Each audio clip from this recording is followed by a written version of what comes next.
Ali, Ali. Yeah. I praise Allah for these lessons. I'm striving to be the message. And I thank Allah for his blessings. Ali was the circle 7. I praise Allah for these lessons. I'm striving to be the message. And I thank Allah for his blessings. Ali was the circle 7. I praise Allah for these lessons. I'm striving to be the message. And I thank Allah for his blessings. Ali was the circle 7. I praise Allah for these lessons. I'm striving to be the message. And I thank Allah for his blessings. Ali was the circle 7. I praise Allah for these lessons. I'm striving to be the message. And I thank Allah for his blessings. Ali was the circle 7. I praise Allah for these lessons. I'm striving to be the message. And I thank Allah for his blessings. Ali was the circle 7.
Islam, Islam, Islam, Moorish America, want to rise upon the 7th and give all praises to the great God Allah, Father God Allah, and honors to his holy prophet, honors to our holy prophet, Noble Drew Ali, El-Hajj Sharif Abdul Ali, that is. We give honors to our Moorish kin once again, here, there, and everywhere, and therefore honors to all of you who are continuously honoring yourselves by being yourselves. We give honors to our Grand National Seal. We give honors to our Grand National Emblem, National Flag, Divine Constitution and Bylaws, and honors to all of you who are indeed a living manifestation and personification of everything that our Holy Prophet brought to make us a nation. I want to welcome you to another late night library session. I'm your host instructor, Dr. Shahid Imani Mohadi Shabazel. And my ancient Comedian high name being the same as Dr. Shedawamenti El Muhajid Shepsuel. And you know, we just got a brief measure we want to address, family. You know, that just occurred, you know, a few minutes ago. And there might be some of the people that witnessed what was going on, you know, and we just want to really expose, you know, those who are trying to suppress the information that we are bringing on the manifest. And it's a lot of people that's disingenuous, man. You know, that's cool, though. I'm all right with that, you know, because I ain't trying to make nobody like me. I don't need that to be this case. But we got a grand drawing that we're going to bring on the manifest to show you, you know, what happened when you try to bring truth to our people. And those who would like to stay ignorant, or those who would like to stay in the darkness. You know, my duty is to expose the truth and teach the truth to my people, you know, and that's what it's all about. I don't never get into a situation to where, you know, I'm finna stand in defense of this Roman institution, so to speak, and defend it, you know, and that's a problem that a lot of our people have, and they'll go down with it if that's what they want to be, you know. So the Most High dealing with that right now. Ain't got nothing to do with me, but you are what you accept. You are what you are called, you know, and many called and few are chosen. So if you called to be somebody else's sheep or goyim, then that's what you're going to be. If you called to be on the manifest and defend and protect your people, then that's what you're going to be. You can only be what you are. It's in you to be what's in you. So I'm going to just go into this particular measure You know, it ain't gonna be all long drawn out because it don't even deserve, you know, that much at a time. I just want to show you what happened when you start trying to bring information to the manifest. And I want to give honors to our brother Shotnetta. Shots out to the brother because he called them out every time. You know, these individuals don't want to really have a structured conversation. They like to move like savages. You know what I mean? They don't like to have an intellectual dialogue. They like to dominate the conversation. And when they can't dominate it, they want to cyber exile you, if we can use it, that type of word. But that ain't going to stop the truth. That just means that I'm going to give it to you even more uncut when I bring it. So let me do this here. I'm going to start sharing my screen real quick and let y'all see what transpired. And we'll go into this in special measure. And we'll touch on some of these things. I'm going to show you how disingenuous these people are and the tactics that they use to hide the truth. And it's a sad case, you know, when you're trying to enlighten our people. And this is what they like to demonstrate. Let me make sure I got this sound being shared as well. Okay, let me see here. Here we go. Yeah, it's shared. Okay, peace out, brother Sarnetta again. We give honors to him for inviting me to this particular combo tonight. So check this out, family. Listen to this. People that commission can destroy. I don't doubt that, because there's a large population of people that. And Sarnetta was asking the brother Reggie about getting in the ring with me, and Reggie basically said again he don't want to get in the ring with me, right? But listen To. So Reggie, who do you think commission should go through first? Oh, I would like to commission to talk to Tahuti. I would like commission to talk to Tahuti. Oh, that was, oh man, damn. I would. You familiar with Tahuti, right, commission? Yeah, we supposed to have to set one up, but it never happened. Yeah. We're gonna see. We had a conversation on JJ's station, and Tahuti like to throw that around on here. And so I say I want to come into an environment where it's unbiased. Because the judges literally admitted, that they was biased against me. Yeah, I'm gonna give him a call. What would be a topic that you would like, Commission? I would go at him on the topic that everybody else running from first and foremost, and then that would get him that topic. It's basically, has the metal netter been deciphered according to our ancient ancestors? Now, mind you, family, Reggie just said he already know my position. It ain't gonna never be the same as his position. He don't want to get in the ring and have no conversation about this. So now they pass this on to Tahuti. But watch what Reggie does. I'm gonna give him a call. It's simple. I'm gonna call. Yeah. Can you prove it that it was deciphered according to our ancestors? You see what I'm saying? Now, do you understand what's being said there? Notice I say, has the metal netter been deciphered according to our ancestors? That's what I brought to Smash. That's what I brought to Reggie. That's what I brought to any one of them that ever challenged me on my position. It's been plain. It ain't been no secret. You see what I'm saying? This has been the whole measure right here, because we want to put this conversation to bed so that we can move ahead and give more aspects of teaching. Watch this. I have to ask you a question. Mm-hmm. What do you mean? So that lets you know that trigger him. He know what I mean. See, he don't want to have the discussion, but he want to come in, and convolute the title before I even speak to Tahuti, but he don't want to take the conversation itself. Watch this now. Watch this. What do you mean by our ancestors? It's just like, do we have? You mean the Egyptians, the ancient Egyptians? The ancient Egyptians, yes, sir. They way before Champollion, yes, sir. Right. Do you understand that? I'm letting them know way before Champollion. What is the hard part of comprehending that? They know what I'm saying is the truth, but just for the sake of trying to defend their methodology, they don't want to admit it. That's disingenuous. When I'm telling them, hey, I can accept that you using Champollion methodology. I'm just saying it wasn't the methodology of our ancestors. So I don't have a problem with accepting them doing what they're doing with Champollion's thing. I'm just trying to make it clear that that ain't how our ancestors demonstrated. That simple. It shouldn't even have to be an argument. But what they feel is if they accept what I'm saying, for some reason it takes away from what they're trying to do with what they demonstrate. You see? And I can get the fear of that. So he triggered when I say that. But listen.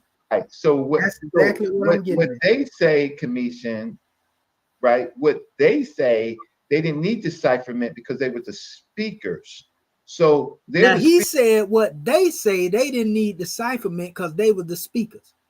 Now y'all know good and well the ancestors did never make no statement like that. He said what they say, they don't need decipherment because they were the speakers. The decipherment didn't exist during the time of the ancient Egyptians. So why would they be saying, why would the ancient Egyptian be saying they didn't need no decipherment? Because they was the speakers.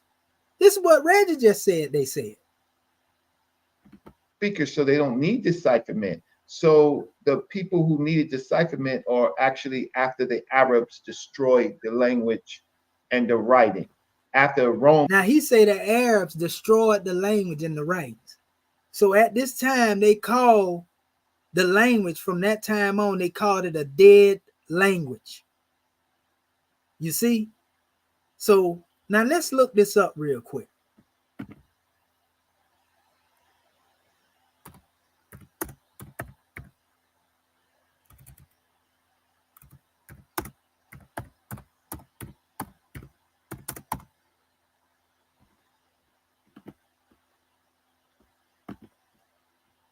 Now look at what they say here, right?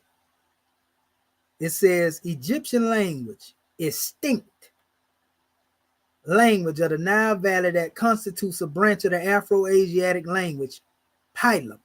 The Semitic, Cushitic, Chadic, Omatic, Amazigh, Berber language groups constitute the remaining members of the Pylam. But they're saying that the Egyptian language is extinct. So let's look this up right here. What does the word extinct mean, people? We know dinosaurs don't exist no more. So you can't prove, the concept of dinosaurs ever exists. I'm just using this language. Some people don't believe they never existed. You see? They actually gave us the definition of extinct language. You see this? An extinct language is a language that no longer has any first language or second language speakers, especially if the language has no living descendants. In contrast, a dead language is a language that no longer has any first language speakers, but does have second language speakers, such as Latin. A dormant language is a dead language that still serves as a symbol of ethnic identity or ethnic group. These languages are often undergoing a process of revitalization. Languages that have first language speakers are known as modern or living languages, to contrast them with dead languages, especially in educational contexts.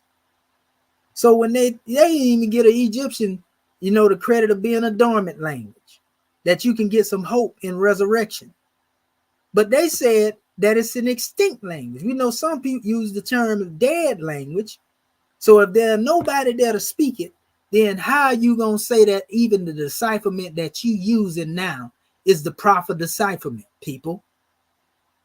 How? But when we say extinct, that means they ain't got no first or second language speakers.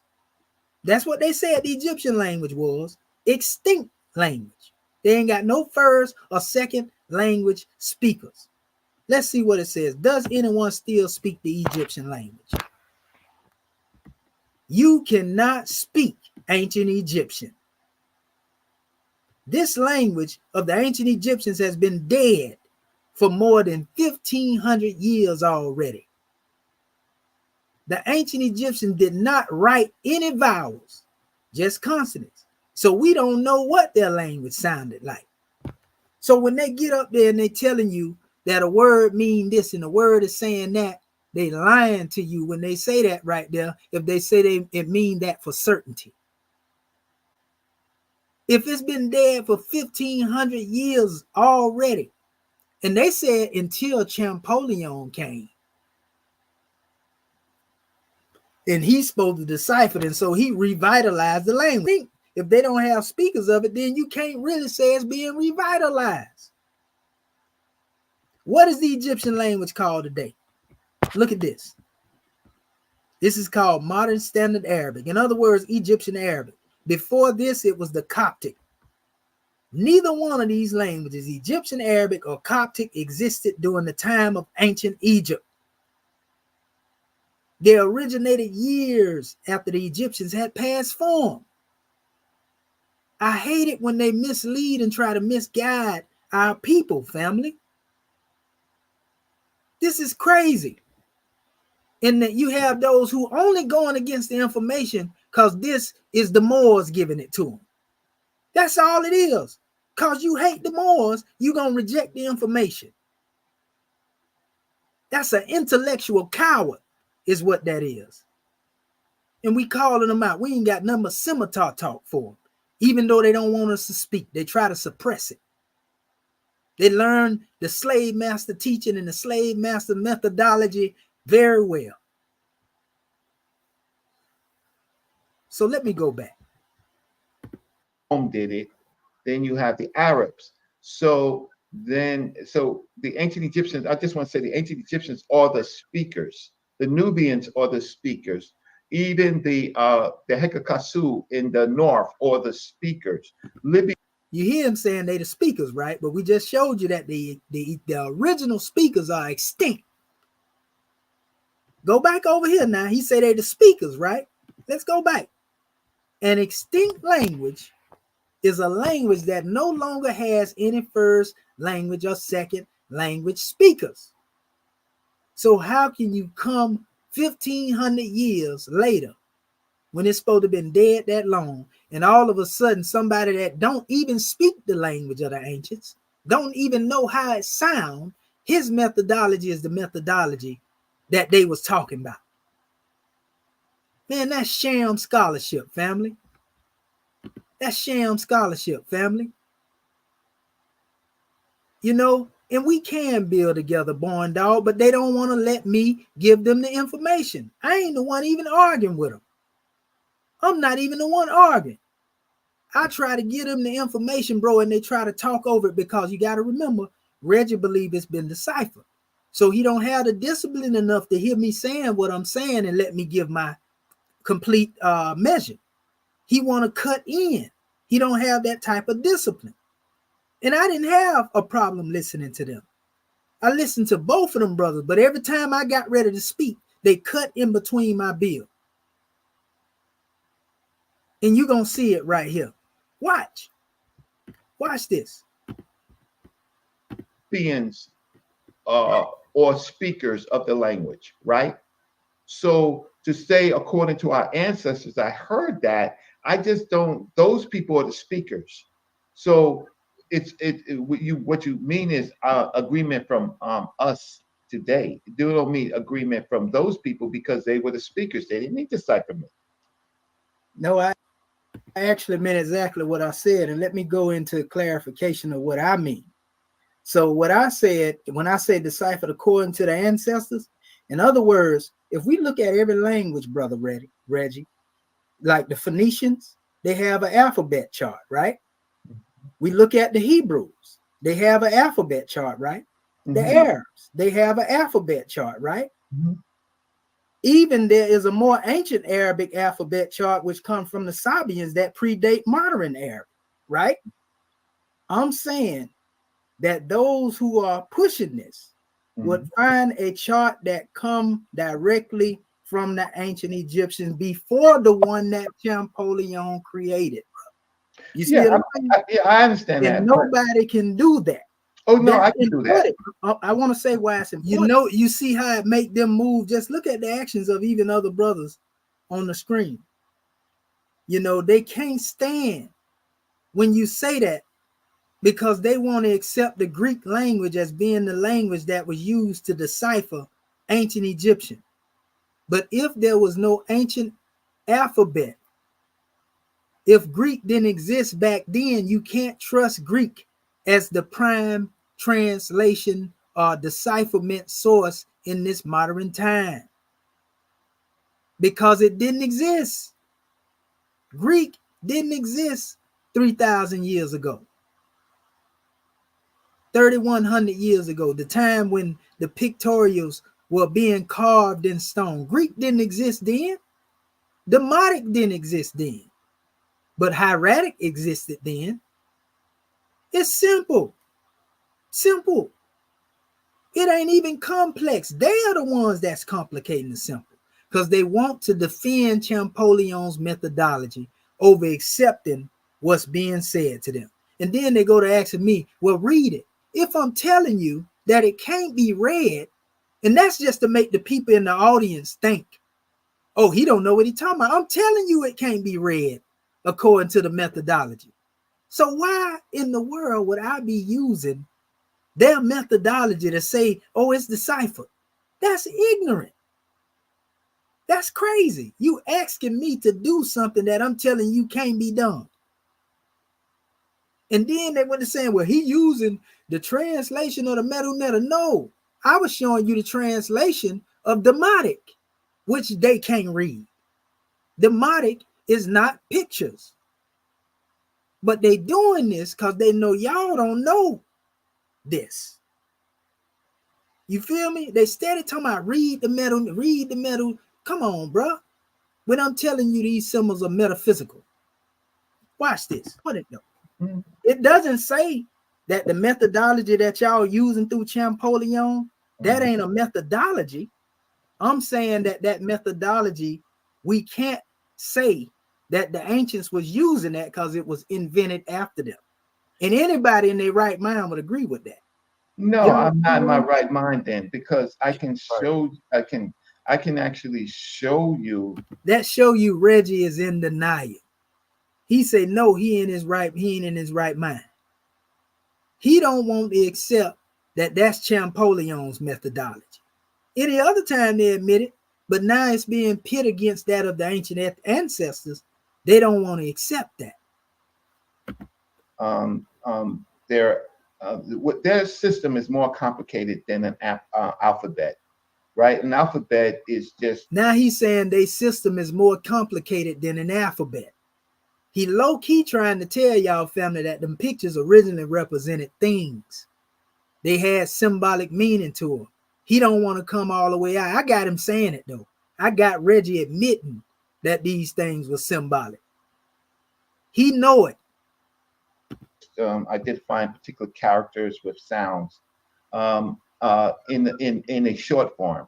The ancient Egyptians, you got to understand, they was trying to protect their culture. They didn't want their enemies necessarily to know exactly all the things that they were saying.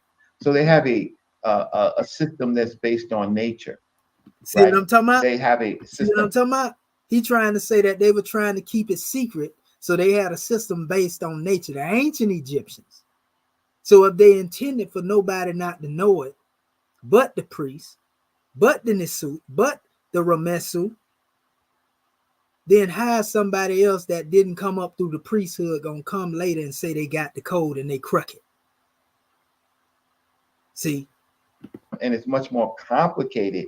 And so for the people who they thought were less complicated, like you have the Proto-Sinaitic script, right? So you have it, and you have it narrowed down to other groups of people that can speak. Even Dr. Walter Williams, in shout out to the elder, in his appendix, and that's where he makes his point. He shows he lines up the alphabetical chart with the ancient Egyptians, with the Greeks and the others. He actually says that the Greeks didn't have a language; it was actually ancient Egyptian. So he actually said that. So, but the ancient Egyptians do commission have an alphabet chart, and they have written it. But maybe some people don't know. I just happen to know what it is and where it is. Okay, and that's what I'm saying. You have to be able to show it. So Now he's saying he got the chart. We know he lying. Because I done showed y'all the chart don't exist. I done showed y'all the oldest extant text, that shows you a lineup of what the ancient Egyptians were teaching. All you got to do is go right there. My information is there. But Reggie disingenuous. He don't have an alphabet chart, family. It don't exist. The one they have is coming from Champollion. And that did not exist during the time of ancient Egypt, family. That's just like when they say Jesus don't exist. And they say, well, you can't show us because you can't show us a body. Even though I got information, I showed y'all the ossuaries, and all that. But I'm just saying, they would say that they don't exist because there's no proof. And it's the same thing with what they saying. We already know what Champollion told them. We see what Champollion taught them and what they willing to accept from him. And we are saying that the ancient Egyptian didn't demonstrate like that. Plain and simple. We say this in response because we say source up or shut up, right? I want to make clarity with my people. So let me share the screen real quick. It ain't nothing long. It's just something to show to them. It ain't even nothing major neither. But it's enough to give our people some understanding of where I'm coming from. You see, because I ain't going to give up nothing if ain't nobody going to get it in the rain with me. Like Saw said, ain't no need in putting it out. You waiting. You can't wait to give up information. No. I gotta say clarify what I'm saying. This is coming from the book of dealing with the dictionary of symbols right here. For those who would like to know this source, I'm gonna show you the actual cover for this. But there are a few pages in here, and this is one I want to emphasize. Listen to what's being said, family. Listen carefully, because this is not rocket science. And don't nobody cut in between me while I'm reading. Who's the author? I just want to know who the author is. I'm finna show him to you right now. So I'm gonna show you the book before I go into it. And Smash Rockwell just touched down. Okay, and here it is right here, brother Reggie. So y'all can go look this up too.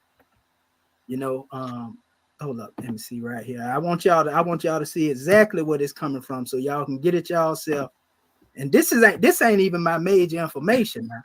This is just something that's gonna go into what I was saying. Don't hurt nobody, Commissioner. Don't hurt them. Let me see. You can actually get it from Amazon too, family. Okay, they got a couple of them up here. I want to make sure y'all get the right one. And it's not that one there. Yeah, not that one there. Okay, let me click on this one because it'll get us to it. And it's right there in that area too. So we got a couple. It's this one here. This one right here, family. And this is written by Dr. McFlurry, right? The Dictionary of Symbols of the World. So let me go back and show you what's being said here. And this is recent now, because they say Commission ancient sources be too ancient. So it says many early civilizations utilized symbols that stood for an entire alphabet, right? So it said most of us are familiar with the Egyptian hieroglyphics. Those symbols stood for words and concepts such as immortality, rather than representing individual letters. Now, everybody should comprehend what that's saying. For example, this is a bird right here, right? This is a serpent. These are tethering, material, so to speak, to hold the legs of the animal. And we can go into all this stuff and give a description of it, but they represented words. See, it says those symbols stood for words and concepts such as immortality, rather than representing individual letters. That's my point. Now, I've been saying that before I got this. Hieroglyphics also stood for consonants and was separated by groups of single, double, and triple consonant. That's basically, for example, when you see HR and U, we know that's hetero. You see? So people say, well, how do you come up with the breakdown of the measure? I'm saying that those words are not connected to the pictures. They are connected to the hieratic, plain and simple. Now watch this. Over the centuries, the glyphs were assigned to particular letters in the English alphabet, but this was not a feature of the hieroglyphics originally. Now, I've been saying this the whole while, but this is what they said. And see, another thing, Brother Reggie, when they hear hieroglyphics, they think that hieroglyphics simply mean what you look at in Egypt. But when you go and look up the word glyph, it can refer to any language that is not commonly understood by people. A glyph is a hieroglyphic symbol or character or pictograph. A glyph is typically a vector or a line drawing that shows a picture that has meaning other than what it directly represents. These glyphs, for example, are actually just lines and triangles. They're speaking of these here, but these are considered hieroglyphics. You see, they're not Egyptian hieroglyphics, but they are considered hieroglyphics. So people have to understand the meaning of these things. And so you're making a point. So, and this is where I land my plane, good brother. I'm gonna let you come in. So basically, different metaphysical states, metaphysical, by combining the shapes into the symbols that have been adopted and recognized by the group or groups that utilize them most. So they have many different groups that create their own meaning. Even Africans have certain symbols. The Mayans have their own symbols. All of these can be considered hieroglyphics. You know, but what I'm saying is just like the first measure I brought forth, brother, they were not meant to be understood according to this source. And I got more to prove this way deeper than this. I got actual archaeological stuff. This is my point right here. The same thing they're saying here. They were not meant to be letters. That was done later. And I'm saying that was done during the time of Champollion, good brother. You got to understand, the Rosetta Stone did not. Now, y'all seen me clearly read what it was saying about hieroglyphics and that they wasn't made into letters until later. They didn't exist like that originally. That's what the source say. So they're going to try to misrepresent the source that I brought forth and make you think that I don't know what I was reading when it's saying clearly exactly what I said. And then they're going to try to make you think, the brother Smash come in there, that I said this was a new methodology on reading hieroglyphics. Disingenuous. Because not one time did I say this is the new methodology to read hieroglyphs. It's a straw man argument. You create the argument, then you attack the argument and make the people think that's the argument that I made. And if they ain't sharp enough, they forget what I was actually saying. And they'll go with that straw man theory. And some people know what was being done, but they're going to support it because they hate the Moors. They ain't going to come out and say it. One brother came on there. His whole thing, if I can find anything, man, you ain't gonna talk to nobody from the Bay Area with that game banging mentality. He ain't dealing with the information. It's just, I got to come defend my fellow Bay Arean brother.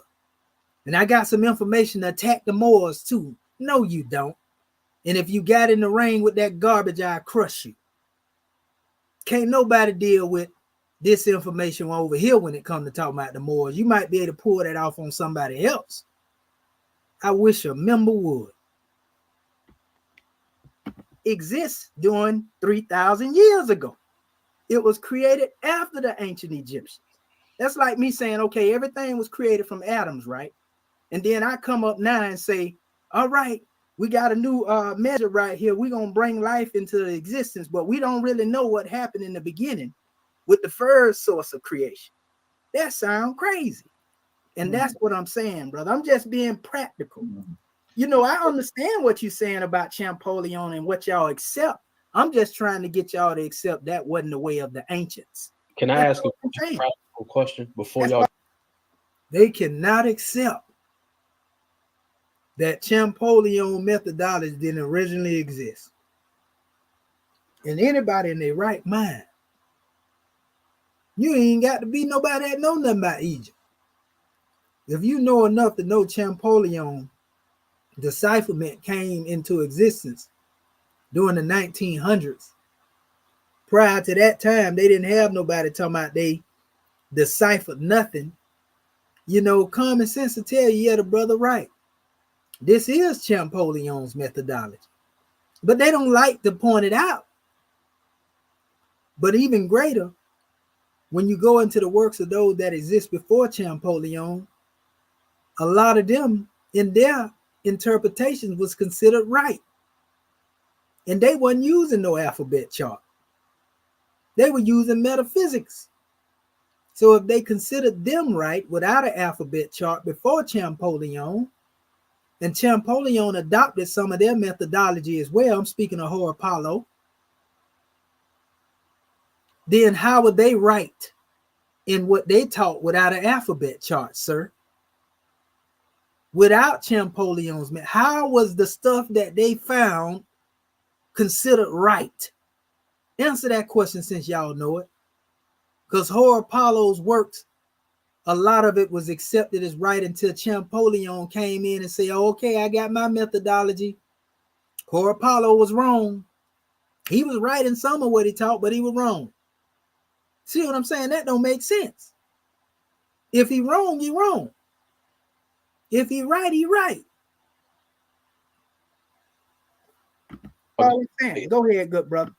Before y'all get to debating, right? Because I'm not smashed. No, we ain't gonna debate. We ain't gonna debate. No, y'all going to, I hope y'all debate. No, I ain't smashed. I ain't Reggie, right? But just from what I've studied, my biggest question is this. If what you're saying is true, right? The way you're saying it, where did the texts come from? And when I say the texts, I'm talking about how we read them today. Now, you heard the question the brother asked, thought. And this brother is trying to give his analogy based on what he understands. I'm going to give him where the text come from. But when I give it to the young brother, watch, he don't accept it. Are you claiming that the Per Im Haru is nothing, is nothing at all, and nothing at all like what the ancients wrote down? And so that letting you know he already got his mind set on, he's saying that the Per Im Haru ain't nothing. He's saying it ain't nothing. So I got to straighten this. Even though you're asking a question, he really don't agree with what's going to be brought to him anyway. Watch this. It's just some shit a white man made up. Listen to me when I speak well, good brother, because I said it when I spoke, and I want you to hear me now. You didn't mention the Per Im Haru. I'm asking specifically about. Yeah, but listen to me. I'm telling you, I want you to listen to me. I ain't saying that like you know, Donna, or you don't know. I'm saying I want you to listen to me when I say this. Yes, sir. I'm saying that the original source material, good brother, is the hieratic text.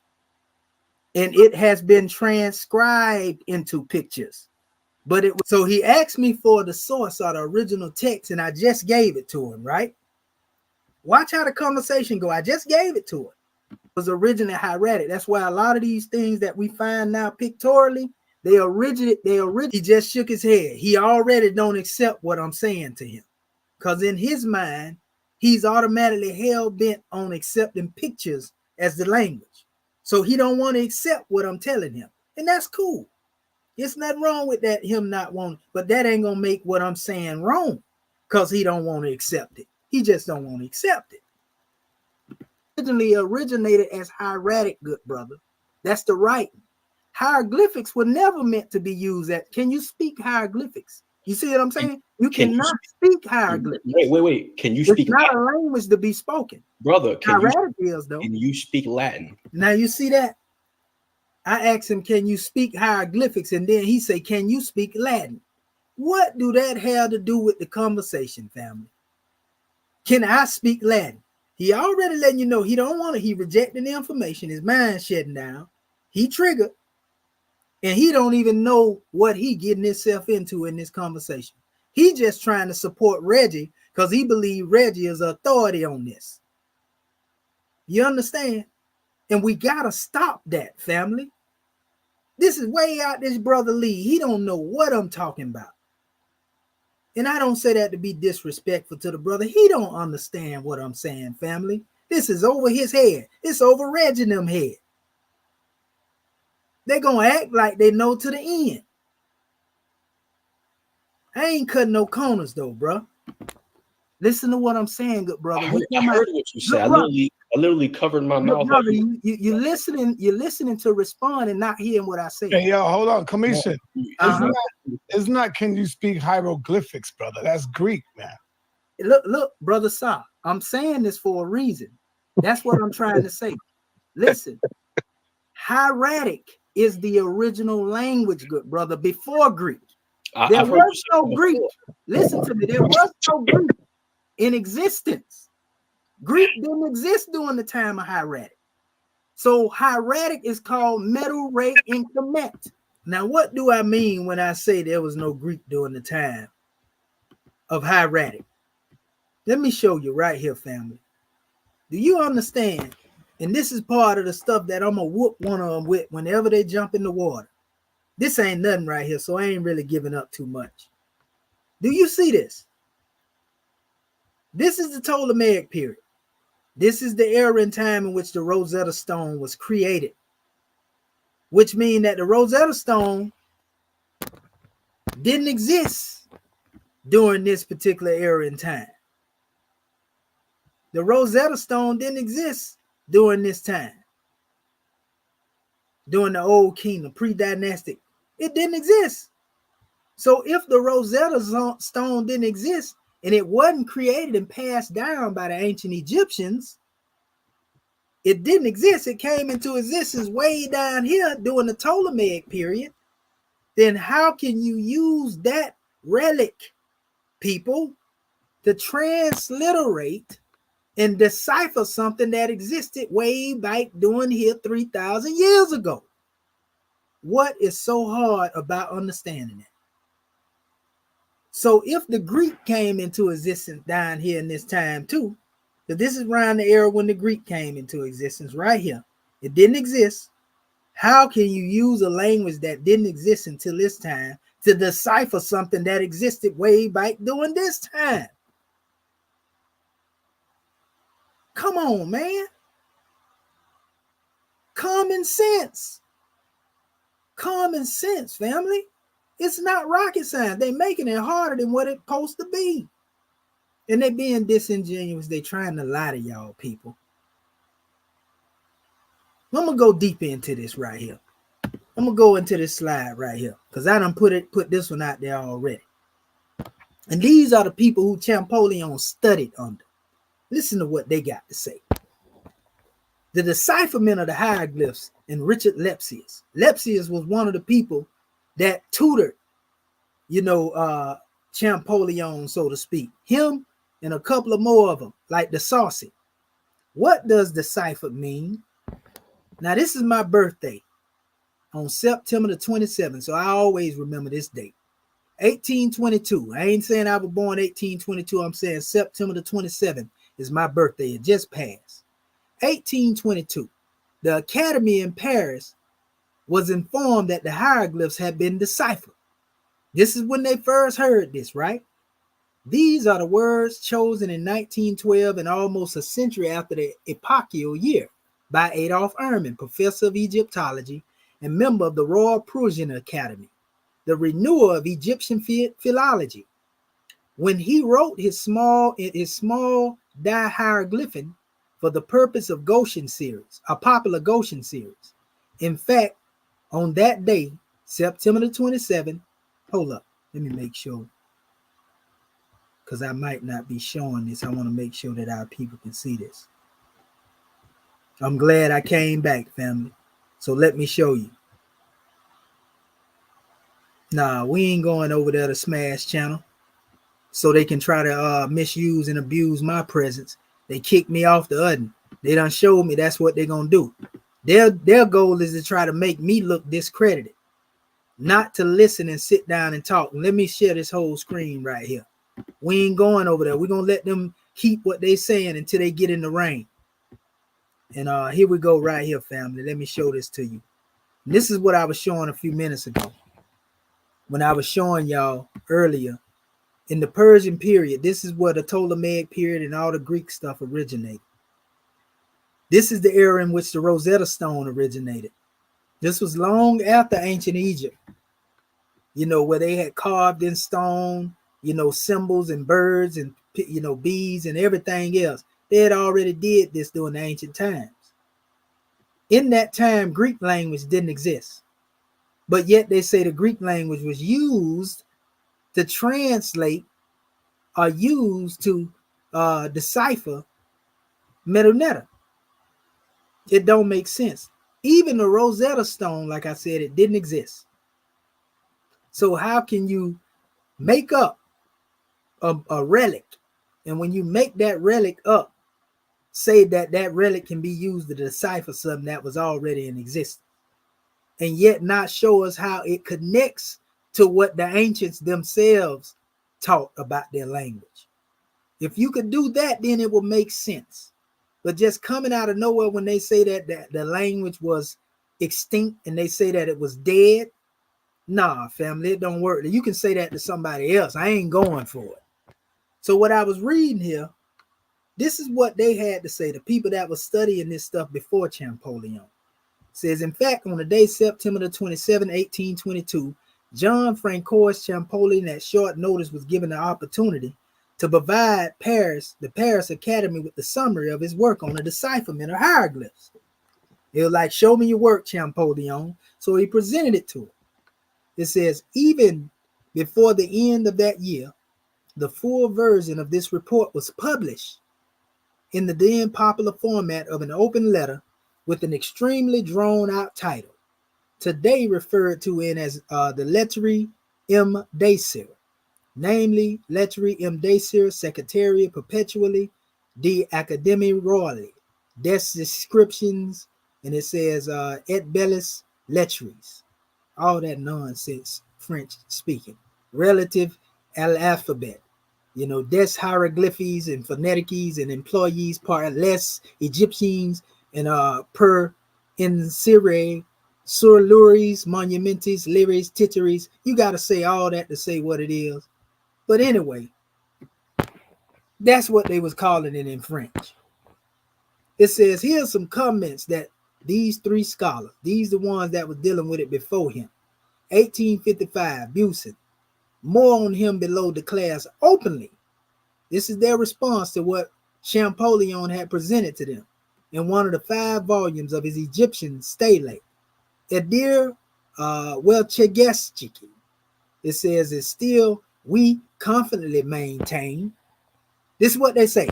We confidently maintain, after we done seen what Champollion presented, that no man living is competent to read and explain using Champollion's system. So these are scholars that agree with what Commission's saying. I'm going to read this again. Still, we confidently maintain that no man living is competent to read and explain using Champollion's system the whole of any one section of the Book of the Dead. They saying Champollion's system is useless. These are scholars that was right there with him after they seen his work.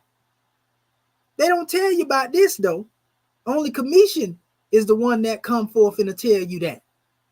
Because they know if they tell y'all this, then y'all would doubt what it is that he called his decipherment. They think I just made this up. Far less one of the historical papers.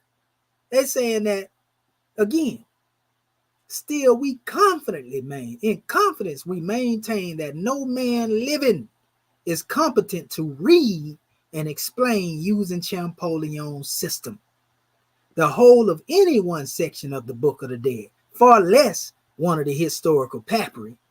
So if they can't find his methodology useful in reading one portion of the Book of the Dead, they know that it can't be used to read a whole historical papyri. This is what they said. This is what the people said that looked at his papers, that peer review upon peer review. This is what they said about Champollion work, family. But Commission made that up. Don't nobody else say that. That's what Commission teach on his own. He the only one think like that. Keep thinking that. Even the French Diderot, that's one of them. This is nothing right here. Diderot also, more on him below, admits, 1851, in the context of one of the earliest or more or less coherent translations of an ancient Egyptian text, that the translation of these lines would have been impossible at the stage of Egyptological knowledge where Champollion left it at his death. So they saying what Champollion left behind, it was impossible with what he left behind for people to even try to use it afterward. So this debunks Champollion's methodology and his system upon peer review without commission saying nothing. This was before I was born, they were saying this. And you gonna sit up here and call me a liar when the people that was there, his teachers, were saying this? But y'all say, well, if somebody know it and they was the one that would teach you, supposed to listen to your teacher. Well, what about Champollion listen to his teachers right now? They say he was wrong. So should he have went against them and say, no, my methodology right, or accept the fact that he was wrong and concede? See, this is what I'm saying. They like to move the goalposts. They are intellectually dishonest and intellectual cowards when it comes to accepting the truth when somebody put it in front of them. So they have been taught to try to suppress and crush the truth, silence the truth, if it don't agree with what it is that they have accepted and what they have been taught. But I didn't want to bring all of this up because I'm saving this to get at them, but I done put this out here already. That's why I'm going back into it. But I got a whole lot more in here that's going to be terrible if one of them decide to get in. This right here is enough to take them off the map. This right here is this kills the whole conversation right here. They telling you that his methodology was not right to read one portion of the Book of the Dead, less knowing a historical papyrus. Then the other brothers say it wasn't even in the stage. At the stage that it was, you know, where he left it, it was impossible. It was impossible to use this stuff to talk about you to undecipher. And then Lepsius, another one, came behind this. He finally concedes in the lecture given at Berlin Academy as late as 1855 that indeed the inscriptions are not few in number, which we are completely unable to understand with our current knowledge, and we cannot even remotely guess their content. This is what they said. But yet some people still look to these people as sources, even though they admitted it. They had the knowledge enough to say they admitted it. They conceded.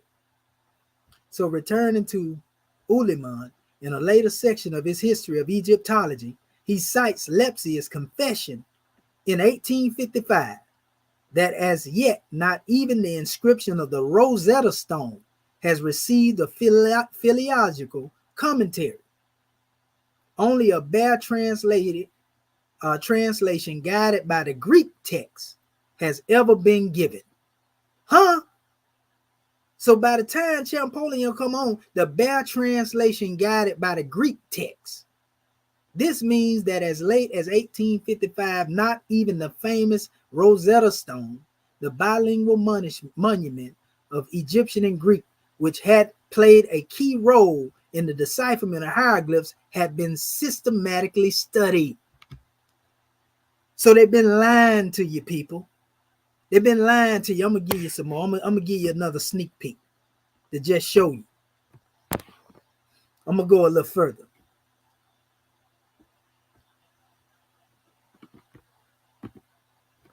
If you look here, family, if you notice, this is the Rosetta Stone, the piece that they have. This is what they call Greek, right? This is what they call Demotic. And this is what they call hieroglyphics. But look at what tampering with this particular relic had been done. You can see hieroglyphics right here, right? This is how you can tell it's been tampered with. So we know this is the other portion. They finally found the other piece to the top of the Rosetta Stone. Because normally when you look at it, it's seen like this. It's seen in a piece. See that piece broke off up there? They got hieroglyphics up here, right? Now watch this. This supposed to be the other half of it, and it looks like it because it got the same little, look like a grind mark on it that they have here, even though it's broken half. But why are the so-called hieroglyphics missing right here, family? And why are they showing up on this portion? Because we should be able to see the hieroglyphics up here. We do know that this is the original piece. But yet and still, what we have to keep in mind, that this Rosetta Stone was not created by the ancient Egyptians. Neither was this obelisk right here created by them. See, this is the date, and I want y'all to Google this. See, it says the Rosetta Stone and the Pele obelisk. This is the Pele obelisk and the Rosetta Stone. 118 to 117 BCE. Kingston, Langston, Dorset, England, with the cartouches of Ptolemy and Cleopatra. So there was no such thing as a Ptolemy during ancient Egypt, family. That's the dead giveaway. So if they go here, and this is Champollion's table of hieroglyphic and phonetic characters with their Demotic and Coptic equivalents that he came up with. So this is his, it's supposed to be a comparison of the Coptic, and this is supposed to be his Demotic on the side of it, right? He then began to apply the symbols to these Coptic alphabet and the Demotic alphabet. The ancient Egyptians didn't create this chart. This is Champollion's chart. So that's all I'm saying. That hieroglyphics have not been deciphered according to the alphabet of the ancient Egyptians because they didn't use hieratic. Because guess what? They couldn't use hieratic because there was not even hieratic even present here. This is Greek, Demotic, and hieroglyphics that's supposed to be over. We see this part they done scratched out. So we see they've been tampering with it. That's enough to make somebody say, what in the world is going on here? What were they really doing with this stuff? Let me check in with my family real quick.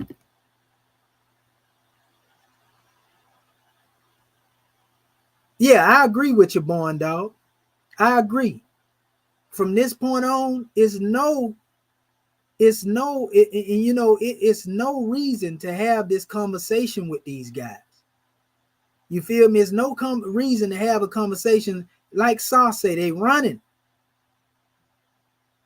They just want to try to convolute my position. But you cannot do that when I got all this evidence over here, bro. And they done seen this. They done seen me present some of this stuff. I ain't no fool. Them dudes done came to my channel and seen, and they know what's going to happen. So that's why they just want to keep their position safe so where they can try to make y'all think that Kamisha don't know what he talking about.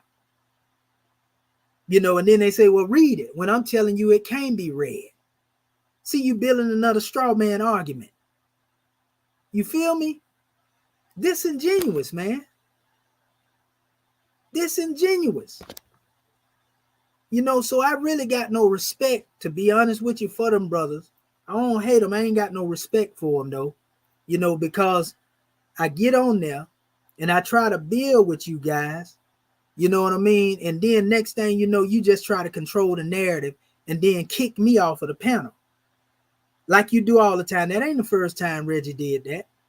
Smash did the same thing on his own channel. So what I look like going over there to let him control the narrative when he just let y'all know he got mad at Reggie because Reggie let me speak without being interrupted.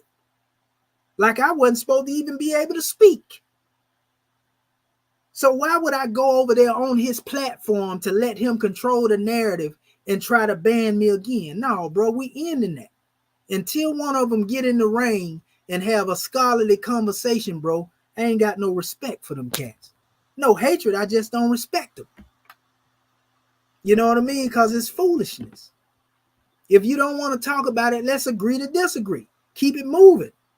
But don't keep coming up in here trying to challenge this if you don't want to go all the way in. You understand? Because look at all this here, family. You see how many slides in here that I got? Look at all that. That's 106 slides right there, family. 106 slides. And they can't even get past the first one that I just put up there. The first one just took him out. Now, he tried to compare what I was doing to our brother Walter Williams. I start off my measure giving shots out to Walter Williams because Walter Williams used this already to crush Reggie. When you look up the definition of the word hieroglyphic, look at what it means. Sacred, carving, glyphin, to carve. So this right here automatically kill it. We know the original hieroglyphics that were carved into the monuments 3,000 years ago, 4,500 years ago, family. They were carved. They were carved in the stone. They wasn't speaking them symbols. They was carving them symbols. They wasn't even writing them symbols. Until later, after the hieratic became a writing system, and then they came up with drawing the symbols that they had carved on the wall, but they wasn't considered writings as in a language, family. There's a difference between carvings and writings as a language. You see, they were symbols. So it says, of or retaining to a symbol of right, a system of writing, as that of ancient Egypt, in which pictorial symbols are used to represent words or sounds. This is what they saying, right? Then it says, two, written with hieroglyphic symbols, difficult to read or decipher. This is Walter Williams' definition that he beat Reggie up with. Hieroglyphic handwriting, hieroglyphic, a picture or symbol used in hieroglyphic writing. Then it says hieroglyphics. Then it says hieroglyphic writing, illegible or undecipherable writing. And that's what the brother Walter Williams was talking about. That's why he say hieroglyphics can't be deciphered. You see, something resembling hieroglyphic in being indecipherable. He beat Reggie up with this, family. Brother Walter Williams did. You know? So some of the things that I want to talk about, and this is my premise of what I'm laying it down. The definition of the word hieroglyph, which I just showed you. Hieratic is a different language, read from one direction. You don't read hieratic 3 and 4, 5, 6, 7 different directions. It's only read from one direction in most cases. Ptolemaic hieroglyphs is different from what they call in ancient Egyptian hieroglyphs. So Reggie and them dealing with Ptolemaic hieroglyphs. They're not dealing with ancient Egyptian hieroglyphs. Ptolemaic hieroglyphs are known as cryptographic hieroglyphs, also known as pseudo hieroglyphs. And all of these things that I have lined out here, I got it in my slides. I ain't gonna go into it all here, but I'm daring one of them to get in the rain. And then don't let me talk about reverse engineering and Egyptianizing, and then the radiocarbon rock date deception, where you can go take an old rock, and that rock may be old, and you put an inscription on it, and then try to date that inscription based upon the age of the rock. You see how deceptive that is? Yeah, the rock is old, but the inscription is bogus. You know? And as I demonstrated tonight, the Rosetta Stone being a Ptolemaic propaganda tool used to suppress the native Egyptians. You know, like, I mean, come on, bro. You know, I shouldn't have to keep going back over this stuff over and over again, man. You know, so yeah, truth need no support. That's what I'm talking about. What is it to be talked about? You know? And the thing is, and that's it, brother, brother Born Dog, I can disagree and keep it brotherly. But they don't want to do that. You got to call them out for that, good brother. When they coming at me with it, and then commission normally take it. I normally let them do that and try to abuse, you know, me and don't say nothing.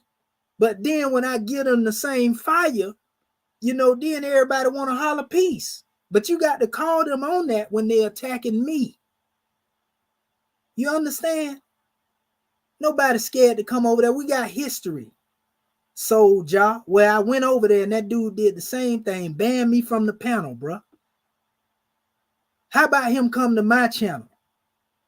Let him come on my channel. And I ain't gonna ban what he's saying. Long as he respectful, I ain't gonna cut him off. I'll let him go. But he ain't gonna do the same thing. So no, I'm not coming over there.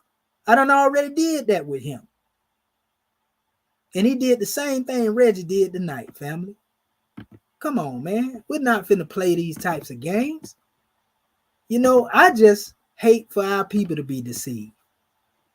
You know, I don't care about them disagreeing. That ain't no issue. And if you want to get on here, you can speak. If you want to get on here, and one of y'all can get on here and we can speak, bro.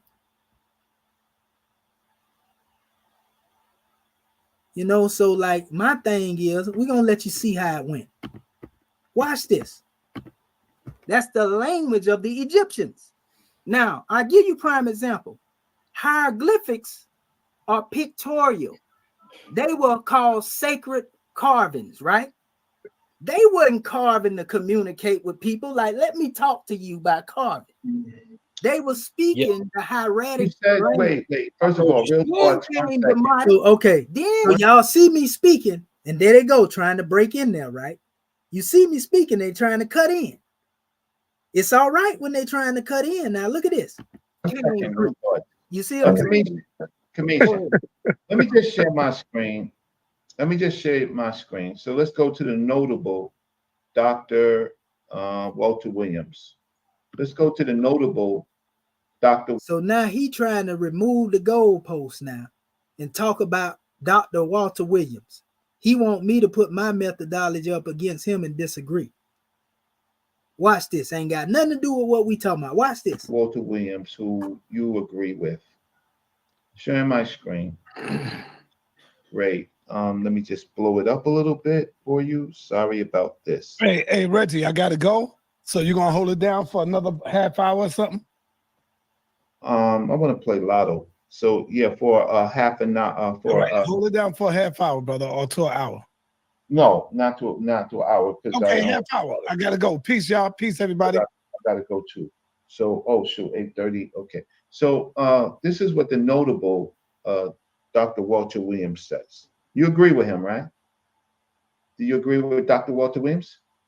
I agree with him on the metal netter has not been deciphered. Okay, so I didn't want to put this on, so let's just talk about Walter Williams for a second. All right. So you agree that it's not been deciphered. Okay.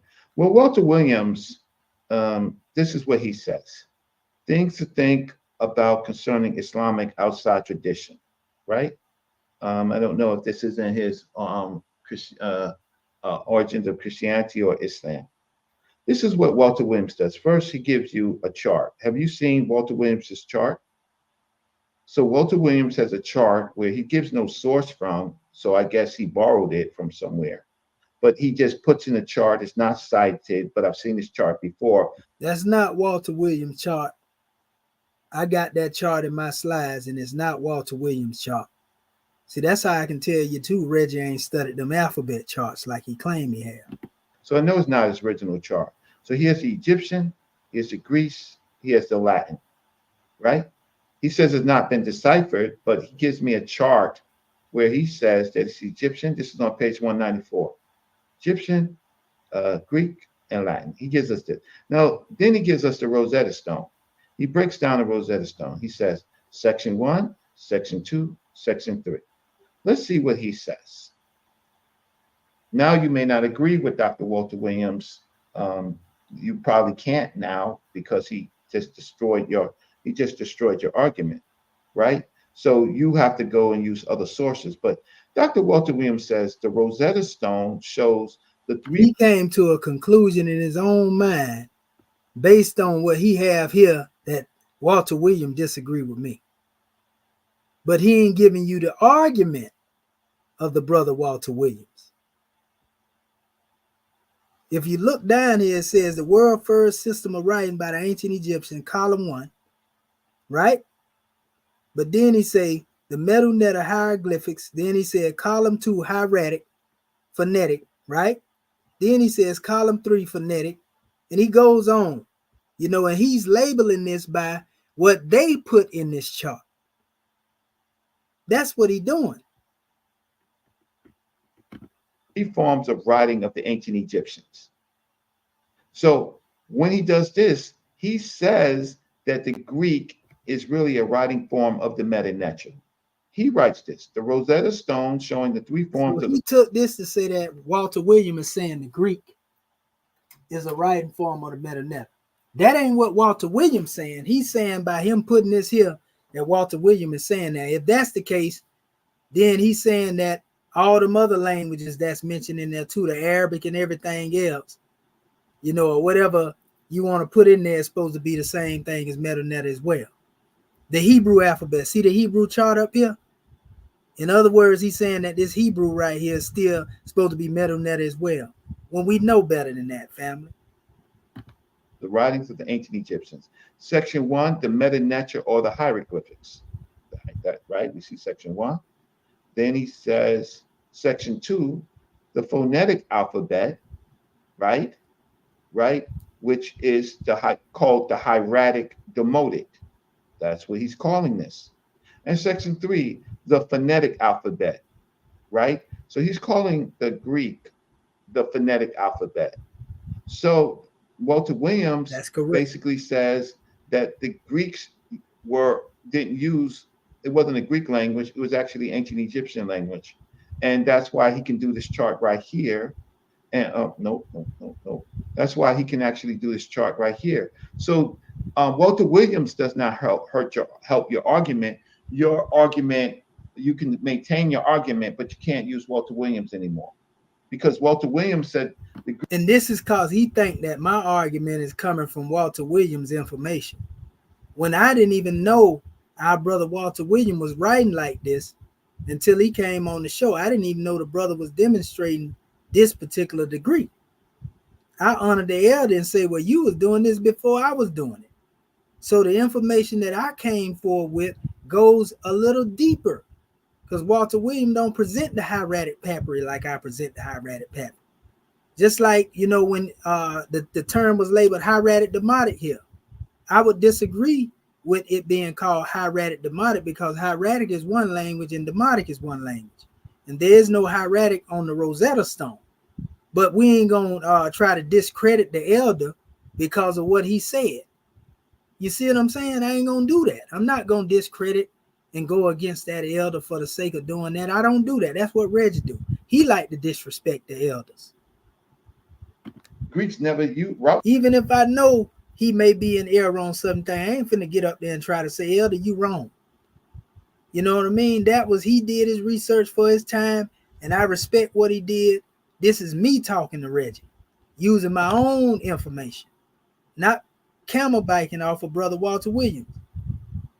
Like I say, I honored him. I gave that definition out of the dictionary that he beat Reggie up with, showing that the hieroglyphics are indecipherable.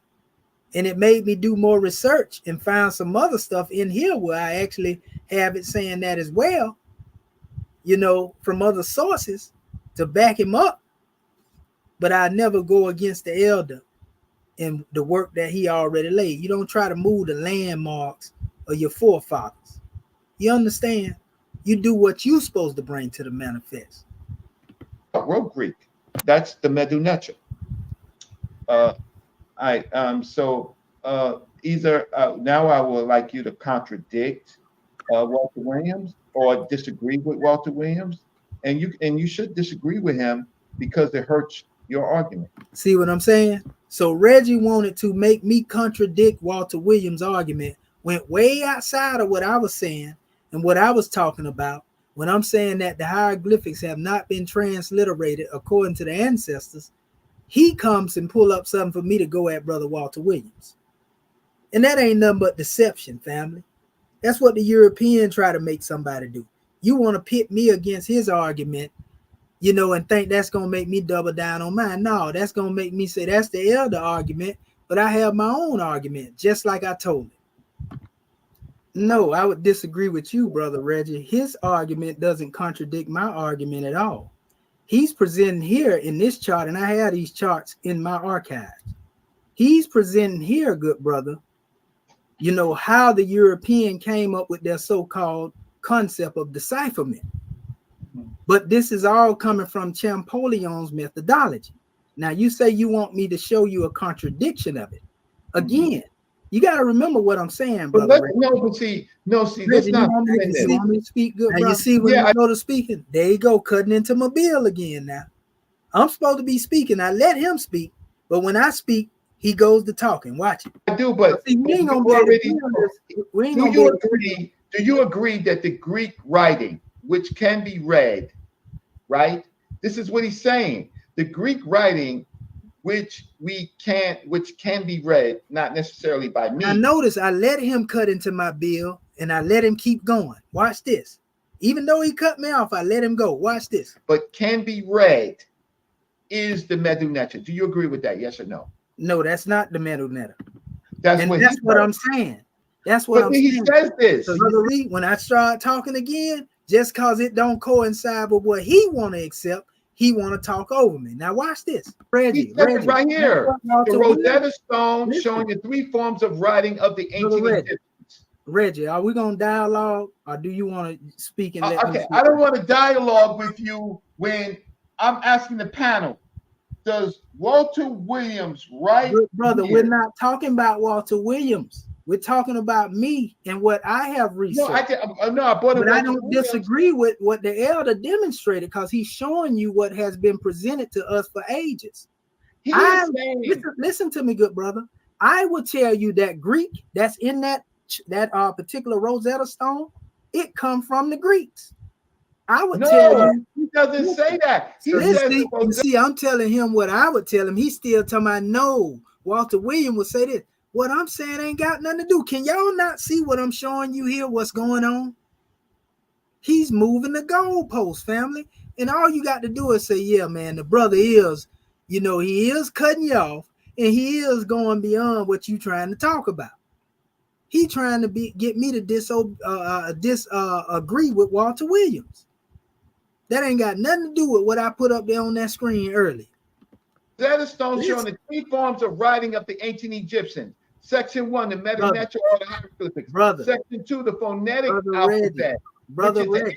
Hieratic, Demotic, and Section 3, the phonetic alphabet. Brother Reggie. So basically, he gonna talk over me and read over me. He controlling the show now. Saul left the show under his control. So okay, watch this. Watch this. Does it change what I'm saying, good brother? See, you busy trying to pick my argument against his instead of hearing what I'm trying to tell you. You see, because what he has put in his book, I understand what he's saying. But what I'm saying is I have done a deeper research, brother. I've done more extensive research in this area. He don't present the arguments that I present in the way that I present. No, I understand now, that. Those who notice that he's trying to cut me off again. Now, watch this. My channel, they know exactly what I'm talking about. Because there's a few people in the chat that have watched me show them this. I am saying this. On the second chart, go ahead, good brother. The world's first writing system by the ancient Egyptians. This is what he said. This whole chart is the world's first writing system of the ancient Egyptians. Column 1, the Medu Neter hieroglyphics. 2, the hieratic, right? The hieratic, phonetic. And column 3, the phonetic. And the 2 phonetic ancient Egyptian alphabets come from the misnomer of the Greek, Latin, ancient Hebrew alphabet. So I hope you know that Walter Williams, the great Dr. Walter Williams, says that the Egyptian and the Greek, right? The Egyptian and the Greek are Medu Neter. You're saying something, and then it's aligned to the Latin. So now the argument that is the Greek a phonetic version of the Medu Neter? Yes or no? No, sir. That's what Walter Williams now I'm going to prove it. And he said, is the Greek a phonetic version of the Medu Neter? Come on, bro. That's easy to understand. Every one of y'all know that. You know good and well Greek and Medu Neter is 2 different things, people. Medu Neter already existed. Medu Neter in Greek is 2 different things. Reggie wrong for that, family. See, I'm going to call him out. I ain't going to lie to y'all. Greek and Medu Neter is not the same, people. Coptic and Medu Neter is not the same. Demotic and medu netta is not the same in regards to dealing with the writing expression. Demotic is Demotic, hieratic is hieratic, Coptic is Coptic. And neither Demotic or Coptic existed 3,000 years ago. Hieratic existed 3,000 years ago. We got Papyri to prove and show that to you. But Demotic came later. Hold up, let me see if our family, somebody tried to get in here. Okay. What Jabari say on this topic, Brother Born Dog, when I spoke to Jabari, he'll tell you. That's why I respect, that's what made me gain respect for Jabari. Jabari said, brother, he said, my wife, she knows a little bit more. She read better than I do, and I'm not saying I can't demonstrate that way. He said, but, he didn't argue against what I was saying. He understood exactly what I was saying. In fact, he even agreed in the conversation. And that's what made me, and that was a conversation between me, him, and JJ now. We was on the phone. He called him up because they was trying to set up a conversation. And once we came to that foundation, me and Jabari was cool. Me and Jabari didn't come into no conflict. You know what I mean? We didn't beef with each other. And ever since then, that's why I stand in defense of Jabari. Because he honest, not because he agreed with me, because he honest enough to say, brother, I don't know that. You see what I'm saying?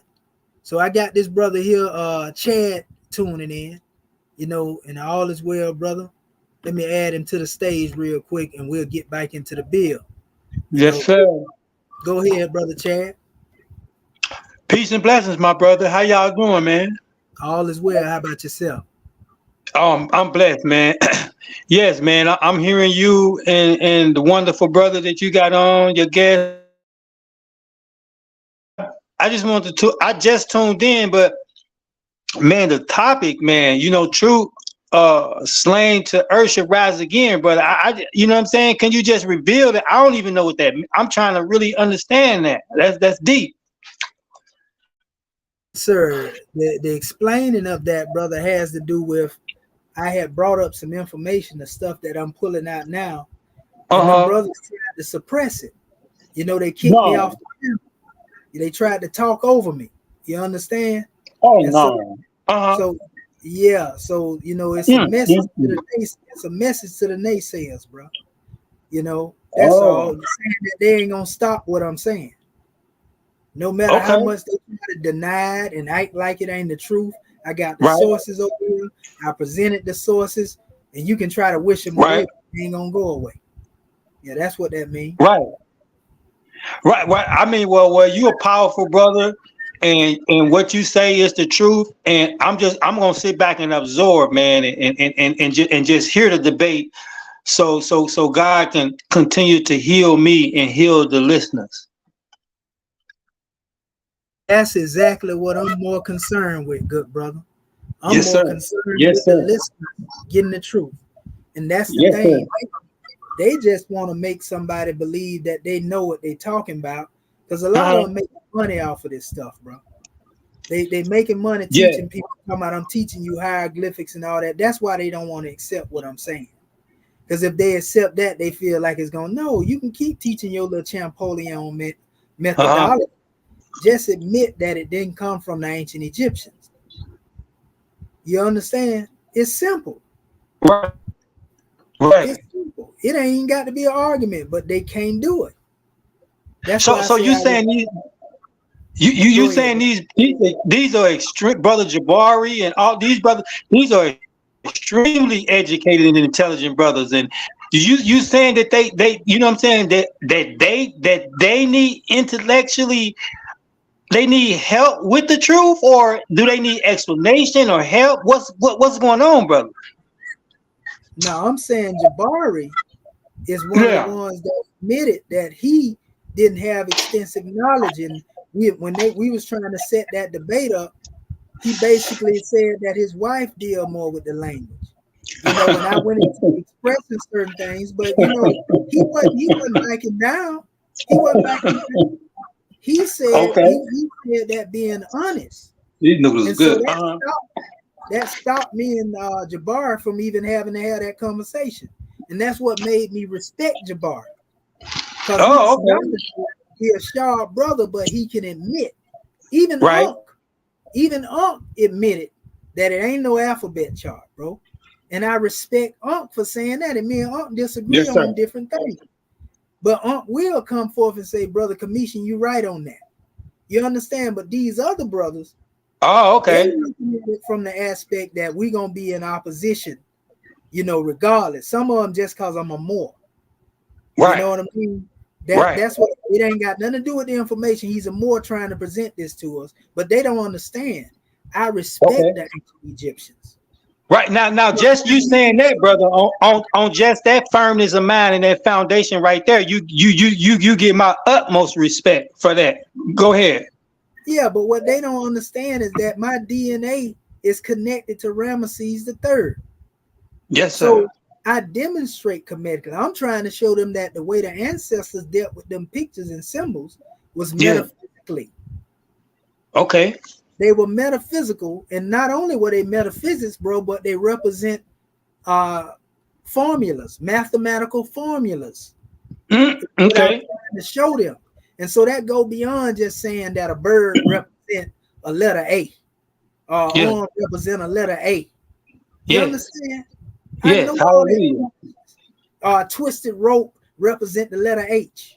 I can do all that foolishness that they think I can't do, because I studied like that before I came to the conclusion.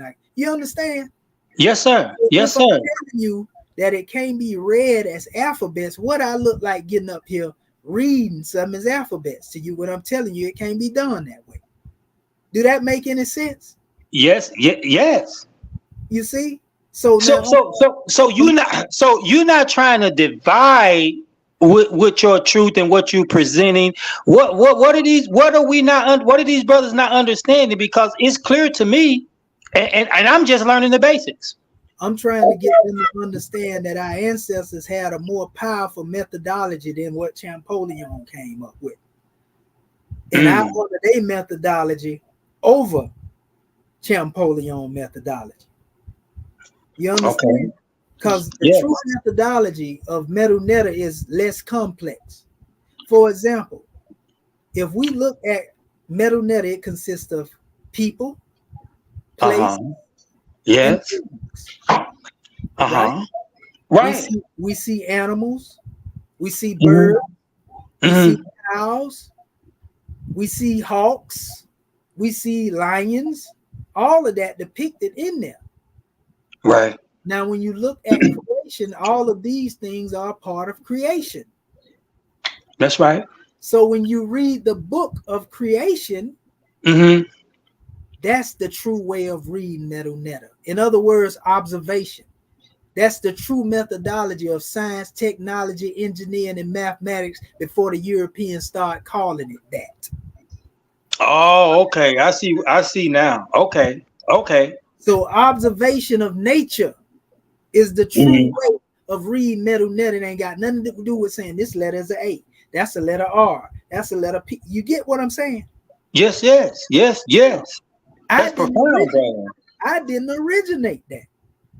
Yes. That's how the scholars prior to Champollion was demonstrating it, family. They tell you these things were metaphysical and symbolic, and they didn't represent alphabets. And I got sources to prove this, that they taught that. You understand where I'm coming from? Right, yes. And so that's my methodology. When they say what, and I done showed it to them. In fact, I'm gonna give you a prime example right now what I'm talking about. You know, I'm gonna give you a taste of what I'm talking about, you know, because you get what I'm saying, but sometimes it's good to show our people so they can get more clarity. You know what I mean? Not that you don't get what I'm saying, but I'm gonna show you exactly what I'm saying. I'm learning, brother. Briefly. Now, I'm gonna show it to you right here because I got a couple of them in here, examples that I've demonstrated. Okay. Here's one right here. Okay. Right? Yes. Now, these are pictures, right? Right. Neither one of these, when we deal with this and this, is a hieroglyphic in the form of what we call a letter. I'm talking about these hand figures here, right? Now they have said that this represents the letter F. Okay. They have said this represents the letter A. This is what they say. I know that these are the original letter Yah. This is the letter F. This is hieratic. You understand? Yes. Yes. So what the European tried to do is say, well, this hieratic symbol look like the arm, so it is the arm. You see? Then they say this right here look like the letter, according to us, what we call a serpent. So this is the letter. But they are wrong when they do that, family. You can't take symbols and try to make them be the same thing as the sign. So my formula that I have here is coming from hieratic. It's not coming from the pictures. Yes. See what I'm saying? So what we found is that when you put these symbols together in hieratic, they become this in what we call proto-Sinaitic, or what we call proto-Hebrew script. This is Yah, Hey, Wav, Hey. Yep. Right? Yah, Hey, Wav, Hey. Yep. Yes. And this spelled backwards instead of Yahweh is Hu, He. Yahweh, yeah. WCHWHY. Hu, He. And Hu, He. Right. Hehu. That's the Kemetic way of saying Yahweh. You see what I'm saying? Yeah. Which means eternity, one of the four elemental gods. And they'll say, well, you use the Egyptian dictionary. No, these words come from hieratic. Okay. Now, how do you break that? How do you break down the elemental fragments of that when you look at the etymology and linguistics of that derivative of it to the root of those terms? I'm glad that you asked that, good brother. See, when we get into the mathematics of this and the expression of it, we understand in the God code represents these measures. Yah, and this represents hydrogen. Like Aliyah. Yeah, but you know, this represents hydrogen. You know, it has a numerical value to it. And so I just assigned it by numerical value, and it represents an element in the periodical table. Yah does. It represents hydrogen, which in the gematria of Hebrew would mean that it's Yah. You see an right? So that would be this letter right here. Oh, wow. Yes. I'm only showing that the Hebrew got it from symbols that existed in the Kemetic measures, and they made these things in the form of their alphabet. You see so what do Kemetic mean? Well, the word Kemetic, good brother, for example, that's really not a word technically. Okay. Kemetic is originated, we say a Kemetic, and we put Kemet at the root. You know, so Kemet refers to what they would call the black land. But some people like to say that represent the man. No, it's the land. The land, Kemet, is a place. And so people automatically say, just like we say, anytime we speak of a science, we name that science after its designated place, so to speak. Like we say African, we say we're African spirituality, Afrocentric. So it's the same as dealing with the term Kemetic. Just like the word Commission is not a real word that exists in the Egyptian language. So when they be like, well, where you get your name from? It don't exist in hieroglyphics. But they're doing that to try to deceive the people and make them think his name in the glyphs. Show me Commission in the hieroglyphs. You ain't gonna find that there. Even in the way that they teach it. You get what I'm saying? Yes, sir. Yes, sir. That's good. So what I'm showing here, good brother, is hydrogen, nitrogen. This is Hey, Yah, Hey, Wav, that's oxygen. Hey, Yod, Hey, Wav, Hey, that's hydrogen, nitrogen, oxygen, nitrogen. That's the elements that deal with God himself is expressed through the periodical table. And these elements are coming from gematria. And the gematria did not start with the Kabbalah. It was taught in ancient Africa before the Kabbalah. So Now, the other under that, God eternal with the body is similar, but there's something different here. It says Yod, He, Wav, Ka. You know, it say C instead of Yod, He, Wav, He, Yod, He, Wav, Ka, and this means God eternal within the body.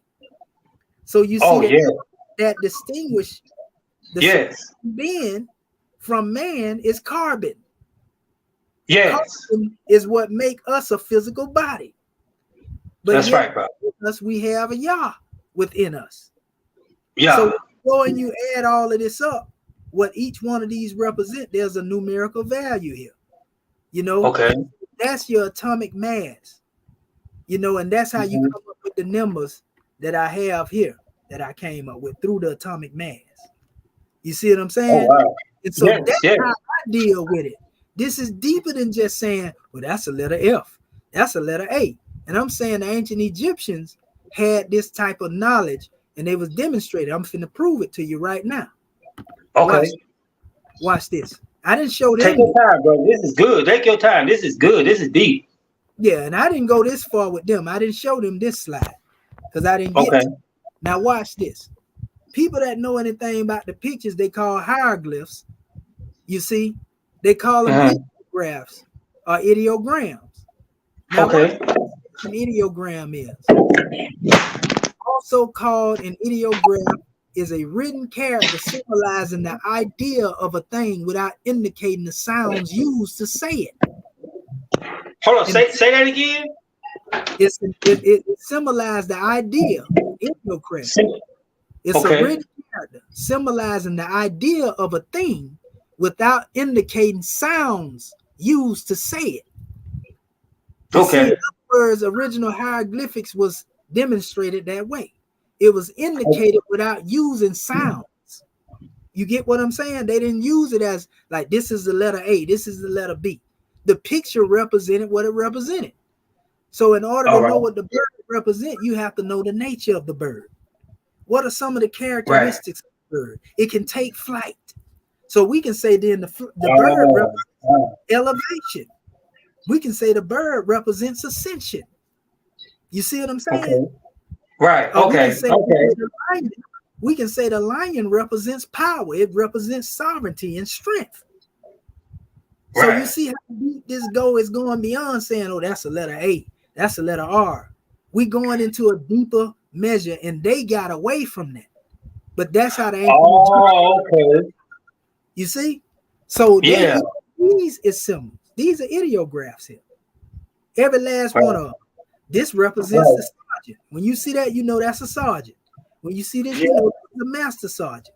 Based upon how many bars are in here. This is a first sergeant. You see what I'm saying? All symbols represent different things. When we put emojis right now, if I put a smiley face up there, what that smiley face represent? Happiness. Okay, if I put a sad face emoji up there, what it represent? Goominess. Okay, so now if we turn around, good brother, if we look at hieroglyphics, this is how hieroglyphics was demonstrated. These were their ancient version of emojis. They knew what they meant by them, but you'll never say the smiley face represents the letter C, would you? You see what I'm saying? No. You'll never say the smiley face represents the letter R, K, or J, would you? No, I wouldn't. Because they would think you were crazy if you say that, right? That's a letter K right there, and it's a smiley face. That's what they are doing over here with these hieroglyphics. And they're doing it because they accept Champollion's methodology. When what I'm talking about, as you can see, go way beyond what they're talking about. What I'm talking about can take you into the knowledge on being able to not only know the formula, but use that formula to heal yourself from illnesses. See, I ain't even got into that yet. Right. Oh, wow. I'm showing that these elements in the periodical table, they refer to certain things that deal with the functionality and what we need to replenish our body. Some of the information can give you the knowledge on how to bring about new inventions. if you understand the nature of them. Because if you understand the elements, then you understand what they can be composing. In order for your boy Elon Musk to have the knowledge that he had to have the knowledge of the periodic table and know how elements work in order to bring up the technology that he had. Well, our ancestors was already doing this. Potential for that knowledge was secret, meaning that the priests only taught it to other people. Sacred more than anything. They didn't teach it to the common masses. So how can somebody come later on and say that they know it when they didn't teach that to the common masses? You understand? Right. Yeah. I'm the way you explain it now, I'm understanding it. Yes, I agree wholeheartedly with you, brother. Now watch what it says as it goes on. Okay. As examples include numerals and Chinese characters. And so they'll say, well, how you know, Commission, if it had to come through because I got it through priesthood. Meaning the adept chamber and the teaching that Prophet Noble Ali brought, he brought us the methodology. It's in our Moorish Holy Quran. Yes, especially when he speaks of the chapter in there about the firmness of mind. I think that firmness of mind terms in to the methodology. Well, he said the methodology said a couple of times when he said, sit in this chamber and contemplate the meaning of these hieroglyphs. He didn't say go in there with a dictionary and go letter for letter. Contemplate thy own frame, contemplate your existence, and tell me that's the priestly methodology. Not because I'm saying it and because it's there, but when I go and look at the record, that's how they taught it. The priests themselves taught it the same way. And that's what they don't know because they ain't real priests. So you saying the way that you're prescribing this and saying this, you saying there's a reason for it. Of course. Yeah, of course. Now watch this. And it can lead to a healing of the nations. That's if these brothers would agree with your aspect of the methodology. That's right. If they were to study it that way, they would be able to find things, and somebody may tap into something greater before I can. Oh, wow. Is the methodology I'm putting out here based upon that, like it's evident. But it says examples include numerals and Chinese characters, right? The word ideograph comes from the Greek word idea, and graph, which is an instrument used for writing. So numbers also represent ideographs. It says numbers are likely the most commonly used ideograms in the world. So when I'm telling you that we can use numbers and go into this mathematically, this is the science that the Moors used when they went into conquering Spain. I went over this last night. They taught mathematics, but they learned the mathematics from the Egyptian system that they studied under. You see? And so they were able to deal with algebra. So when you look at what I showed you earlier, don't they look similar to algebraic equations? Yeah. Now you get it. I like that. This is what we call living mathematics. Right. Supreme mathematics, as the 5%ers would call it. What I call it is an anaglyphic comedic formula. You understand? So when you look at each and every one of these, and I look at this, because this is ha right here. So I show you ha. Ha is a word, not a single alphabet or a letter. It's a great but indefinite number. Ha over here also means the God of hundreds of thousands of years. So when I tell you that it also represents Yah or Yahweh, now it makes sense, don't it? Yes. You understand? And then when you call it down here, you say eternity, one of the 4 elemental gods. What that? And I went up and showed you the elements because in all actuality, hydrogen, nitrogen, oxygen, all of these comedically would represent Shu, Tefnut, Nu. You understand? Hold up. So you saying that the periodic table and the harmonies of the universe, the elements represent gods? What the Europeans call gods, because the ancestors would call them principles. Oh man, I'm lost. Okay, you're right. You know what I'm saying? So the principles of creation, Shu, Nu, Tefnu. I'm saying that was our ancestors' model of their periodic table before the European came up with this. Okay. You see what I'm saying? So hydrogen is a god. It's a principle. It's a principle of God. Of God. That's right. You see what I'm saying? So okay. Now that the Kemetic cosmology, when we say Neteru, these are the principles of Neter. Mm-hmm. Just like we say in the Old Testament, they say El, and they say Elohim. You see? Mm-hmm. El represents the deity, and Elohim represent those who are dispensed by the deity. One represents the grand architect, and the others represent those employed by the grand architect. Right. You got me? Yeah. See, I like to simplify this stuff. You see what I'm saying? And I like to use what we already familiar with to give this insight. And so this takes it way beyond what they're trying to make it. Just saying, oh, this is hate. Well, how deep does the science go? Because it also means, hey, here means to rejoice. You know, this is a symbol of rejoice. You know, this is a lifting of the hand. Masonically, they like to call this the grand hailing sign of distress. But this existed way before Masonry came into existence. This is an adept stance in the Moorish teaching. Prophet Noah demonstrated this. You see what I'm saying? So he was really he was really demonstrating what we call holy breath. So that's why I said at the top here, the everlasting gospel is a saving power that comes from the great God through our ancient forefathers by his prophets.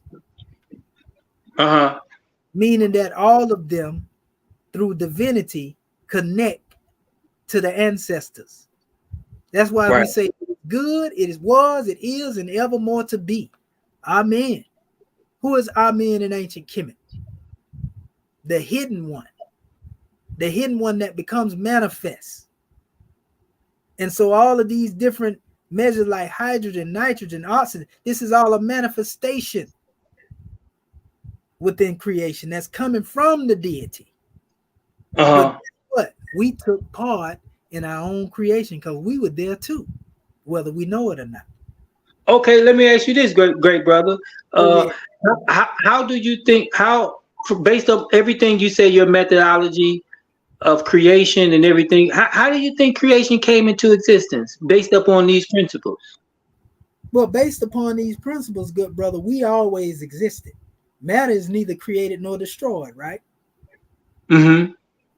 So in other words, if we exist as a manifestation materially coming from matter, that means we had to already be on the manifest. Now, in the time of gestation in the beginning, Kemetically, they talk about the celestial Nile or Nu. You know, this darkness of creation. They call it Nu or Nunet, Ku and Ku, those principles, He and He, which is right here. You know, all of these things existed. So biblically, they refer to this as Genesis chapter 1, verse 2.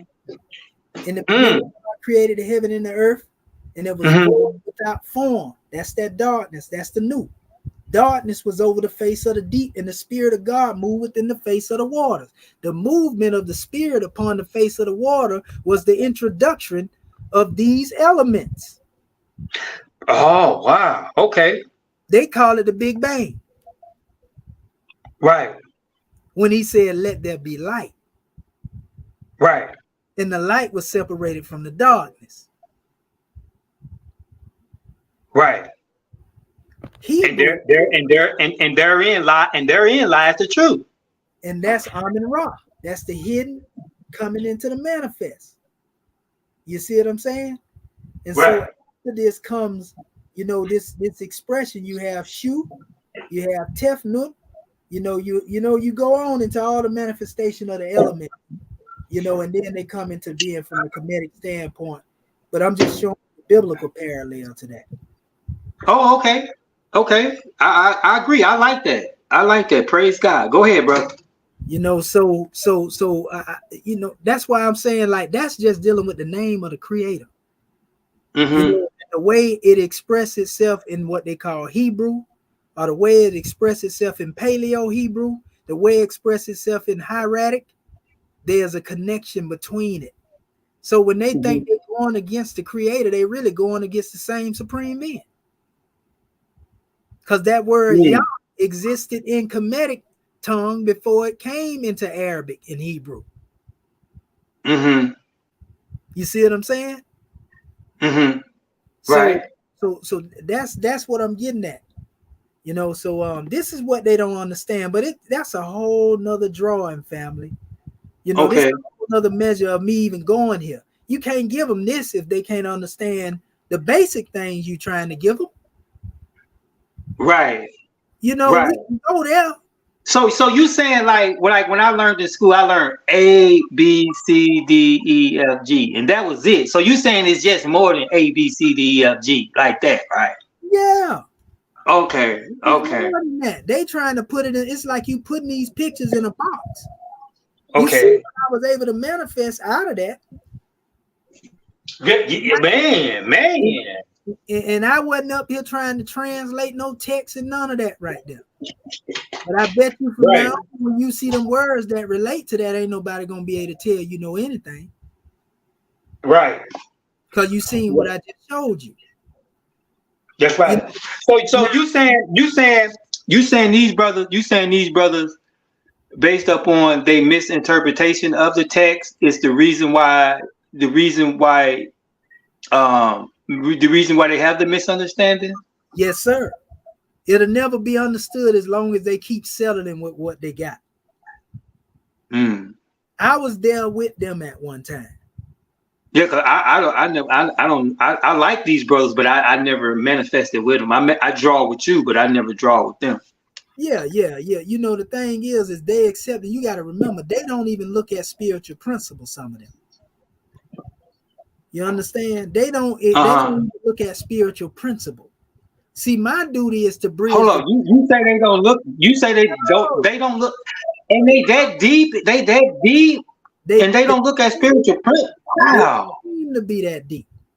Brother Jabari look at spirituality, and they call him pseudo for believing in spirituality. They call people that deal with spirituality converts, because they atheists. They don't believe in a God. So how you gonna say you believe in Kemetic Medunetta? Because if they believe in a translation that the Europeans brought, every one of them say Netta mean God. Right. So if you say Netta mean God according to y'all methodology, and these the books y'all study, then you disingenuous. Because you want to accept one part, but you don't want to accept the whole part. No, that ain't God there because they don't believe in God. And you know what though? And you know what? That's so true, brother. What you said though, and and tell me what you think about this. You know, like when the pandemic happened like 3 years ago. Yes, sir. And I was thinking like, well, man, you know, I'm in my late 40s, and I'm like, I'm just, you know what I'm saying? I've been doing okay for the last 5 years, man. But if you go back before that, you know what I'm saying? I was really struck. I was like, if that pandemic would have happened, man, and you know what I'm saying, when I was 25 or in my 30s, man, I think it would have affected. I think, man, it would have hurt me, man. It hurt my feelings, man. Right. Because you know what I'm saying. After all I went through, you know what I'm saying, of being who I am, man, and struggling from the, you know what I'm saying, from the bottom up and starting from the bottom of everything and stuff like that. If that pandemic would have happened like 6 years ago with me, you know what I'm saying, loving black women and having great relationships and things like that, man. But if it would have happened 6 years ago, I don't think you know what I'm saying, I'm keeping my head above water now and maintaining. But if it had happened 5 or 6 years ago, man, when you know what I'm saying, I don't think I could have really maintained with the way relationships are and the way attitudes and people change. I don't think I could have maintained, brother. What would you say about that? You know, that's you know, everything happened in its own time. you know, and you came in the time you were supposed to. I came in the time I was supposed to. But I believe that we as a people can adapt to a lot of things. You know what I mean? And, Okay. you know, because you got to look at it. Your consciousness being molded through what it was as you became who you are. You was Right. gonna become who you was regardless. You see what I'm saying? So Yeah. a lot of time, if I Yeah, look I was. at it now, I had the same spirit in my youth that I have right now. There you You go. see what I'm saying? So Praise God. That's it. I believe you would have been able to pull through it. You know what I Hey. mean? I Yeah. believe you would have been able to pull through it, like some of the young ones that is Hmm. 25 when it came through. You know what I That's mean? right. Right. You know, but you know, a lot of people don't understand, brother. So when we think on a high level of vibration, I'm trying to show our people what unite us. I don't believe Right. in all this division, but every time I try to Right. build a bridge to show that we won, they tear it down, bro. And so I begin to look at them as the adversary, because it's plain to see that they don't care that I'm trying to unite our people with this information. So They that's only a reason that you say that. You know, you're not just saying that. You know, uniting in harmony. You know what I'm saying? The prophet speaks of the mother of virtues and the harmonies. It's like, so you say that for a reason, man. Of course. You know, that's what I'm saying. We trying to unite the people. You know, and when you see somebody that's there that's hell bent on dividing the people and trying to keep us divided or with a demarcated thought pattern, you know, you have to look at this and say, well, who it is that's sending these people? Because when everybody else give their thought pattern, you don't see them bringing that same energy toward them. They only feel they need to bring that energy toward me. I pick up on it. Everybody else can get a spiel and everybody sit there and listen. But when I come forth, you know, he's pseudo. And you can be showing them the sources, and they'll say you're not showing them the sources. You understand? Right. So that let me know you don't want to see the source. So then that made me say, well, this individual, you know, is sent as an agitator or agent. Oh, okay. That's it. You're an agent provocateur. You Right. understand? Because you gotta hold on to those. You gotta hold on to those anchors of the soul. Yeah. Somebody sent you. So my thing is like we say in our 101s, from whence cometh thou, Satan? Where you going? To and fro the earth and up and down in it, right? You know, so I know what's going on. So that's what it is. You know, and they don't like to. A lot of people get upset, brother, because they know you stand for what you say. And they don't have the discipline to stand for what they say. So automatically they mirror themselves against you and say, he think he better than me, or he think he disciplined. And so they want to try to prove that you ain't who you are. You understand what I'm saying?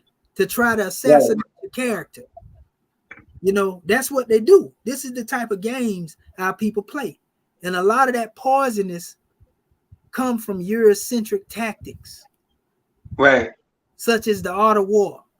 Such as the 48 laws of power. I know what they're doing. I know what they're doing. And that's why I declared that book 30 years ago poison. Right. You understand? Right. Poison. That's right. Because it's used to try to go up into Eurocentric institutions, but they use that information to tear each other down. So that's all they're doing. I know what they're doing. You understand? And check this out. I know And they doing this too. You know what I'm saying? I allowed my heart to be broken, brother. And when I was 25, and I allowed my heart was broken at 25, and that's when I became a Moor at 25. Yes. And I became a Moor at 25, but I had, brother, from 25 to 35, 36, 37, brother, it took me 12 years just to get over a heartbreak. And you know what I'm saying? You know what I'm saying? Through studying, you know what I'm saying? Being a Moor, but not being the greatest, you know what I'm saying? Being a hustler, a Moor, being, you know what I'm saying? Being me. And you know what I'm saying? It took me like over 12 years just to get over a heartbreak, brother, where I didn't feel it in my heart anymore, where, you know, I had these reoccurring thoughts of, you know what I'm saying, where, you know what I'm saying, where I couldn't, you know, but it, you know, I read so many books and studied and learned and grew so much, but 12 years, brother, just to get over that. It's, you know, is it, you think those brothers are going through something similar, or is it just me? Nah, good brother. A lot of them don't care nothing about it because they ain't, you know, a lot of them other brothers, brother. A lot of them are going through trying to fleece our people. You know what I mean? They trying to give out a bunch of information and be seen as something, and then I'm coming against them. I'm not even coming against them, but they, when I say what I say, they feel triggered. They feel triggered by the information that I'm bringing. You understand? And they feel all I'm doing is giving them the truth. I can't help that the truth is the truth. And so they trying to fight to hold on to a lie. You understand? And you be going with them, brother. So you on a whole nother level. I like what you be saying and doing. Go ahead. And I hate to have to go back and forth with them because I can't do what I best do when I got to go back and forth with you. You can see that there's more to it than meet the eye just by what I showed you a few minutes ago. But you can't go into showing people that when they're trying to deal with minor distractions, bro, and kill the people intellectually. Let me show you what I'm talking about right here. Watch this. I'm gonna go back to the video. Look at this. Look at this. Okay. Watch this. I'm gonna prove it to you now, brother. I tried to tell you, but you didn't want to listen. I'm saying that I need you to disagree with Walter Williams. Let me show you. I need you to disagree with Walter Williams. See, he want me to disagree with the elder. That ain't got nothing to do with what I was talking about. He want me to disagree with the brother Walter Williams. Watch this, and he keep cutting me off. Watch this. Listen. You just did. You just disagreed with him. Some answers got to be direct, brother. It can't always be a teaching session. Some answers got to be direct, man. I'm gonna show you, and I gave them both direct answers, and they didn't accept them. You understand? So when I try to give them clarity, when they ask for clarity, now they don't want to hear it. You understand what I'm saying? Them mind games, bro. That's mind game. Don't ask a question if you don't want the answer to the question. And you know what, bro? That's so true. Because like I said, when I was 25, my heart was broken. And like I said, if that pandemic would have happened when I was 25, bro, it took me 12 years just to get over a simple heartbreak, bro. You know what I'm saying? Just imagine if I didn't have the time to get over that heartbreak.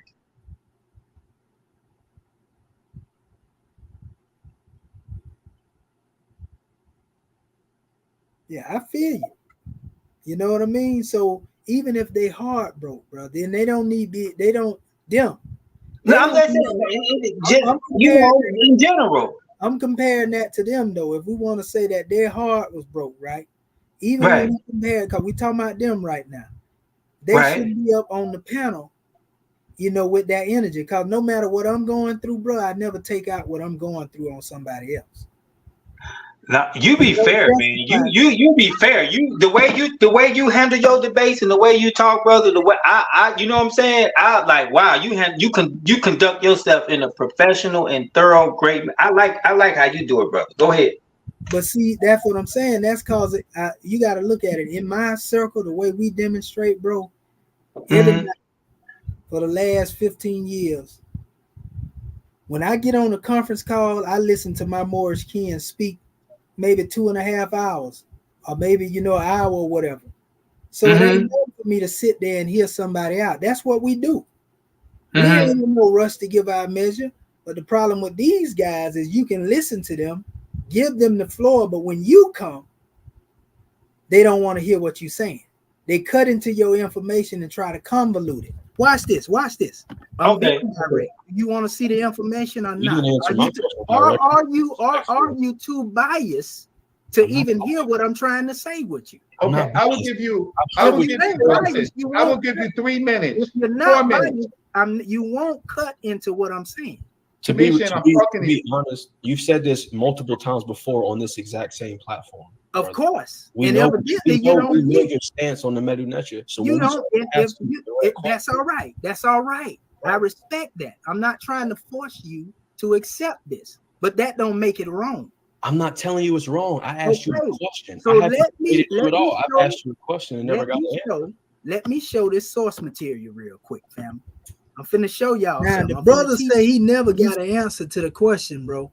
And I told him, I gave him the answer. He just don't want to accept it. You understand?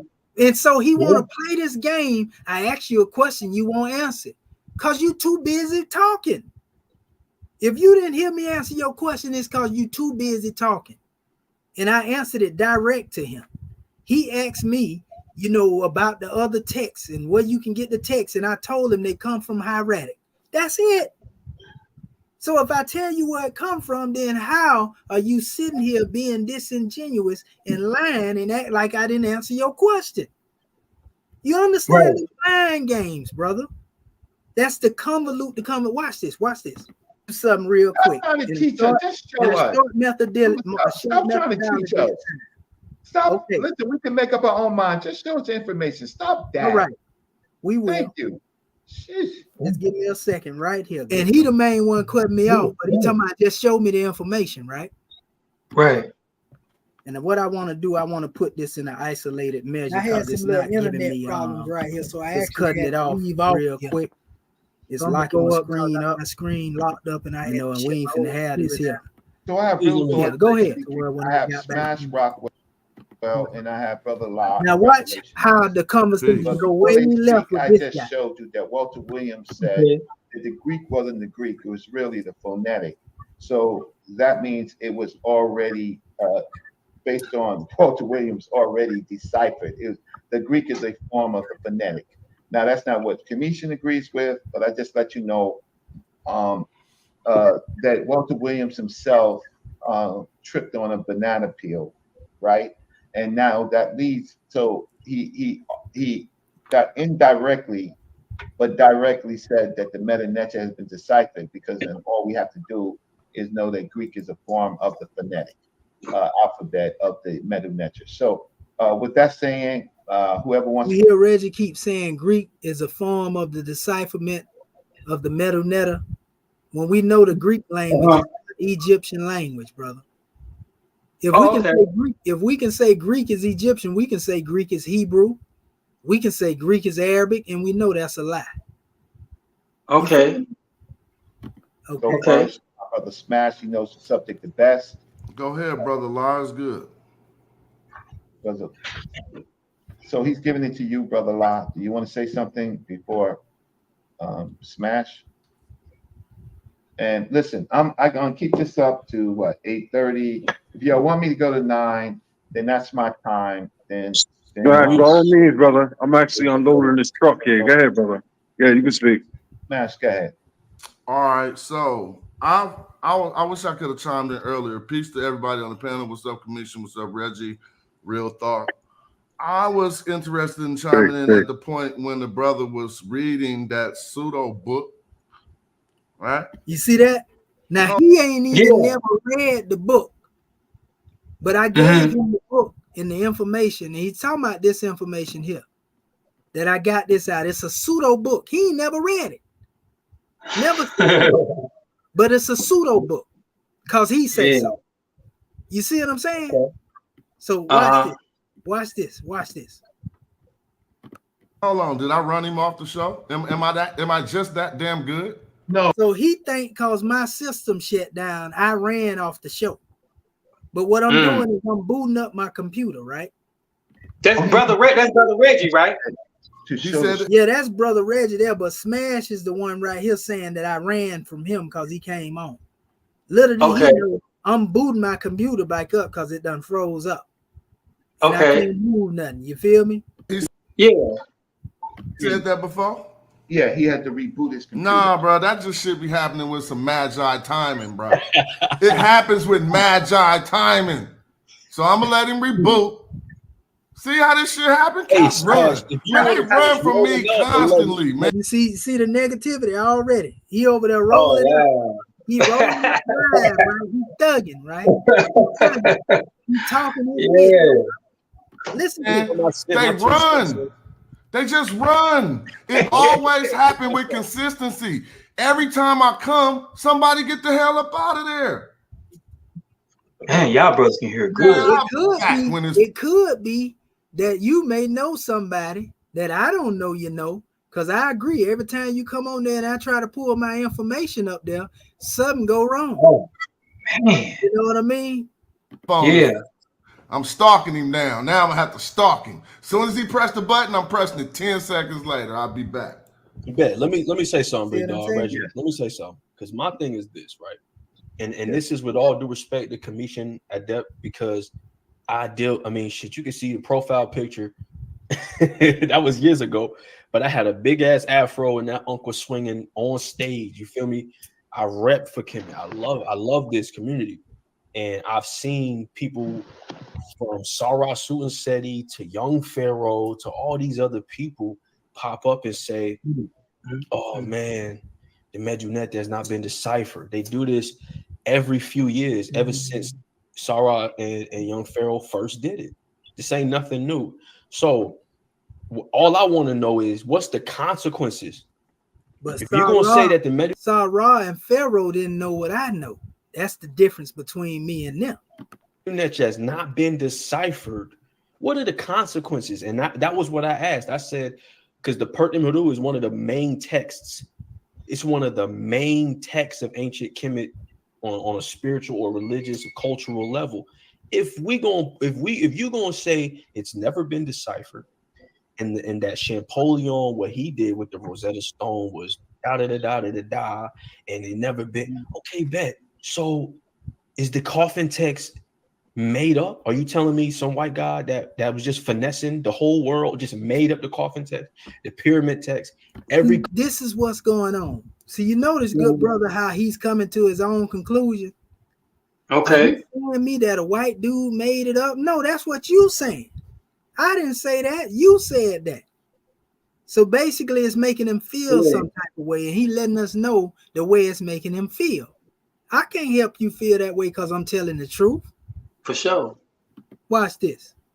Cartouche. You understand? Every cartouche with a king or a queen's name. You talking about every single text basically that we deal with. We can start. Come on, man. We can start real quick. The brother's name is Commission. Kemet doesn't appear in Greek. It. You see the logic that he used? Didn't I just tell you the word commission don't exist in no text nowhere? But see, he's trying to use that as a one-up to the people that's ignorant, that don't know no better. The word commission has to be somewhere in the hieroglyphic text. And if I asked him, pull the text up where the word commission is, he couldn't show it to you because he's lying. And that's what I'm saying. He disingenuous, bro. Ain't no such word in the Egyptian hieroglyphs as he commissioned. Okay. You see what I'm saying? But he's saying this to sway his audience. Oh, yes. It's deception and trickery. Oh man. Okay. Watch appears only in it only appears in ancient Egyptian, Meta-Neter, and Hieratic. He lied. So for him to have the name Kemet means it was deciphered. Just like Sarasuna Seti running around saying that the Meta-Neter is not deciphered, but his name is Sa-Ra, son of Ra. Sutin, he messed up. He read Budge. So his whole name is based on Budge. It should be Norsut. And then Seti, we only know Seti by the Medu-Neter. That's how we can verify. I'm going to show you something that they don't know. I got a drawing where they got the word, what they would call in their methodology, Sa-Ra, right? What he was just trying to move, Sa-Neta, in a particular drawing. Now, the European will tell you that they found the name Ptolemy and Cleopatra in a particular text, and this is what they did with the inscription. So if I tell you that I seen Sa-Neta in the hieroglyphics according to Champollion methodology, do that mean that we talking about Sa-Neta in this modern time? No. You understand? Like, this is the type of deception these dudes dealing with. You feel me? Yeah, these dudes something else, brother Chad. Now watch this. So you real thoughts, 910. Because I'm getting ready to come back. The problem is in the early. So you've been. They was doing this. They had diversity. It's not that they didn't agree. They had diversity. So you're right. I'm just saying on the level of the text, you have my little big brother Smash Rockwell, and you have Commission. So Commission so Commission and Smash, I'm giving the floor to you two. Okay. Peace. So I heard earlier when the brother was saying how there's something he has a misunderstanding of what an alphabet is. And so he's thinking that the way that Greeks organized their language and their symbols, that others would have had to arrange their symbols in the same way. As he's saying, like, we don't have an alphabet like we do the Phoenicians. This is all crazy. But better than that, our brother says that the metal letter isn't deciphered, and then he refers to a book which shows us the way that it could be deciphered. So then, my good brother, are you willing to demonstrate how the glyphs should be read in your new system with your new methodology? Can you simply just put some glyphs on the screen and read them for us in your new methodology, good brother? Could you do that? I'm not here. Not here? Listen to what I'm saying, bro. I'm not here to read symbols to you. But you just said you had the new way to read them, right? Who said okay, you see that right there. When I read the definition to him, I didn't mention nothing about a new way to read them. I didn't even go into the methodology that I was showing you earlier. I ain't mentioned nothing about that. I was reading the definition, the same one I showed up here earlier, right here. And he misquoted me and said that I said this was a new methodology. So that's called a straw man argument. He moved the goalpost, right, Brother Chad? And people that's listening. Your source said that. Who said that? The source material. Notice when he asked me a question and I started trying to explain him, watch how he cuts in people, the ones that's still here looking. Look at this now. Material that you presented? That source didn't say nothing about a new way. You want to put the source back up on the screen again? And I'm let's put it back up. And I'm finna show you how wrong you is. Admit you wrong when I show you. While I was listening, your source said that these are pictures and certain, and you've been saying this the main time, but you will never demonstrate for us how the glyphs are to be read in this. This is what we call somebody that's trying to basically convolute the conversation, so you never get no clarity out of it. He starts arguments, and he tries to use his history of so-called teaching you meta to make himself look superior. But all the while, he don't want y'all to hear my expression. He just wants you to hear what he's saying. You see? He don't even care. He don't care to be respectful. Watch this. You admit that you're wrong when I show this. Show the source. Admit that you're wrong when I show either you misrepresented the source, no, you misunderstood, or you misread it. But you clearly said so. You're recanting your previous statements. This is why we can't get a people nothing, because you gonna cut into. You're cutting into me, brother. Reggie gave me the turn to talk. Now you see, he's saying Reggie gave him the turn to talk, but he asked me a question and wanted me to answer the question. You see what I'm saying? But when I try to answer the question, he want to talk over me and then say I cut him off. You see how people like to play games? And then and now we're having a dialogue. You said you're about to put something on the screen, and you ain't put it on the screen yet. Answer it. No, you asked me to. Why don't you just go put it on the screen? You said you about to falsify what I said. You asked me to answer. Man, this is runnership. Y'all let dudes do this shit. I get ready to answer. You try to talk over me. So you're not about to read it because you just said you're not here to read it, right? I got it right here, right now. Well, then put it up. I'm gonna show you wrong again. Put it up. You need to admit that you're wrong. Put it up. Stop saying you need me to admit. First, get to the point where I need to admit. Can we at least get to the point where I need to admit something? If I'm gonna be cut off while I'm, well, we talking back and forth. You just acting real soft right now. Letting you know I'm leaving. If I bye, get up out. I ran you about your own show. Get up out. Get up out of here. I don't care if you're about your leaving threats. speak. I don't care about your leaving threats. Read the shit in the new way that you said you know how to read it. Don't cuss me. Read it in the way. Read the shit in the new way you said you know how to read it. I got you, bro. You're an internet gangster. Okay, no, I'm not gangster. Come down. Never gangster. Never been gangster one day in my life. Ask the gangsters from Oakland. They'll tell you, Smash ain't gangster. That's why we love them. When you talk, I'll read. When you get done, I'm gonna finish. Do you hear what he said? When I talk, he'll read. He's not making no sense. I'm finna let you go. When you get done, I'm gonna finish. And when I'm done talking, you're gonna read? I'm gonna do what I do to present what you said. And no, let's be men. You just said when you're done talking, you're going to read. Are you talking about you're going to read the glyphs with this new methodology that you're telling the people you have? But I'm being direct. You being on some avoidership shit. Basically, you can't read the shit even with the new methodology you got. I'm gonna show you how disingenuous you was. Go right ahead. New methodology. Go right ahead. Nothing about no new methodology. You still ain't did the shit. Why you keep saying you gon' do it? Do it. Can you mute it? I don't need to mute. I'm gonna let him speak and I ain't gonna say we going back and forth. They hear us both. Go. I need him to do the same thing. When I speak, he need to be quiet.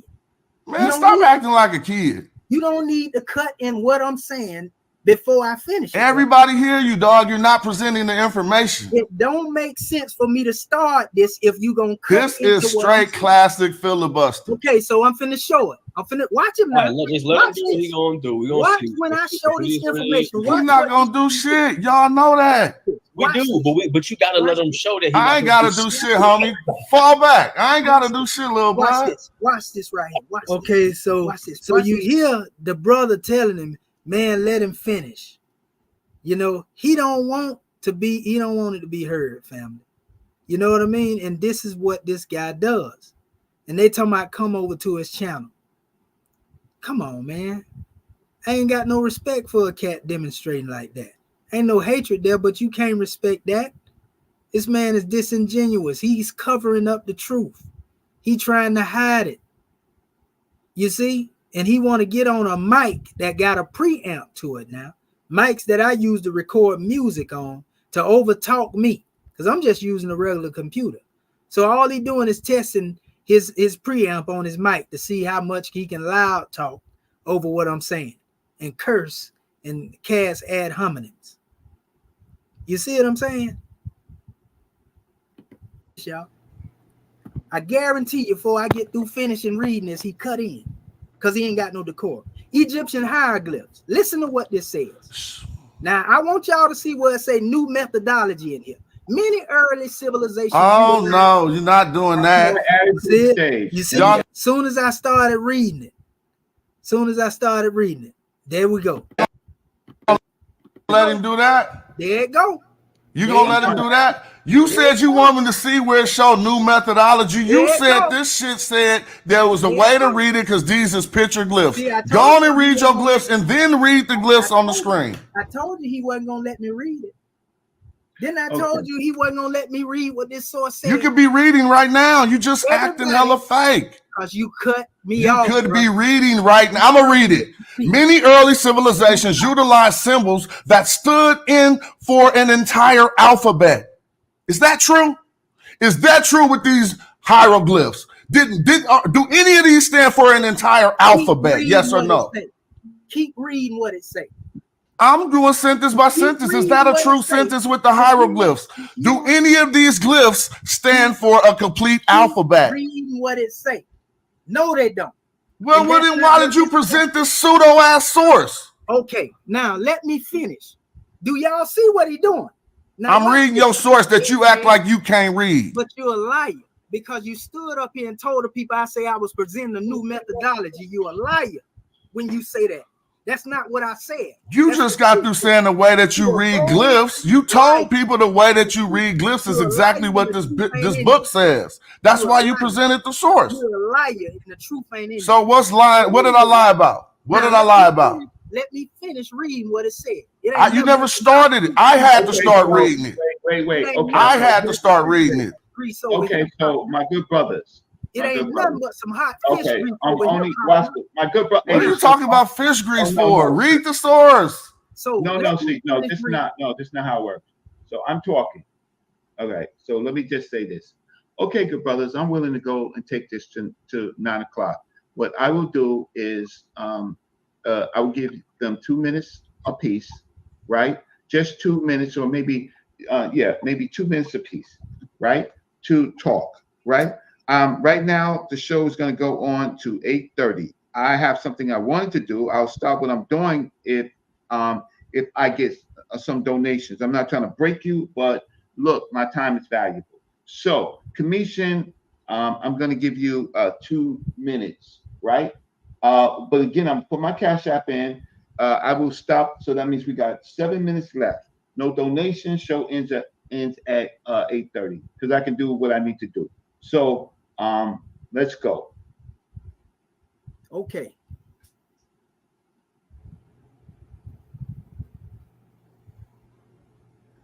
We can't hear you, Commission. Sorry, something happened. Let me just. You must have muted me. I didn't know I was muted. Okay. So let me get back over here. And we're going to read what the source said. The people heard it the first time, but we're going to say it live for the people back in the room. I'm starting now, Reggie. You got me?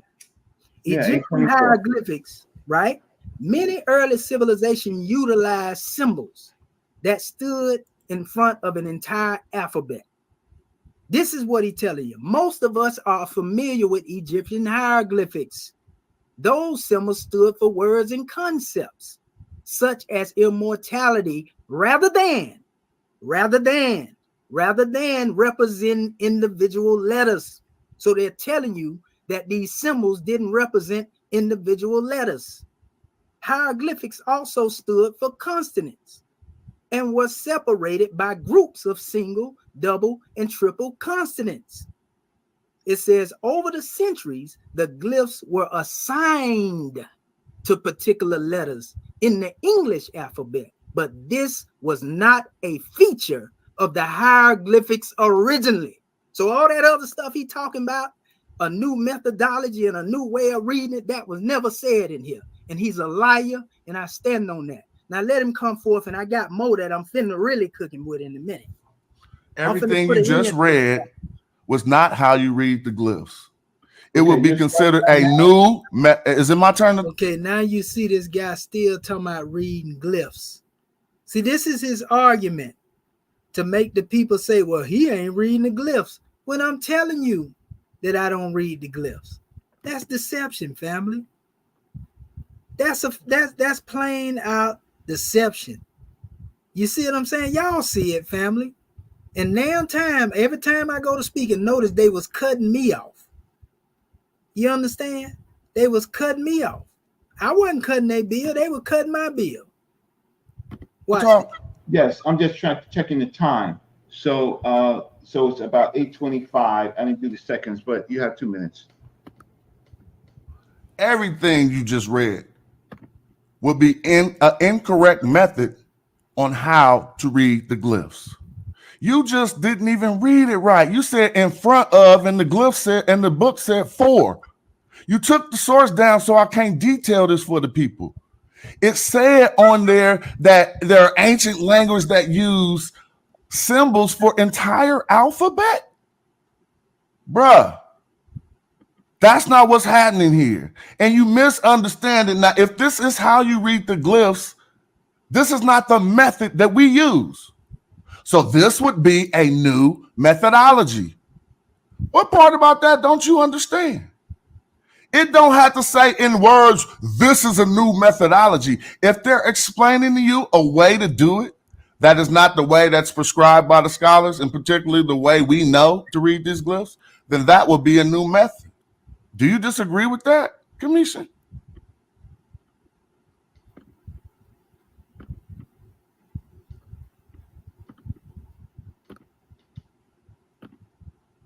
So you just silent, huh? Commission, you have a response? You ain't got no response because it's true. If it's not the method that we use, if it's not Champollion's method, so you want to start talking after we just had a whole silence for you to speak, but you're going to act like, and then you're going to. You see, he asked me a question, And I wasn't going to even answer him at first. But when I try to answer him, watch what he do. Say, hey, Smash, huh?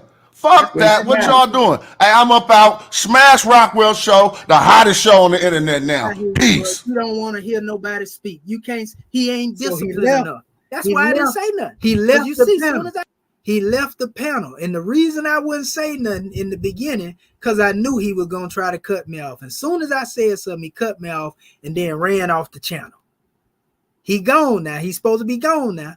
Now watch what happens. I talk. That's what he going to do. Now, Reggie, I'm finna show the source right here real good, quick, good brother. Okay. To the audience, before you go. And I want to say to the audience, it's all respect for y'all family. It ain't never negative coming from me. I'm just saying, if I let somebody speak, I want to speak in return. I want to give honors to Reggie for moderating, coming in, brother. If you can't listen to the information, we can't have no proper conversation.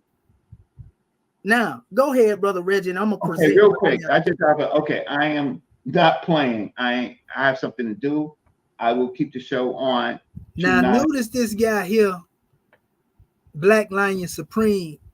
He always got something to say. He trolled me all the time, but he'll never get up there and get on that panel when we talking. But he say, brother Reggie, make him tell us what the source is he's showing. He never named the source. And everybody that was watching that video seen me show them where that source came from. You see what I'm saying? This is why I say these dudes, they playing, man. And they all in it together. And it's all based on the fact that they hate the Moors. That's crazy. You worse than the European. This is domestic racism coming from our own people. I don't want to hear what he's saying because he a Moor. You let the European talk more than you let your own people talk. But you hate the Moors so much, and the Moors ain't did nothing to y'all. Noble Drew Ali ain't did nothing to y'all. But that show how hateful y'all is, and that's why half of y'all catching hell right now.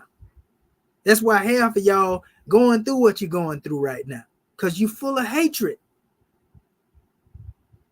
You got hatred in your family. I can't dislike nobody. Me, I can't do that. I can't dislike somebody just because they're a Christian. Even though we may disagree, I don't hate them to where I don't want to hear what they're saying.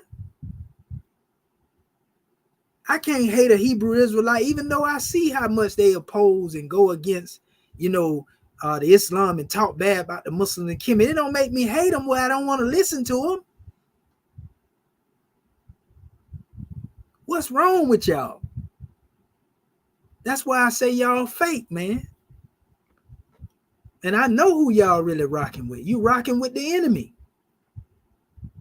I don't care what nobody else think. You got everybody else fooled, but I know you the enemy. I know y'all house Negroes have been sent as agent provocateurs to make sure that our people keep going back and forth.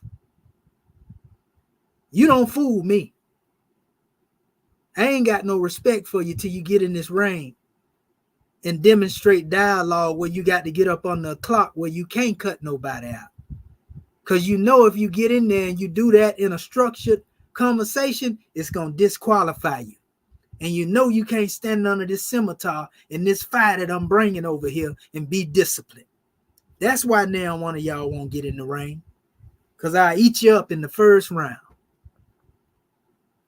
So what I'm going to do, moving forward, being that I know that there is no means of being able to dialogue with y'all when Saw invite me on a platform, I ain't got nothing to say to you, family. Because I know you don't really care, what's being said. You just trying to convolute what I said. So it don't make no sense for me to keep doing that, expecting different results to come at you. No, I ain't coming on your platform so you can try to kick me off of the platform. We ain't gonna do that, family. We ain't gonna play like that. I don't play game. Freedom is not a game to me. I'm trying to teach my people. I can care less what a Negro think. A lion don't care nothing about what a lamb think. Yeah, I said it. All you is some lamb chops. 9 o'clock. Yes, sir. If people donate, if people don't donate and I'm not greedy, but it's still my time, so I have a number. So it's 8:28. I'll let Commission speak, and then if I don't get what I think is reasonable, I'm gonna close down the show. Okay, so Commission, go ahead. I'll let you speak until I won't cut up the show, but go ahead, good brother. Go ahead, speak.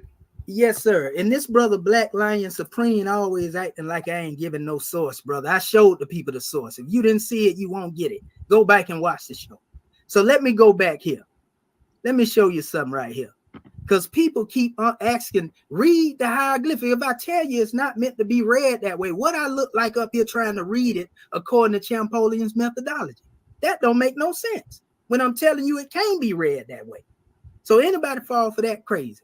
But let me show you the information, because that's what I'm about. Documentation beat conversation. Hey, Reggie, you see the screen sharing right here, good brother?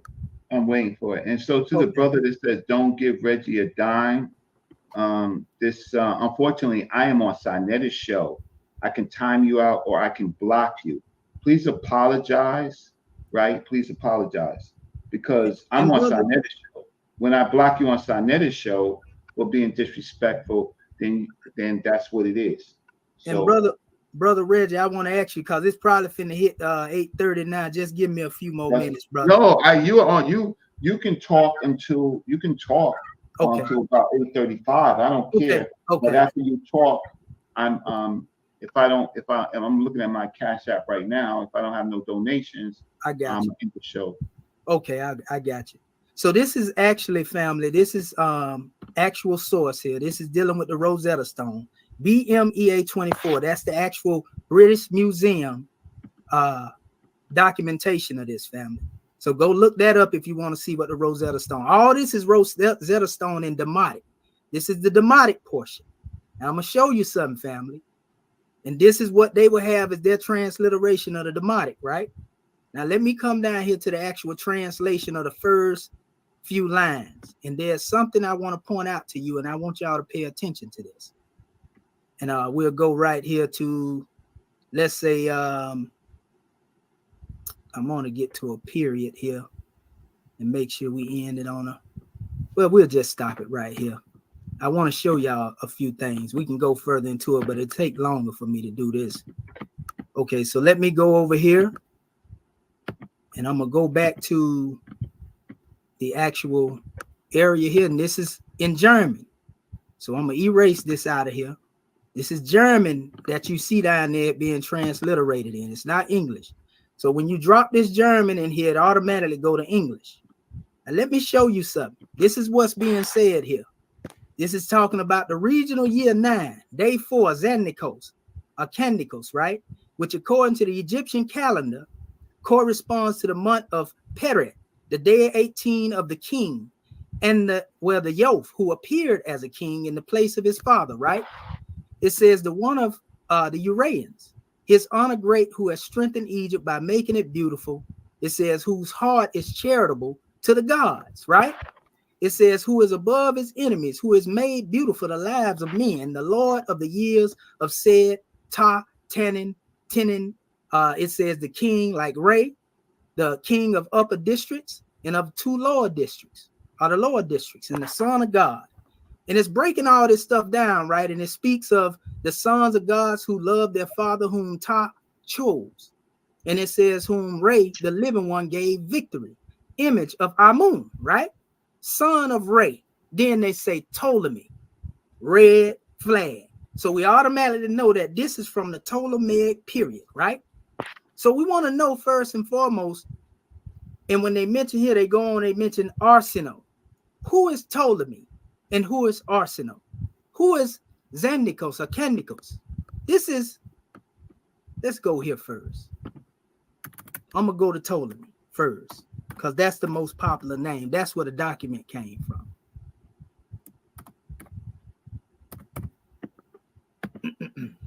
And there are many different Ptolemies. So when it's speaking in this documentation, family, this is who they're talking about.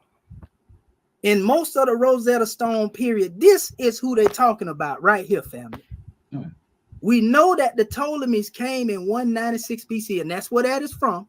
That what I'm reading is coming from 196 BC, the actual Rosetta Stone. So these are the people that are being mentioned in here. In this whole text, if I were to transliterate all of it right here for you. Now, let me show you who Arsenio's is, because I want to be brief. All right, so let me just stop. So it's 8:33. Hold on, Reggie. I'm landing. So now, he told me he was going to let me speak to a certain time, and he couldn't into my bill, right? Because now he see I'm exposing what's going on in the Rosetta Stone. He didn't expect that one. He wasn't ready for that one. So he triggered now. Reggie triggered. Watch this. Let me land it. I'm finna land it now. It's important that I show them this, because when you cut it, they don't get it. You know, it cut the wisdom. So I'm gonna say this and then I'm gonna pass it to you. So I want to show them now who Arsino is, right? I'm trying to show them. If you notice, if you go into the text, these names were added into. Now y'all see what Smash saying down here at the bottom.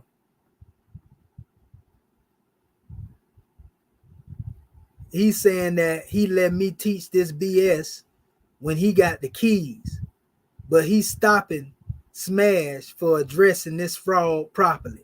So he mad at Reggie now for letting me continue on when he chose to jump off the panel. And he get away with this. He crying like a spoiled child, basically, because he mad because I'm putting this up here. Now he like, oh, you gonna let him do that? So he mad at Reggie now. To the text. Hold up, let me do this here.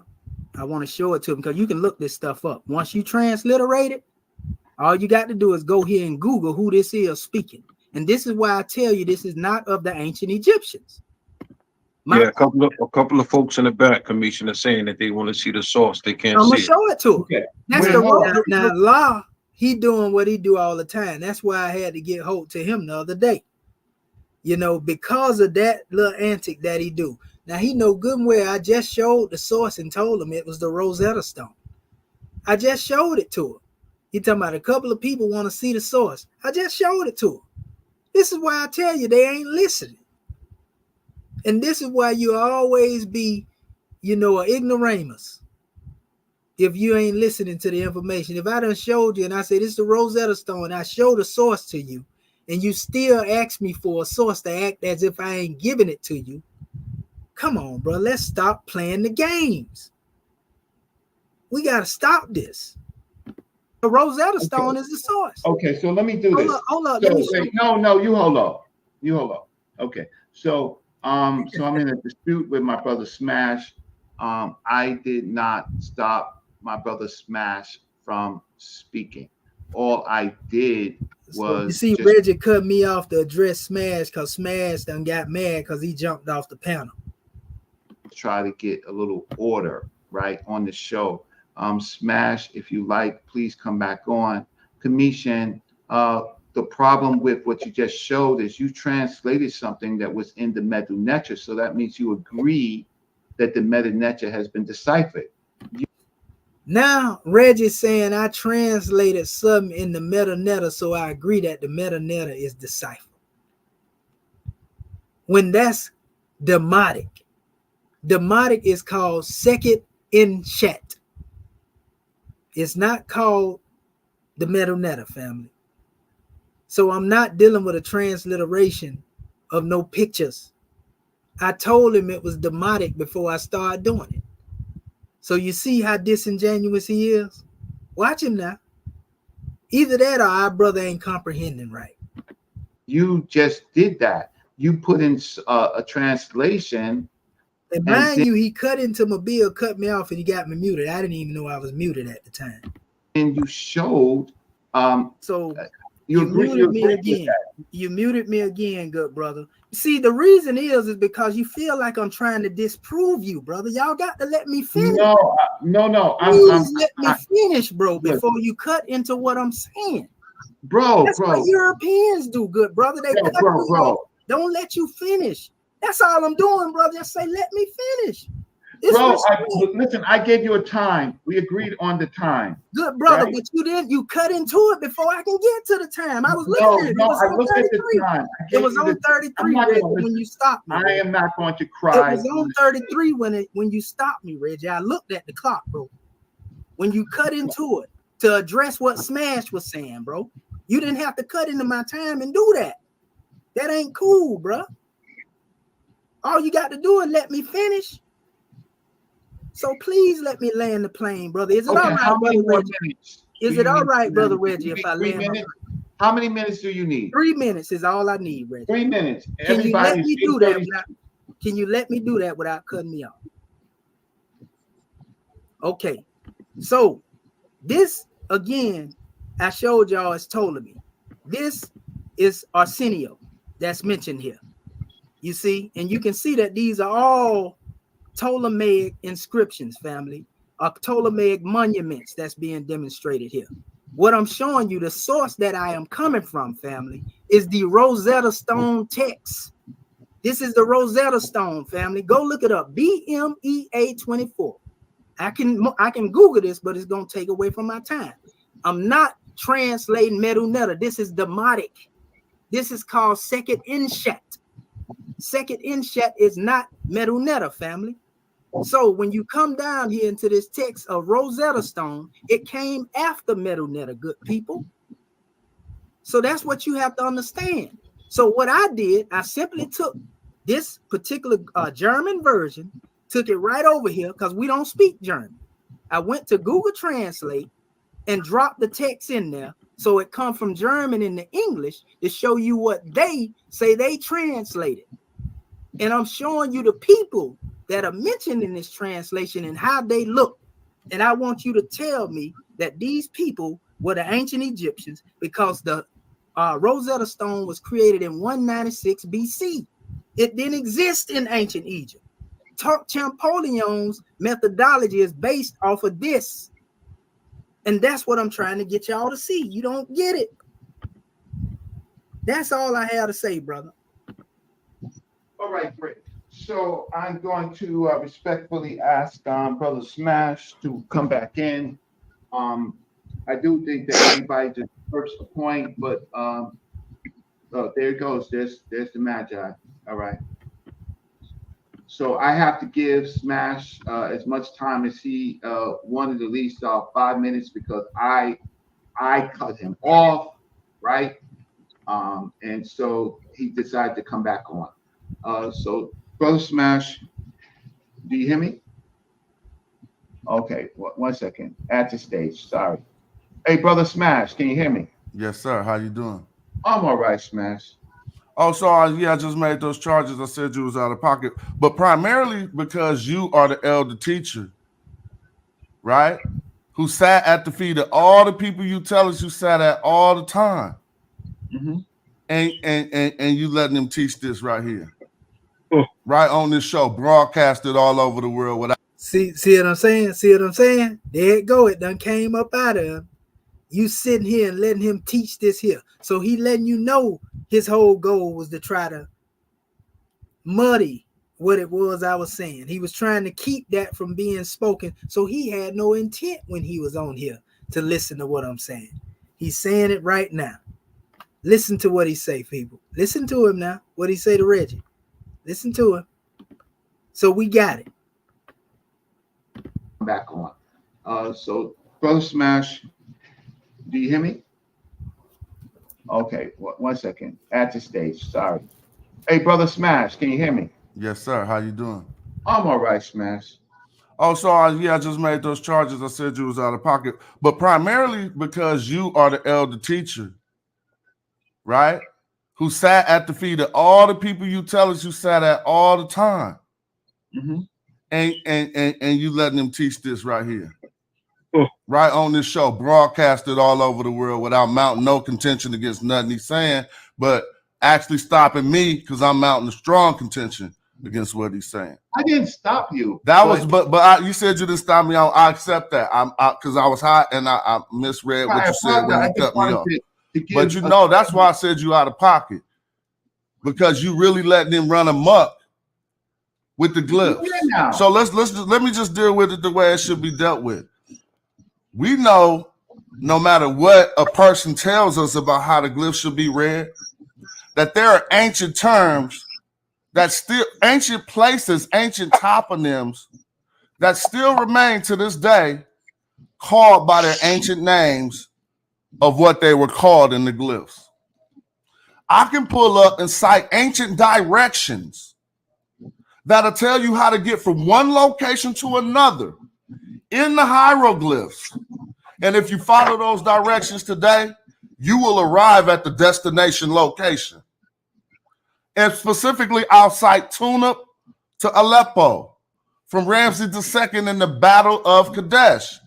You see, this is what we're not doing. It's so easy to dispel all this pasting books together to teach y'all lies because we want to be master teachers.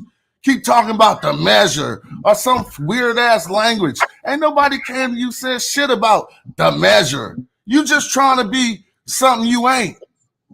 And it's a complete charlatan is what you arrive at being only because you could be nice as you want. People could be endeared to you, but you're acting like you know something that you don't, and that makes you a charlatan. I just said I can give you, and I cited the sources, directions, okay, that if you look at them like they birds and symbols, you won't know where the hell you're going. But if you read the language, you will be able to navigate from Tunip to Aleppo. How could you get around that? You got the name Commission, which is based on knowing that Kim is a biliteral root. The biliteral root to your name was from deciphered hieroglyphs. There's no other way that you would ever been able to form that name in this language if that had not been deciphered. So it's easy to me. And like I said, again, I was just high, Reggie, so I wasn't making charges at you like that, but you know you're wrong for letting him run up. That's his problem right there. He was high. He was high. You understand? Well, I'm sober. Commission don't get high. And you're high on your own ego. Muck and acting like it's even well qualified information. But it's all love. I didn't make it. I didn't think it that it was well. So he just wanted that opportunity to come back on there behind what I said. Qualified. I actually said to him I was concerned that he put in a translation in that was, I don't know, in Greek or in German or French, and then we got, so he showed that it was in fact decipherment. But I'm just trying to run the show, and if people pay to keep the show going to 9 o'clock, I'm glad that you're back on. Commission, do you want to say something to Smash? I don't want to address him. You still got me on the big screen. Sorry. I'd rather address the people. I'd rather address the people. You know what I mean? Because anybody that's disrespectful that don't want to hear me bring them forth, I ain't talking to them. I'm talking to the people that want to learn. So now I'm finna really expose what's going on. Wait, but you do know that he's still on a platform. I'm not addressing him. I'm addressing the people. I don't have to address him. Okay, I don't have to address his ad hominems. I'm addressing information. 8:43, 8:42. Okay. Yes, sir. You gave him 5 minutes, so I get 5 too, right? Okay, I'll give you. He didn't take 5 minutes. Just cause it's commission. Oh, he didn't take 5 minutes. All right. No, so anyway, just cause he didn't take 5 minutes. You're not fair. You gaming me. I let you speak. How am I gaming you? I'm saying, brother, just be just. That's all. And anybody that's looking to say, come on, brother Reggie, you gave that man 5 minutes. Let's go. I'll give you 5 minutes, but don't do that. I'll give you 5 minutes and then Smash 5 minutes. I just gave honors to you for being a good moderator, good brother. No, you know but what I mean? Listen, so you're wasting time. Brother, I ain't wasting time. Because I'm going to close the show down. Let me go forth with the information then. So, first and foremost, family, let me give y'all some background on this Rosetta Stone that a lot of people don't know, family. When it comes to dealing with this Rosetta Stone, it was actually written as a particular measure right here. And I'm going to show you. This is what our ancestors was talking about right here. They're going to tell you these are the scribes that were forced to deal with their particular measure. Now watch this right here. Listen to what they say. So this is why I don't honor the Rosetta Stone. Okay, it's my screen sharing, Reggie. My time start from the screen being shared, right? No, it started when you started talking. Oh, so it don't start from the screen being shared. All right. Okay, I got you. Shaming me, I see. boy. I see. No, bro, I'm just trying to get you to stick to being honest. That's it. So Oh, let me go into here and show y'all this here, family. You know, it is what it is. It says, it is Sokis, the son of Pabis, and a man of treasury, who says before Sokimpitis, it says, the great God, my Lord, right? Sokit Neptunus, I am your servant. Do not throw me aside. I am attacked. Don't throw me on the street. My bad things that have happened to me is a God who does them to me. Is it Sokineptus? Is it anyone because of my father? Is it someone because of my mother? Is it Maris, the elder, a son of Paibus? It says, is it Maris, the younger son of Paibus? You know, the son of Emotep. But it goes on basically, and they start explaining, family, if you go into this measure about them being taken into what we would call being mistreated. And the mistreatment also had to do with them being put out in the sun if they didn't do what the Ptolemy said they wanted them to do. This was the native Egyptians now. And I'm going to do a presentation on this on SAR, because that's what I'm going to bring out in the debate if ever want to challenge me on this. The Rosetta Stone is a slave-making propaganda tool that was used as what the European used when they deal with what they call House resolution, bills that they pass to oppress a people. This is all the Rosetta Stone is.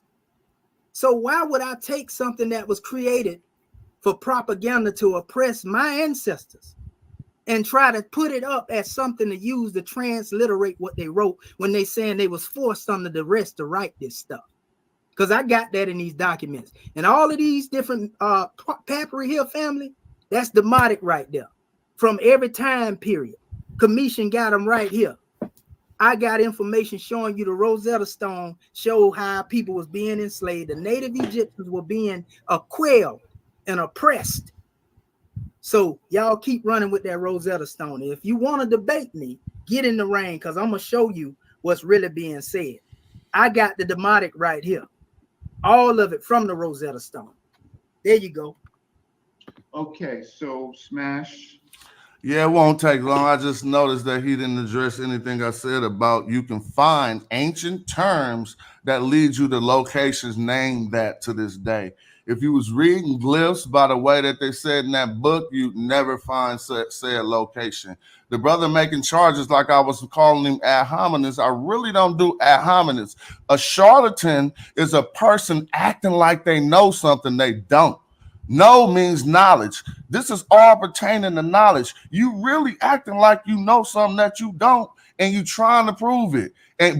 So if you could say another name I called you besides fake and a charlatan, which you actually is showing good examples of how to be tonight, because you telling people a language that you don't know how to read, ain't been deciphered, but then you don't know how to.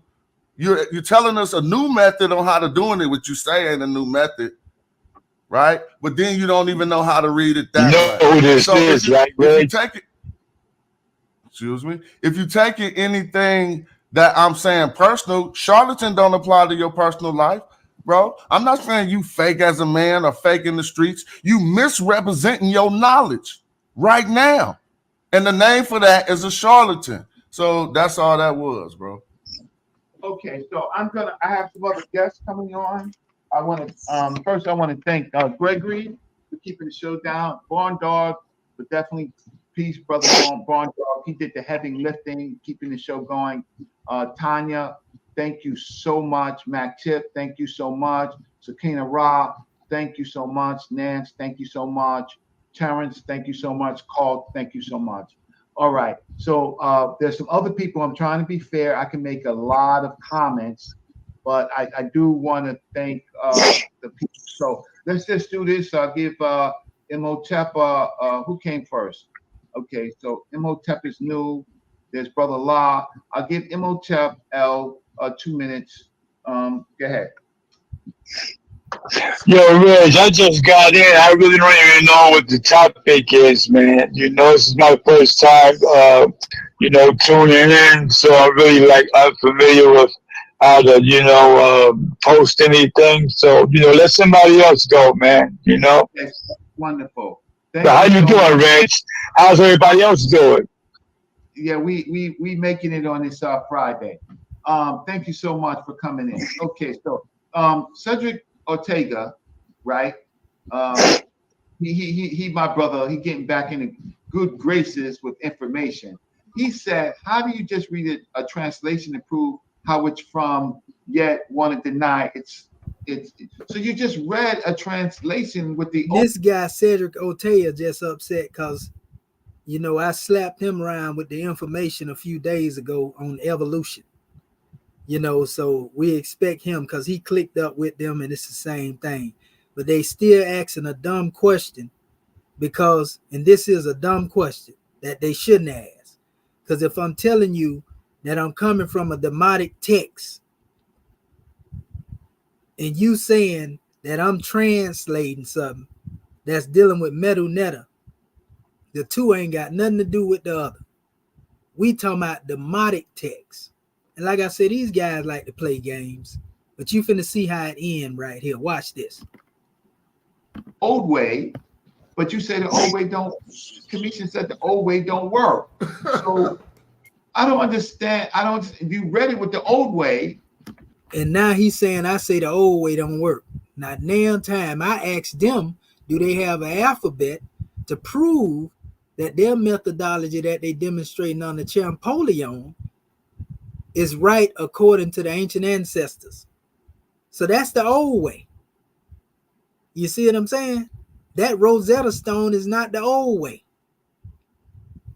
You didn't read it with the new way, the modern way. You read it with the old way. So this is now. Did y'all hear that ignorance? I got to call it what it is. He said I didn't read it the new way with the demotic. I read it with the old way when I clearly just showed y'all demotic text.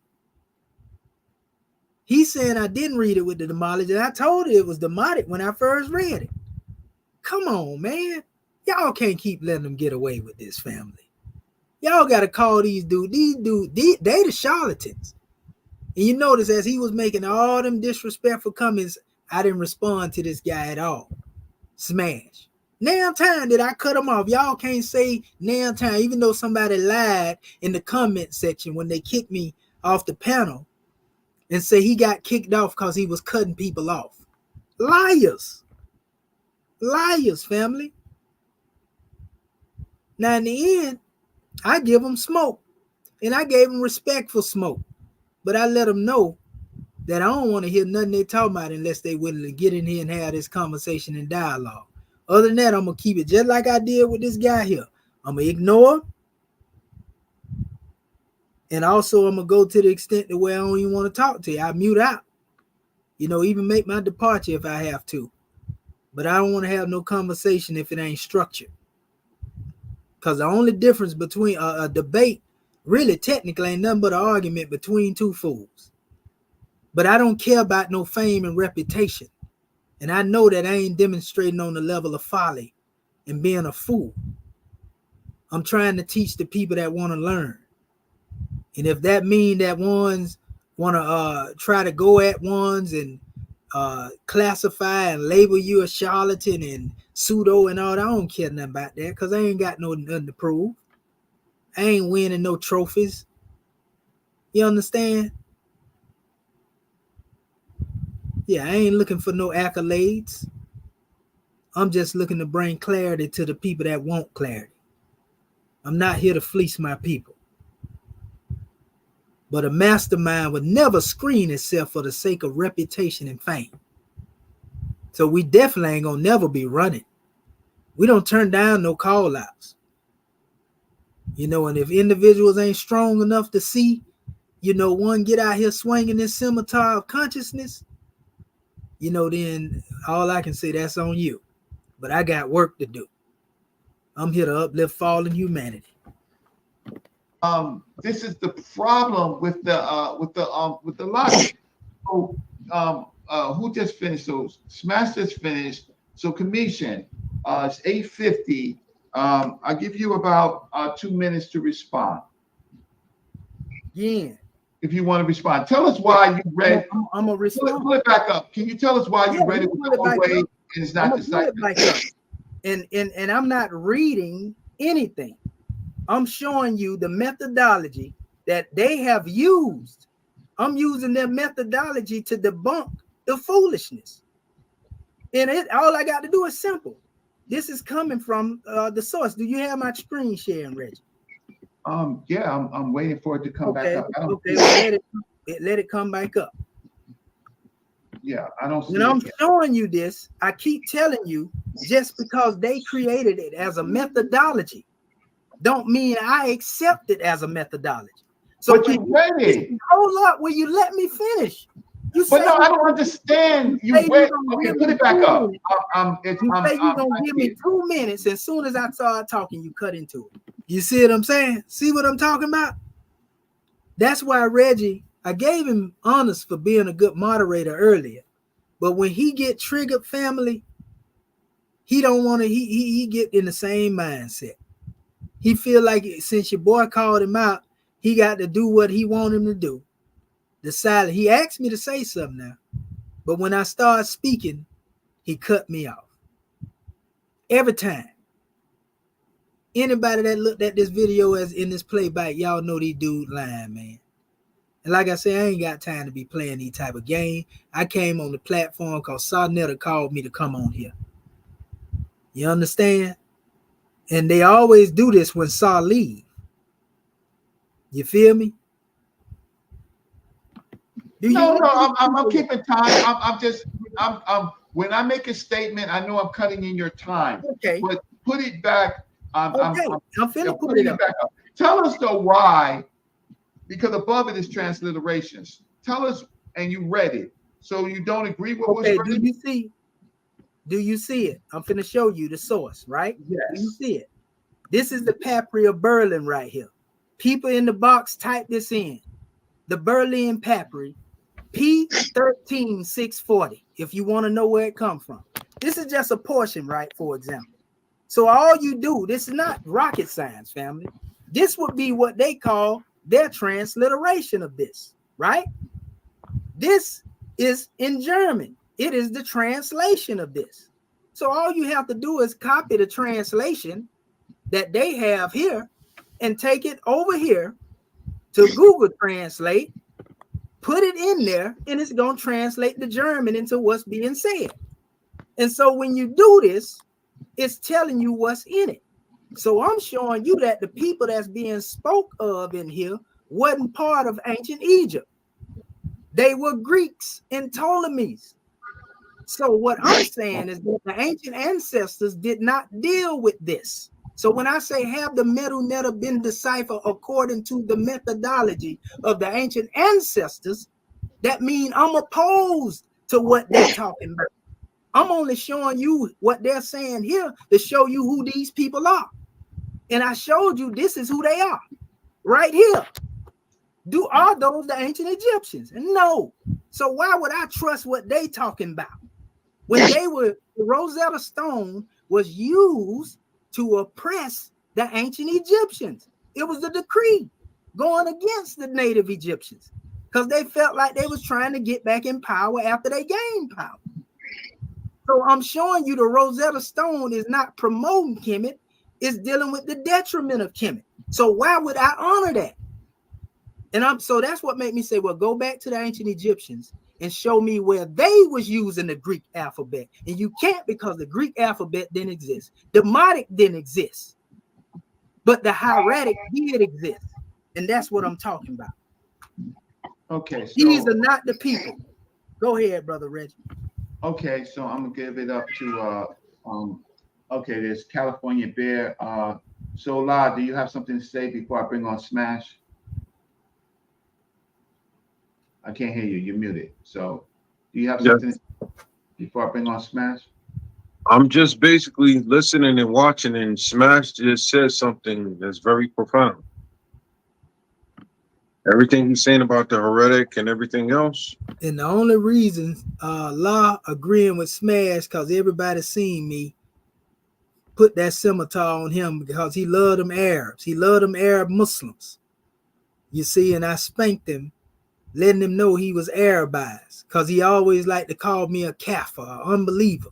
And I normally don't say nothing, so when I put it on him, he didn't say nothing. He gracefully bowed out, but here he go again. He liked to throw rocks and hide his hand. He don't even know what we talking about, but he just want to go against me because of that last episode. So, it is what it is. Ain't nobody here to play games with the truth. It seems like the reference point that he always goes back to is Google. I'm just listening and watching. Now, you see this right here? It seemed like the reference point that I always go back to is Google. When I showed them books, I showed them paper that didn't have nothing to do with Google. Then I took the German and put it in Google Translate so they can understand it, because they wouldn't understand what the German language is saying, because none of us speak German. You understand what I'm saying? It's because they're looking for a got you moment.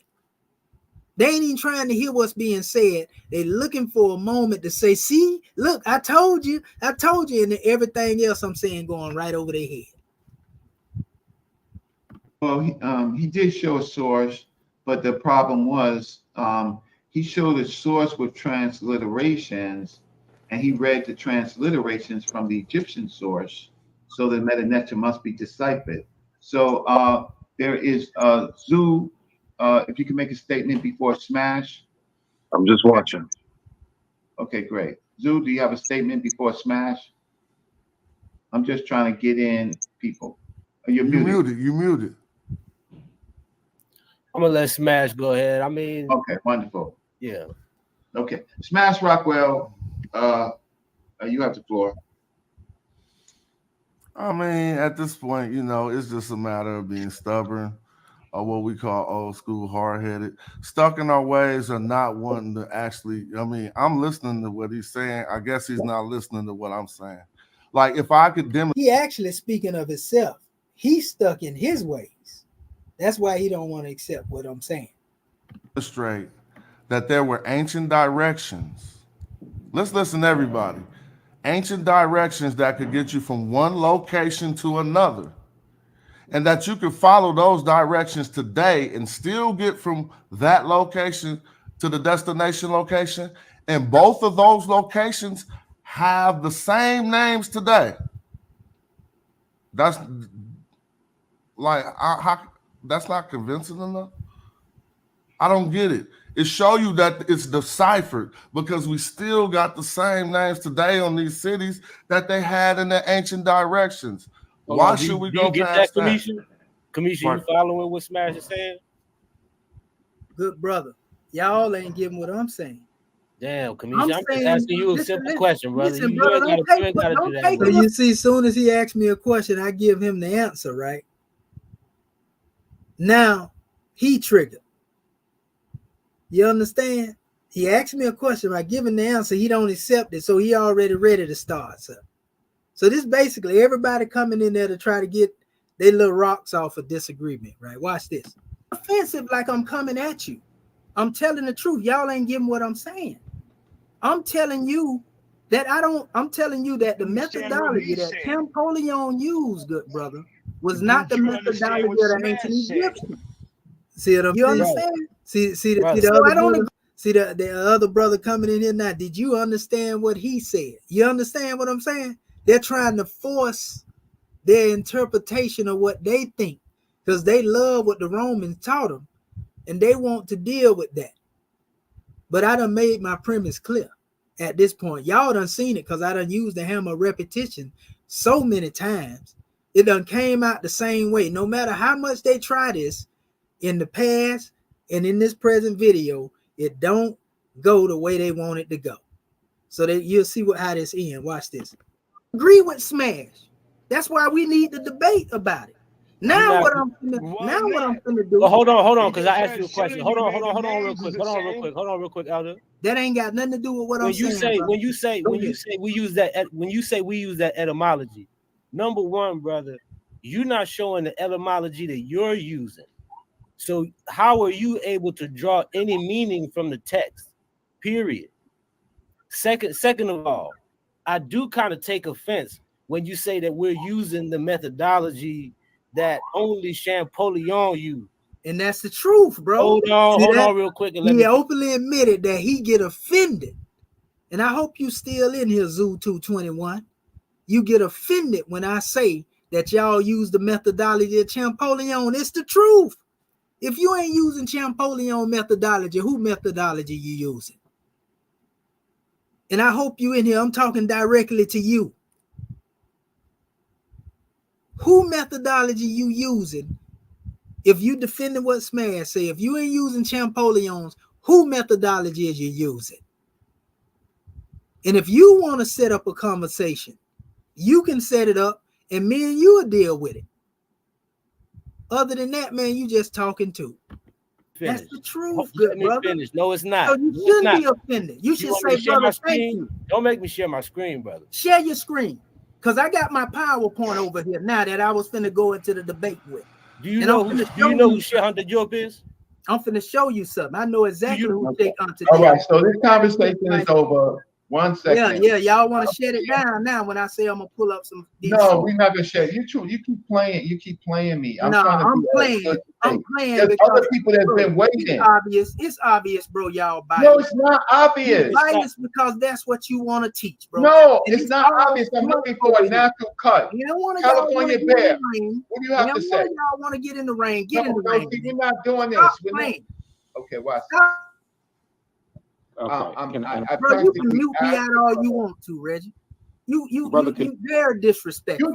You're disrespectful to the rest of the man of honor, bro. And I don't care how nobody feels. Every time I get up here, I let y'all speak, but you don't want to hear what's being said and try to hide up under that. Dead off. You know what? You cut me dead off. I came in respect. And when y'all want to get in the rain, line it up. Brother, so you want to jump off the screen after you say that? Come on, I put him on. Yeah, so he kicked me off the panel at that particular time. And so that right there made me lose all respect for any of them. And so I don't have nothing to say to him. Ain't no hatred. I just don't have nothing to say to him. All behind some information, and you can't stand with the truth. And that's why I named this video what I named it.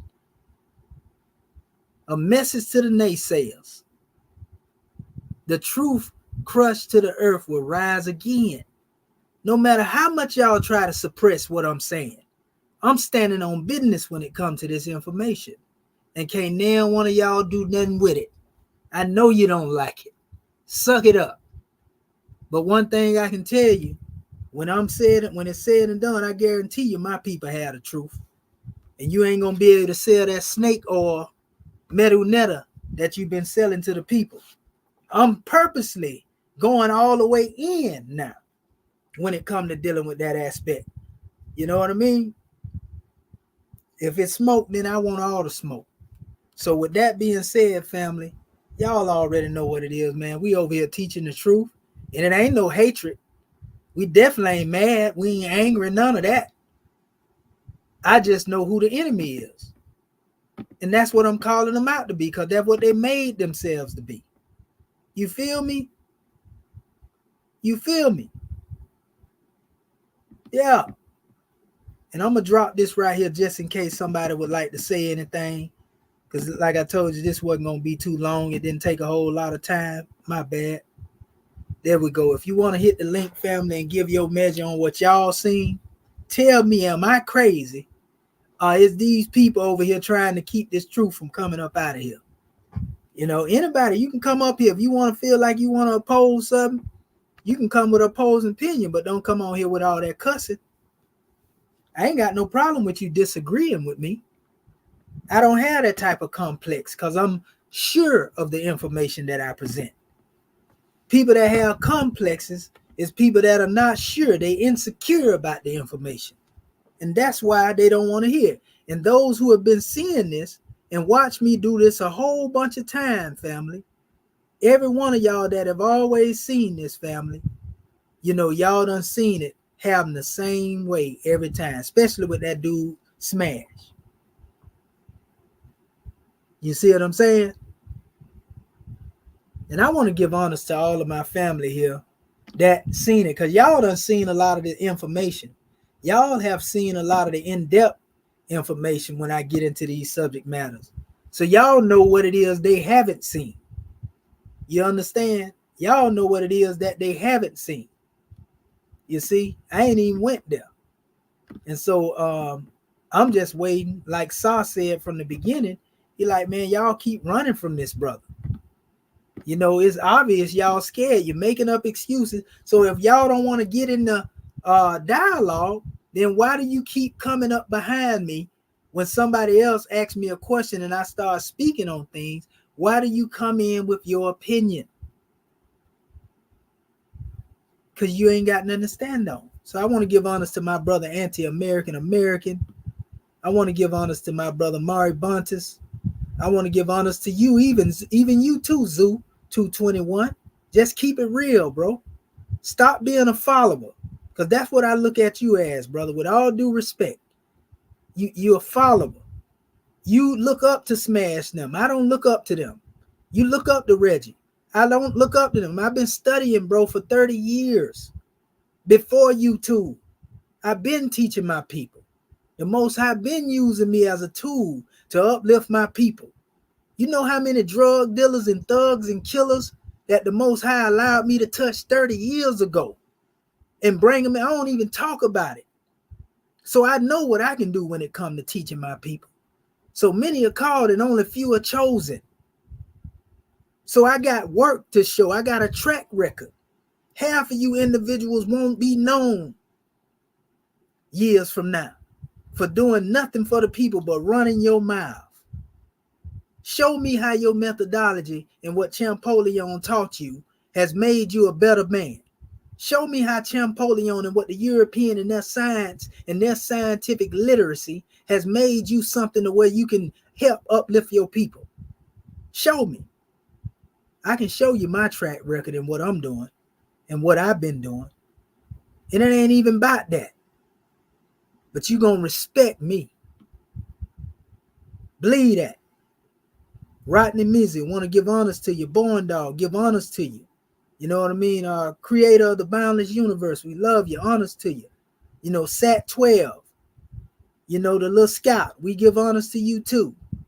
You know, also El Yashar Ben Yisrael, we give honors to you. UTLS, honors to you. United Through Life Struggle, we love you, family. Soul Job, another scout, we give honors to you. Let me get my brother PNF SL up here. It's all love, but honors to all our family. C. Matt, you know what I mean? Sister Dendra Nee Curter Bay, Diane Carter Bay. Honors to your family.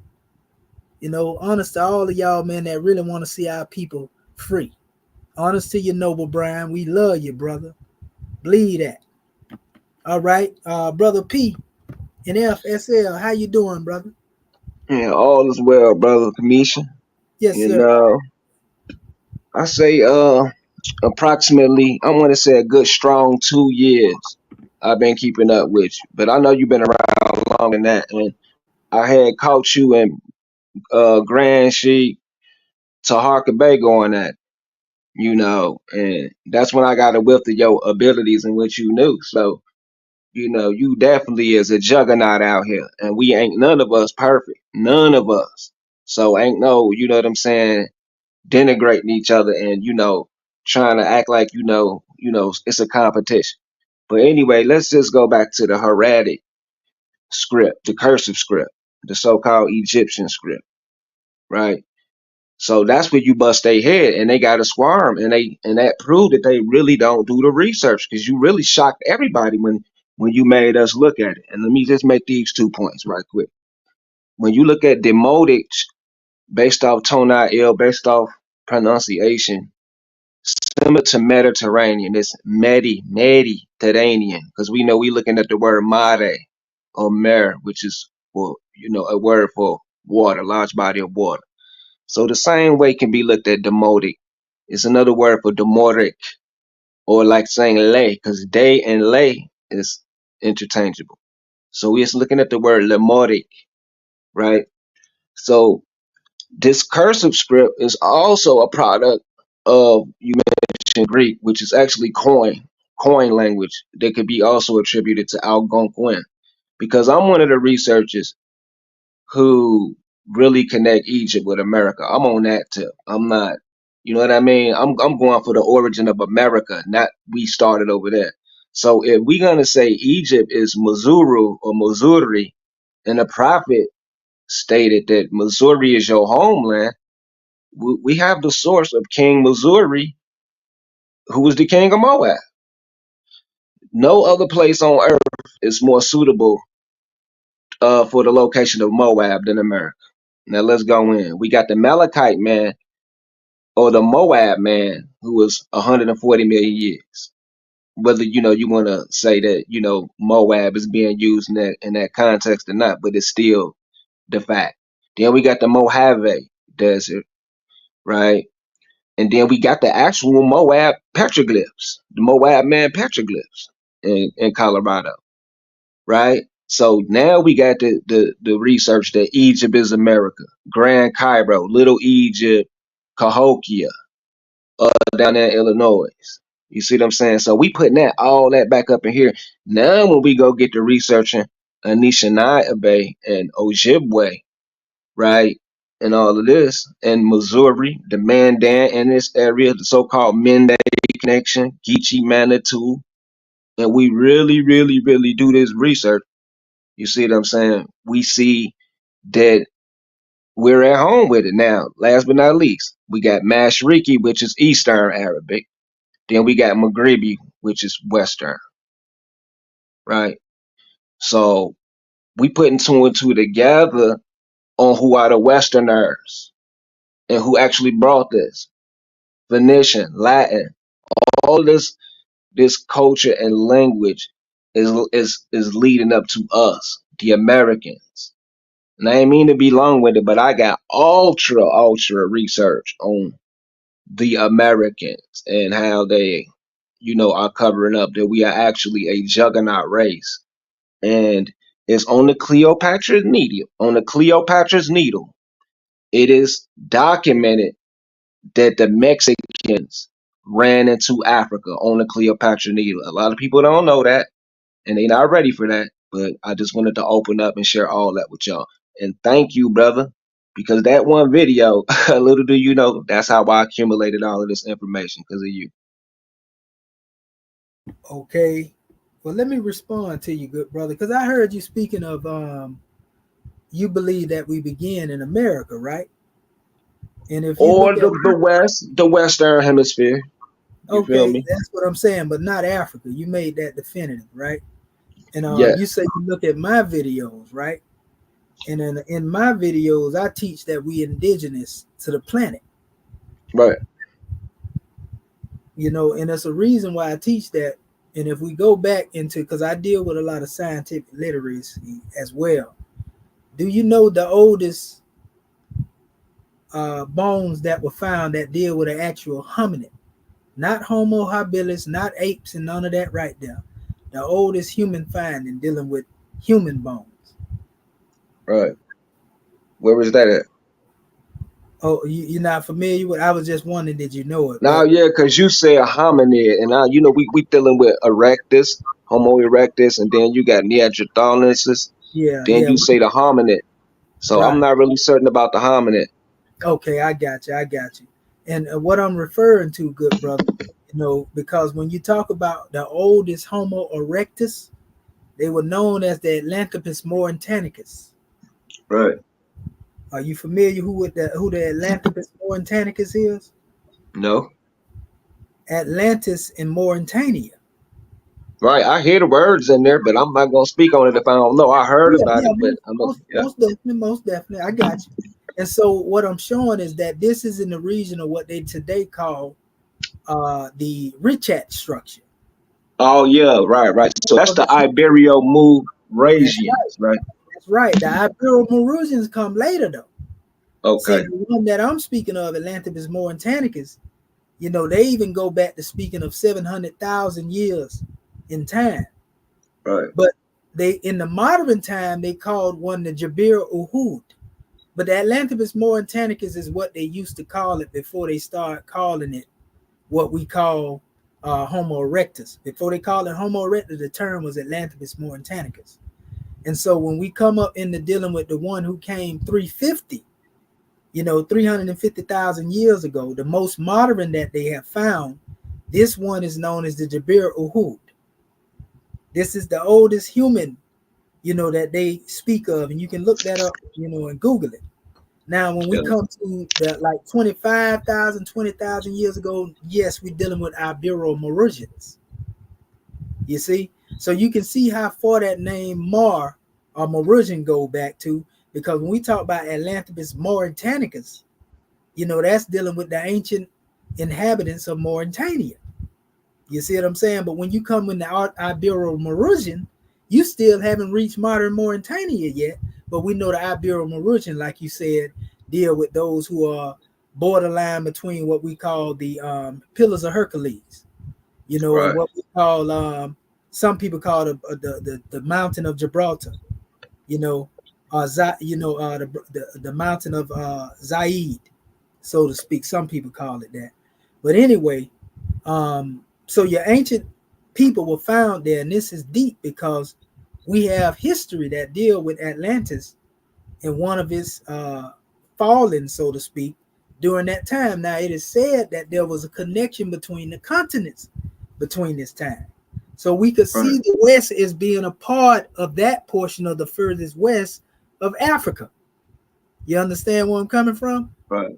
But even when you say Moab, a lot of that comes from, I'm going to be honest with you, brother, and I can tell you the book is dealing with the mystic teachings of the Orient, which is Masonic. You know what I mean? That's where that information come from that you're talking about, America, because the Masons looked at America as being their version of Egypt. So they later came up with certain measures, and then the natives that were here, some of them that derived from our ancestors, they used terms that was already used on the continent. Because if we come into the West, though you'll see a place called Moab, you'll see a place called Mecca. Over here on the exotic map, you will see those names. Yeah. This place existed actually as places, according to archaeology, in the continent first. You understand? So we know about the Jerusalem that's mentioned, and a lot of that has to do with why they chose their Shriners organizations and different shrine temples to be where they are. A lot of them are based off that exotic map. You see what I'm saying? So a lot of it deal with, when they say Mecca, they ain't really talking about ancient Mecca. We can also go into Mecca and how it attaches to Old Mecca, which is Old Mecca, the Old Mex, right? Mexico, but that still go back to the continent. And so I always try to tell our people, yeah, there was some of our people already here, but there was some of our people who came here as well during slavery. Yeah, definitely. I don't deny that, and I always. Yeah, and I actually had a slave ship documents, and I can show you the patterns, and they came from Dakar, my brother. Dakar is basically where they had the slave place set up at. Right. I don't want nobody to ever get that conflicted, especially with me. Like it happened both ways. Let me give you one example right quick. Have you ever heard of Omar Ibn Said? Yes, sir. Who got the mosque in Carolina? Yes, sir. Right, and he got the red flag and the U.S. flag up there. Now, it's saying that he was kidnapped from Senegal, but if you open your minds up, a great sultan like that easily had connection to America before the European. So whether they kidnapped him in Africa or not, he still was a supreme leader on both sides. Facts. You see what I'm saying? Yeah. So, but when you go into the DNA test, it'll tell you that there were people from Senegal that was over here in 1453, which was before Columbus even got here. So of course that's before the slave trade. You get me? But then there were those who were brought also from Senegal later during the slave trade. So you know that's where a lot of our people end up falling by climbing. But like you say, what's going on, and so like that's why we'll find brother like Abdul Rahman, the prince, the Moorish prince. He used his Moorish status to gain his freedom, and that was done in a Masonic lodge. Mm-hmm. You understand where I'm coming from? So Western Freemasonry has been tied into a lot of things. Right. Yeah, that's very true. but that's not our science per se. They adapted that science from our ancient science. You get me? And it's like we say, well, similar is not the same. You know, and that's why most people like Manly P. Hall, they'll tell you that they honor the adepts of Egypt, because that's pretty much the bedrock upon which Masonry got their teachings. So Moorish science is the true ancient science. We don't say this just to say it, and they know this. Even when it comes to in the modern time, I want to give honor to my brother, you know, dealing with brother Aket of the Moorish rite, for example. You know, them brothers in their I see them on Instagram. I know who you talking about. Yeah, in their information, they uplift the patriarch, the brother Angelo Solomon, who was a Moor. He was actually took from the same region that Prince Abdul Rahman was taken from. Both of them became slaves over here in the West, even though they were princes, you know, in the original homeland, you know. So Angelo Solomon, though, was the one that was known as the father of pure Masonic thought. He was the one that taught Beethoven. He also taught, I think they say he taught Francis Bacon or Shakespeare, you know, and so forth and so on. So they say he taught them what they call the speculative teachings, when they was dealing with what they call operative teachings, pardon self. And those operative teachings deal more with what they call actually putting your hand on tools and, you know, working, being a mason. And but he brought them symbolic understanding, and that's where, you know, a lot of esoterics end up coming in at through Angelo Solomon. Operative is different from the speculative. So we have what we call exoteric and exoteric teaching. So the teaching that Prophet Noble Drew Ali brought us, they come straight from the Egyptian adept teachings. You see? And you wouldn't know this, and this is why Tahaka don't know this. This is what we went back and forth on, because Tahaka didn't come through a lineage that come directly from the Prophet. I know his lineage, my brother. He came through brother Braswell, not Braswell, but brother D. Bailey. You know what I mean? And D. Bailey was a baby, you know, when Emily had passed form.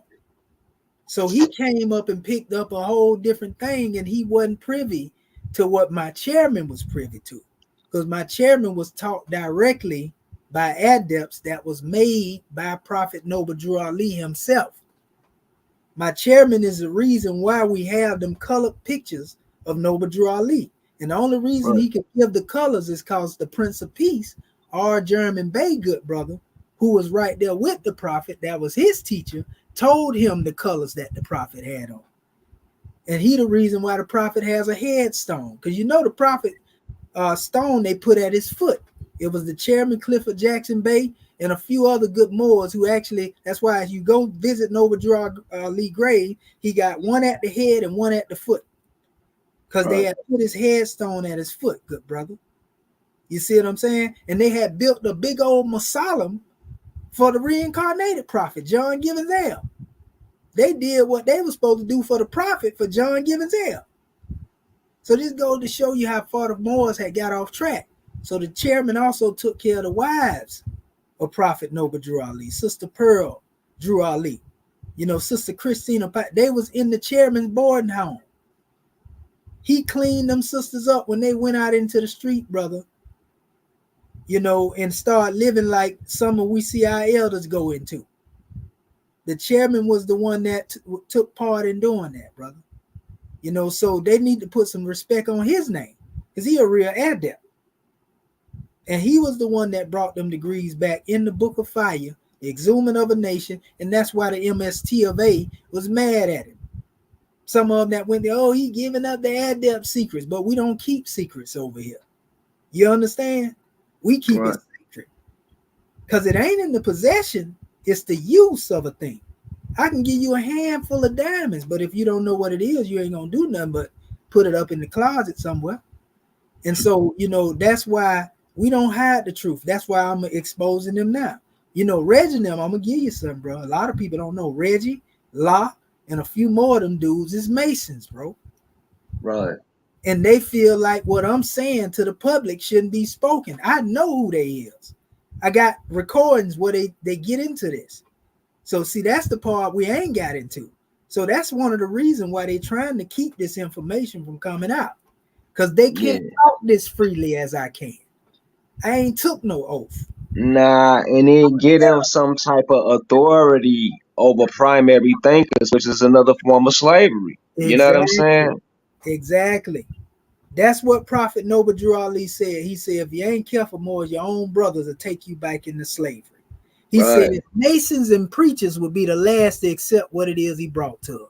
They'll fight him tooth and nail, but they can't win. And right now they're fighting the teachings of Prophet Noble Drew Ali when I'm on the manifest and they can't win.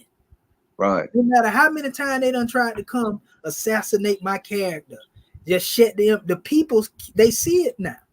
But I'm saying though, it be little small stuff, and it's like they acting like that we don't notice that, like they have nothing on you, and you coming plain as day. You ain't over, coming out here like you some type of genius. You sound just like us. Exactly. You know what I'm saying? So it's like who can't put this together? What this man is breaking down. And I wanted to ask you this though, Ali. All I can do is ask a question. I don't know everything. Yes, sir. As Ali, suspected of being relative to Ali of the Rashidun Caliph. That's right. Abi Talib. Ibn Abi Talib, I mean. Mm-hmm. I'm just asking you, like, you can say yes or no with it, because, a lot of people. Prophet Noble Drew Ali? Yes. Is he relative of. Okay. That's all I wanted to hear. That's why he was given the name. We got a good brother, too. He was on here last night, our Shiite brother. And that's why he embracing the teaching, because he got a lot of knowledge, and I'm gonna get some of them books, because them Shiite books is very esoteric, and you can't find them everywhere. But he got a couple of them. He say, I reach out to him, he'll send me some of them. But Ali is definitely the name that Prophet Noble Drew Ali was given. See, his name represents his journey. El Hajj Sharif Abdul Ali. That's a name that wasn't given to everybody. That's why Tahaka don't know it.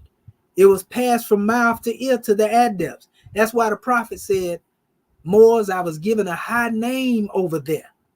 Be good Moors, and I'll pass it down to you. So Noble Drew Ali wasn't a high name, because we all know that name, right? Right. The high name was given to his adepts. And that's how you can tell who came from the prophet, because the ones saying that ain't his name, them the ones that didn't come through that lineage. Right. You see what I'm saying? They may think that they on the road that the Moors on, but they're not. And so El Hajj Sharif Abdul Ali actually represent the journey of Prophet Noble Drew Ali. When he went to the east, the first place he landed was Egypt.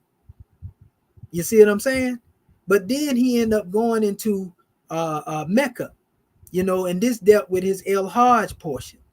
The Sharif Abdul came from the Prince of Saud. Ibn Saud gave him that name.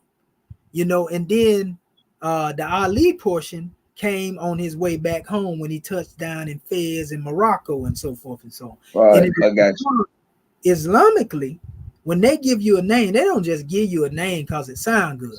Like, all right, Muhammad, you this. They give you a name based on lineage.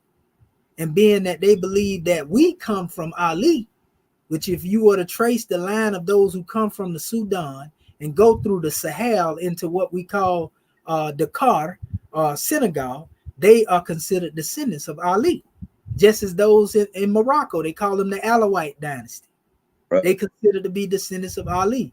So when we get into that, that's why Prophet Noble Drew Ali received that name. And they tell you Ali is the gateway of knowledge. That's what, according to the teaching, they say Ali was the gateway of knowledge. And so, Prophet Noble and the 12 Imams deal with the teaching of eschatology and what we call even reincarnation, with the coming of the Mahdi, because they believe that the original seed, because, the line that was killed off through the Alabate. A lot of people don't know the Alabate was the ones that had that esoteric and that secret, they call it sacred knowledge, but mystic knowledge of Islam, Sufism, Tasawwuf. They were killed off. Hassan and Hussein are the sons of the twin sons of Fatima and Ali. And they are known together as the 5 purified ones, the Pashtunpak, Muhammad, Fatima, Ali, Hassan, Hussein. And so there was a scimitar that was given to Muhammad by the angel Jibril, who was a man, who came to him as a man anyway. And Ali received his scimitar, and it was named Al-Zulfikar, the sword of Ali.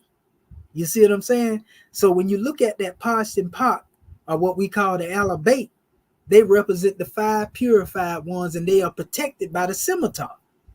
And that's why that symbol was brought back to us as well when we look at it as an adept symbol that Prophet Noble, the same one up there in the corner of this video. You understand? Right. It shows our lineage, bloodline, or what we call nationality and divine creed. You see what I'm saying? Yeah. So we ain't hiding nothing. We're going to tell it to you and give it to you. Now, some people try to hide that and say, Commissioner, you know you don't supposed to be telling that brother that. We supposed to keep that in the adept chamber. No, we don't demonstrate like that, bro.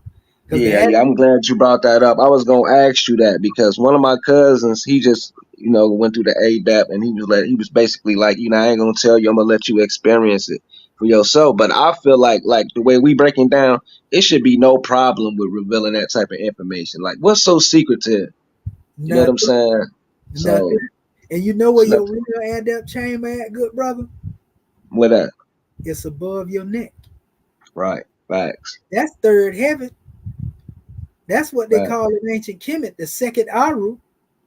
In fact, when you look up the word optic thalamus, that represent what we call the seat of enlightenment, and look just like that eye of Heru you got up there in the center of the brain. Right. You know what they call the optic thalamus? Thalamus means chamber. So if you were to place the adept chamber, in the midst of, the brain, then your pyramid will be above your neck. Your grand hierophant that initiates you is the God within you. And you become a high priest when you're able to tap into that God within you.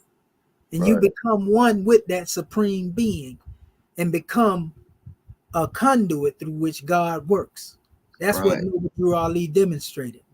See, listen, that's supreme knowledge. The way you broke it down, right? When we can format it graphically and visually, that's when people can start, you know what I'm saying, to assert it. You see what I'm saying? What you just told me, it activates something. Now, if you can visualize it, it'll just help us all get to the next level. And that's what I'm saying. The secretism must stop, because this basic conversation is uplifting me. The average brother get this information, ain't no telling where they gonna go, man. So, I just applaud you, brother. And I want to say this right quick. Yes, sir. The most simple aspect of know thyself is comprehending and interpreting these words. So a lot of people come across the word more, and they got a dozen breakdowns or, what they think they heard. And I just want to leave y'all with these little gems. The prophet knew what he was doing, and our ancestors knew what they was doing. More, if you look it up, it's actually a plant. And berberine is a plant as well. You can look these things up. So it's a part of the nature. And autochthonous in Aboriginal actually means come from the soil, spring from the soil. So just look it up. Some people will tell you more mean black or North African Greek word morus. No, it's actually a plant. It's a living, and we are related to plants, right? Right. Well, I'm not telling y'all no lie. Y'all can look this up. Berberine, it's called the berberine plant, the Berbers plant, the morus plant, the mulberry tree. A lot of people don't know silk is from America, right? The Moorish silks that Moctezuma had was made right here. People don't know that stuff, man. Good brother, I take berberine every day. Right, exactly. Thank you. So you know about it. Thank you. So what I'm saying, I take berberine every day. Go ahead, good brother. Yeah, I just, right now, it's people out here, man, they just, I don't know how to put it, man, but do basic research, man. Stop being what you told. And that's what our problem is. And that's why I salute brothers like you, man. I'm on 3%. I'm going to try to charge it up and come back up. But, man, I love building with you, bro, on everything. I love what you do. that stuff they saying, that naysaying, that no, that man, trust me, it's a comedy at this point, man. You know what I Yeah, mean? definitely. So Most definitely. And Mark, everything well. yes, sir. And I hope you're able to come back up, because I'm gonna stay live a little bit more. But yeah, Mar also mean light. Right, right. That's true. That's true. And I heard in Hebrew, mir means one with light. So, Sir, like, that's right. yeah, give me a few more minutes. I'm gonna come back up here. I'm gonna come build with you, bro, because I know Yeah, you got that sign. yeah, Real, all is real. well, brother. Yes, sir. I You got you. welcome, brother. I'll let you right back in here. Thank you, sir. Yes, sir. Good brother right there, man. That's what I'm talking about. This is a powerful measure just to get in here, man. See, I like this right here. This is the combo I like. You know what I mean? Where we come to common ground. We come to common ground, bro. That's all we got to do. Because, we ain't got time to be fighting each other, people. And this is what I be trying to tell y'all. Please don't think that I like going to back and forth. I'm going to tell you, man, it irked me to my core to have to go back and forth with my people like this, because I feel like we don't have to go back and forth. Unity, bro, is what I'm pushing. But you can't unite with somebody, that don't want to unite with you. I got to accept that too. I got to accept that. Everybody don't want to be one, and they'll tell you they don't want to be one because they believe that we ain't one. So you can't force love on somebody that don't want to be loved neither. It's just some grand drawings, family. And we like to try to bring a lot of clarity to our people and show them what's being said. I ain't got nothing against, them brothers. All I'm saying is, man, we got to stop lying to our people, and we got to be willing to accept, bro, when we don't know. One thing and see, the problem is they think because I come forth and I speak the way I do, first thing they say to themselves, he think he know everything. He ain't never wrong. Because I hear him saying this all the time. No, bro, that's what you think. What they fail to realize is that prior to me coming into the knowledge I came into, and they don't understand, I used to do this way back in the day with the Hebrew, with the Jehovah's Witness, with the Christians. And I've been consistent on this stuff, family, all the way up to this time. I ain't took no break and let me get back in here in the streets and go to thugging. Bro, I've been in these books headlong, bro. 3 and 4 o'clock in the morning, 30 years straight, family. Getting a little rest here and a little rest there. But this is how long. So when I'm saying this stuff and I'm saying it off the head, I'm coming from the sources that I done thoroughly vetted. Not just because I read the book and it said. I'm going to go read the book and I see what it say. Now let me see what they say over here. I even want to see what the enemy got to say about it. I don't just go with information that support my ideology or what I think. That's why, it's founded. So when I hear a lot of them talking, I can tell the sources they coming from by what they saying. I can tell the books they coming out of by what they speak. They don't understand this though. And they think I just came up, they think I just came out of nowhere and I recently started studying this stuff. And it's appalling to me because I'm like, man, this is crazy. These cats don't know, man. I've been doing this for so long. That don't mean that I ain't wrong. But what I learned in my early studies, because I used to study with the 5% brothers and the NOI brothers real thorough. And I learned from them brothers to show and prove, brother.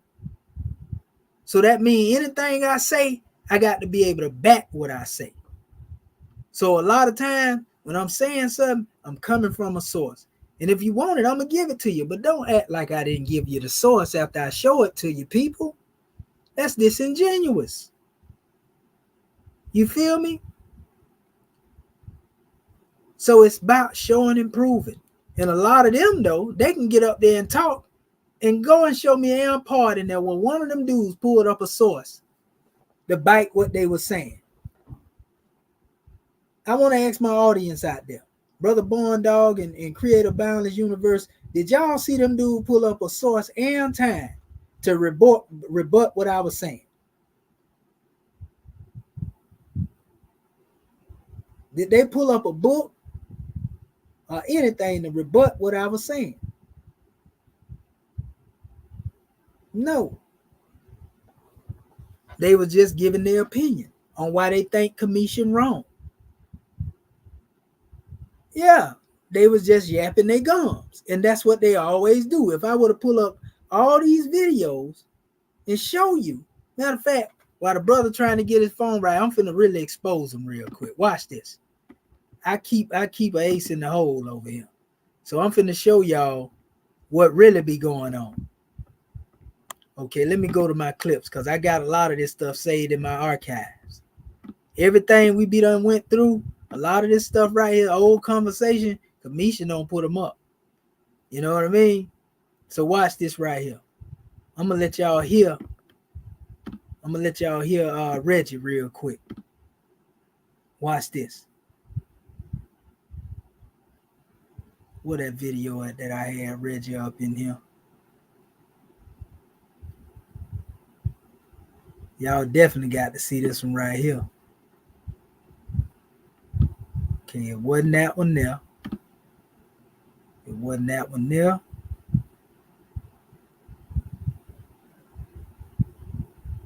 Okay, this is the one where I was telling you who these cats is right here. Look at this. This is what we dealing with right here. I'm finna share the screen real quick. I'm finna share this screen. Yeah, they were game banging and they still couldn't do it. Even Sarnetta said, man, we're going to have to set them up where all three of them can get in the ring. And then maybe they won't be scared. You know, me and Law ain't really got no issues, good brother. The problem with Law is that Law like to ride the coattail and he like to throw little slick shots and run. You know what I mean? That's what I don't like about Law. You know what I mean? Like, bro, be a man. We just got on here the other day. Y'all seen me adjust Law. Y'all seen me adjust Law the other day. You know what I mean? He didn't even know Orthodox Islam. You know, I can pull the video up and show it, but it ain't necessary. So now he comes on because he's still hurt by what I did. So he want to side with Smash them, and he don't even know what's going on. Because he want Commission to be wrong. You see what I'm saying? He want me to be wrong, so he gonna ride with them and say, yeah, I heard what you were saying. And that's what I don't like about Law. I think that's fake. Sarnetta is real. If Sa don't feel sometimes, he gonna tell you how I feel. And I'm the same way. That's why I can honor what Sa demonstrate. Because Sa know if I feel some type of way, I'm gonna say what I say. I ain't gonna fake and act some type of way. You know, that like everything is good. You feel me? And other than Law, let me tell you something now. Law is a good brother. Then make no mistake about it. That's a good brother. But he got to come out of that fear of trying to be down with, you know, people. I don't demonstrate like that right there. You know what I mean? If you're going to be real, be real. That's what I be calling Law out on. And Saw had me call him out. Like, call Law out, man, because you know, this cat over here, he be trying to sneak and tiptoe around. Saw seen it. You feel me? Saw real. That's one thing. They can say what they want to say about Sarnetta, bro, but Sarnetta a real brother. That's why Commission rock with it. The long way. You know what I mean? If he disagree, he gonna be like Commission. Yeah, I disagree in the cool. But we ain't going back and forth on it like these other cats. Because they feel like they got something to prove. So here we go right here. Watch this, family. These are the type of this is the type of conversation they have.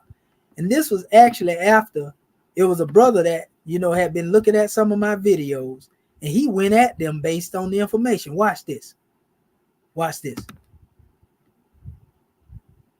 Oh, they done got it up off of here now. I got it on my other videos though.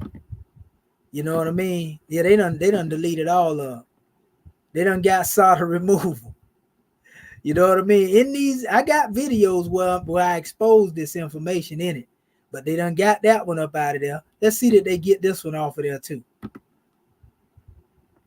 When brother, but you would not find where the ancients ever taught anything about no symbols being no language. And that's what we keep going back and forth at, Elder. I've been telling them this. I see you've been telling them this. and I'm gonna keep staying on their behind. And I just want to sit back and enjoy the show. And if you need me, I just ask for your permission to aid and assist, and I'll task behind up. Dr. Walter Williams. Wait, first You of all, the Dr. Egypt Walter Harlemite Williams. is what you are, Reggie. Dr. Walter Williams, You ask the know. brother, is the hieratic deciphered? Ask him that. Is the hieratic demonic? Hieratic demonic? That's alphabets. That's where the original alphabet come from. The hieratic demonic. That alphabet that the ancient Egyptians. You heard Walter Williams? He said that's the original alphabet. Reggie tried to get him to say something other than what I was saying. He said the hieratic, the modern, he said them the original alphabets. So all that stuff that Reggie was trying to show tonight, that debunked what he's saying, because Brother Walter Williams telling you that the hieratic and the Demotic is the original Egyptian. That same stuff I've been saying. This is 11 months ago. You know what I mean? I was spanking it. So this is my first time actually meeting Walter Williams too, by the way. Watch this. Our African ancestors who brought civilization to this whole entire planet called Earth, they were the first literate people on planet Earth. Why? Because they created an alphabet. And that alphabet came from the hieratic demonic alphabet. Okay? And with that alphabet, you heard what he said? Came. He said that alphabet comes from the hieratic demonic alphabet. Same thing I've been saying. Now, I was saying this before I met Walter Williams. Before he was on here, I just so happened to get on the show and Elder going in. So come to find out, I say, man, well, you know, he was doing it way back then. So I went to look at him up. Man, this man been on the manifest for the longest. And so I told him, I said, brother, I'm your successor. They talking about you can't appoint yourself as no successor. You know, and I was saying that, saying that we kindred spirits. Because the way he was fighting them back then with the truth, now here I come, I didn't even know nothing about this brother. But it was meant for us to cross paths. And Reggie tried to get him while we was on the thing and to turn us together. Like he was trying to get me to go against his information, which I wouldn't do. You see what I'm saying? The writing system. With that writing system, your ABCs is the first thing that you learn when you go to grammar school or when you're in a school. And with that knowledge of an alphabet, it gives you and makes you literate. You are able to read, write, and spell with that. So that's where that came from. The hieratic demonic. It's your first alphabet created by our ancestors. That's what I have to say about that. And let me show you something, Reggie. Be brief. I'm gonna let you speak. To show you what since Walter Williams is talking, why don't we just talk to Dr. Walter Williams? Let's not talk to each other. Okay. So I won't talk to you. I won't talk to you. I won't talk to you then. No. It would be better for us to talk to Dr. Walter Williams, who is the expert. Right? I got you. That's right. I think that would be fine. So we won't waste this time. In response of support what our elder said, I want to show our people. I ain't gonna go through it. I'm gonna just show you the difference between what Reggie think is hieroglyphics and what is real hieroglyphics right here. I'm gonna show you. I ain't even got to talk about it. I'm gonna just show you real quick. Watch this. Now, if you look here, family, you know, and it's sideways or whatever, I can actually download it because I would like you to see it in its original tape. This is what they call the Chester Beatty papyri, for example, right? Now, this particular papyri, you can see it all crumbling. Like the elder told you, you know, this was the actual language. Now, watch what they have up under it. This is what they would call their so-called original text in the symbols, right? So now, if the symbols were original, why aren't the symbols written on papyri? See, the hieratic is written in the actual language. You don't see no symbols. You don't see no birds. You don't see no bees. You don't see no cats and dogs. None of that. When you come up here and you come down here, this is what the European created. And my proof is right here. Oh, and this ain't just one text. Look.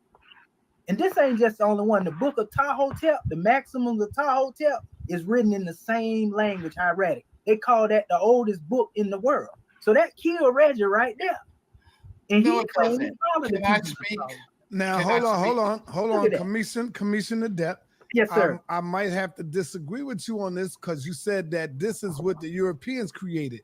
The Europeans did not carve in stone and Kemet Nope. the Nope. birds Follow me, and the animals. You said that they created the Nope. Go ahead. That's not what I'm saying. So Okay, what go I'm ahead, saying brother. is Go the ahead. Europeans. What I'm saying is the European created this. Okay. See what you see I got right you. here? They didn't. Yes. I ain't saying they carved that in stone.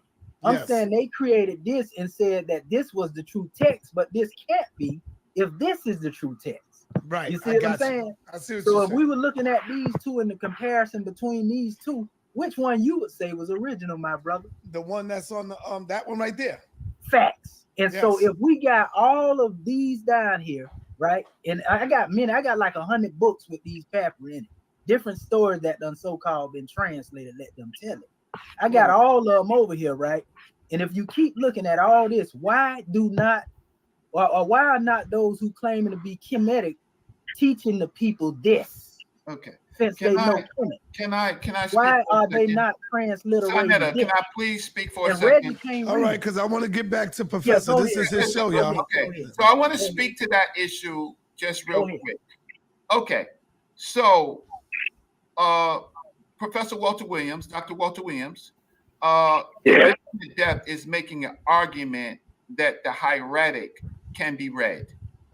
You disagree with that? It's being read every day. It's an alphabet that we use every day. Okay, the hieratic. Okay, so but you said wait, hold on. So the hieratic is an ancient Egyptian system. The hieratic was created by the ancient Egyptians. That's part of their alphabet that they wrote with. Okay. You know what I'm saying? Yes. Part of their alphabet. You see, Brother Walter Williams telling him the hieratic is the alphabet that they wrote with. You see, that's all I'm saying. Reggie know this, but he want to lie to y'all. And that's the thing I say I can't, come on, bro. You know better. Watch this. They also write with the formal pictorial signs. Yes or no? No, they didn't write with those. They drew those symbols. Those were symbols. They didn't write no pictures. They drew the symbols. See what I'm saying? That's why when he tried to represent the chart the elder represented, I said, no, I don't disagree with the elder. He would misrepresent what the elder said. See, you see, this I keep the receipts now. Symbols. I'm gonna share. Okay. Symbols of communication with each other during a certain period of time. Now, let me explain this to you. I want everybody to listen carefully. The ancient Egyptians never wrote a history of themselves. Okay? They never wrote a history of themselves. James Henry Breast, in his book, on page 24, A History of Egypt, said that we as the Europeans, do not possess a history of Egypt.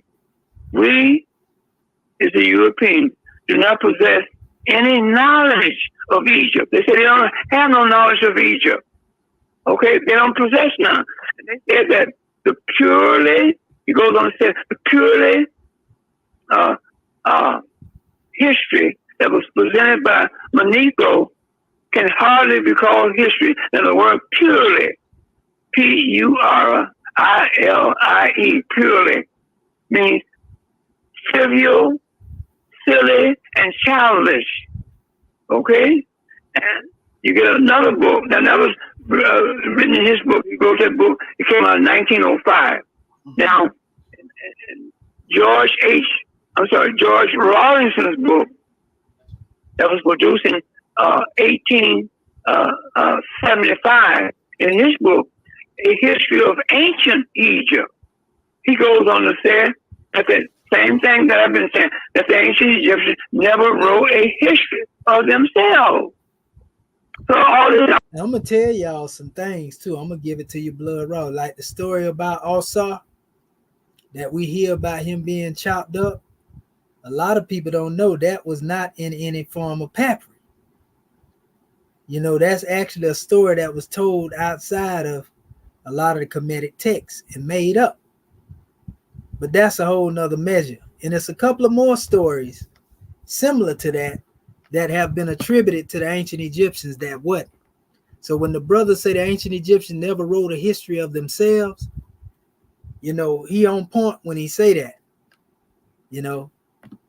Argument over the hieroglyphics, I put out this challenge to anybody, because nobody knows anything about the ancient Egyptians. They're telling you that. They don't know anything about it. So why argue over something that nobody knows anything about? The culture of ancient Egyptians, they don't know anything about it. Okay? They'll tell you that. So if that's true, then why are we arguing over the hieroglyphics? The hieroglyphics has never, ever been deciphered and never will be deciphered. I got $1,000 to give to anybody that can decipher the hieroglyphics. Just one symbol. Okay? Just one symbol. You heard that, elder? Did you hear it now? Did you hear it? Decipher it, and I'll give you $1,000, and we can end a conversation right at this very moment. Okay. All right. Hold on, Reggie. Hold on. No, Reggie. Hold on, Reggie. Hold on, Reggie. Hold on, Reggie. I want everybody, all Reggie can't stand to be made wrong, boy. Look at that. my moderators, please leave Neil X alone. Let her come in. Let her respond. Let her talk. It's all right. We spoke. Everything is good. So whoever's keep blocking her, please let her live. Don't block her. Let her live. It's all right. It's not that serious, family. All right, go ahead, Reggie. All right, so I won't be long.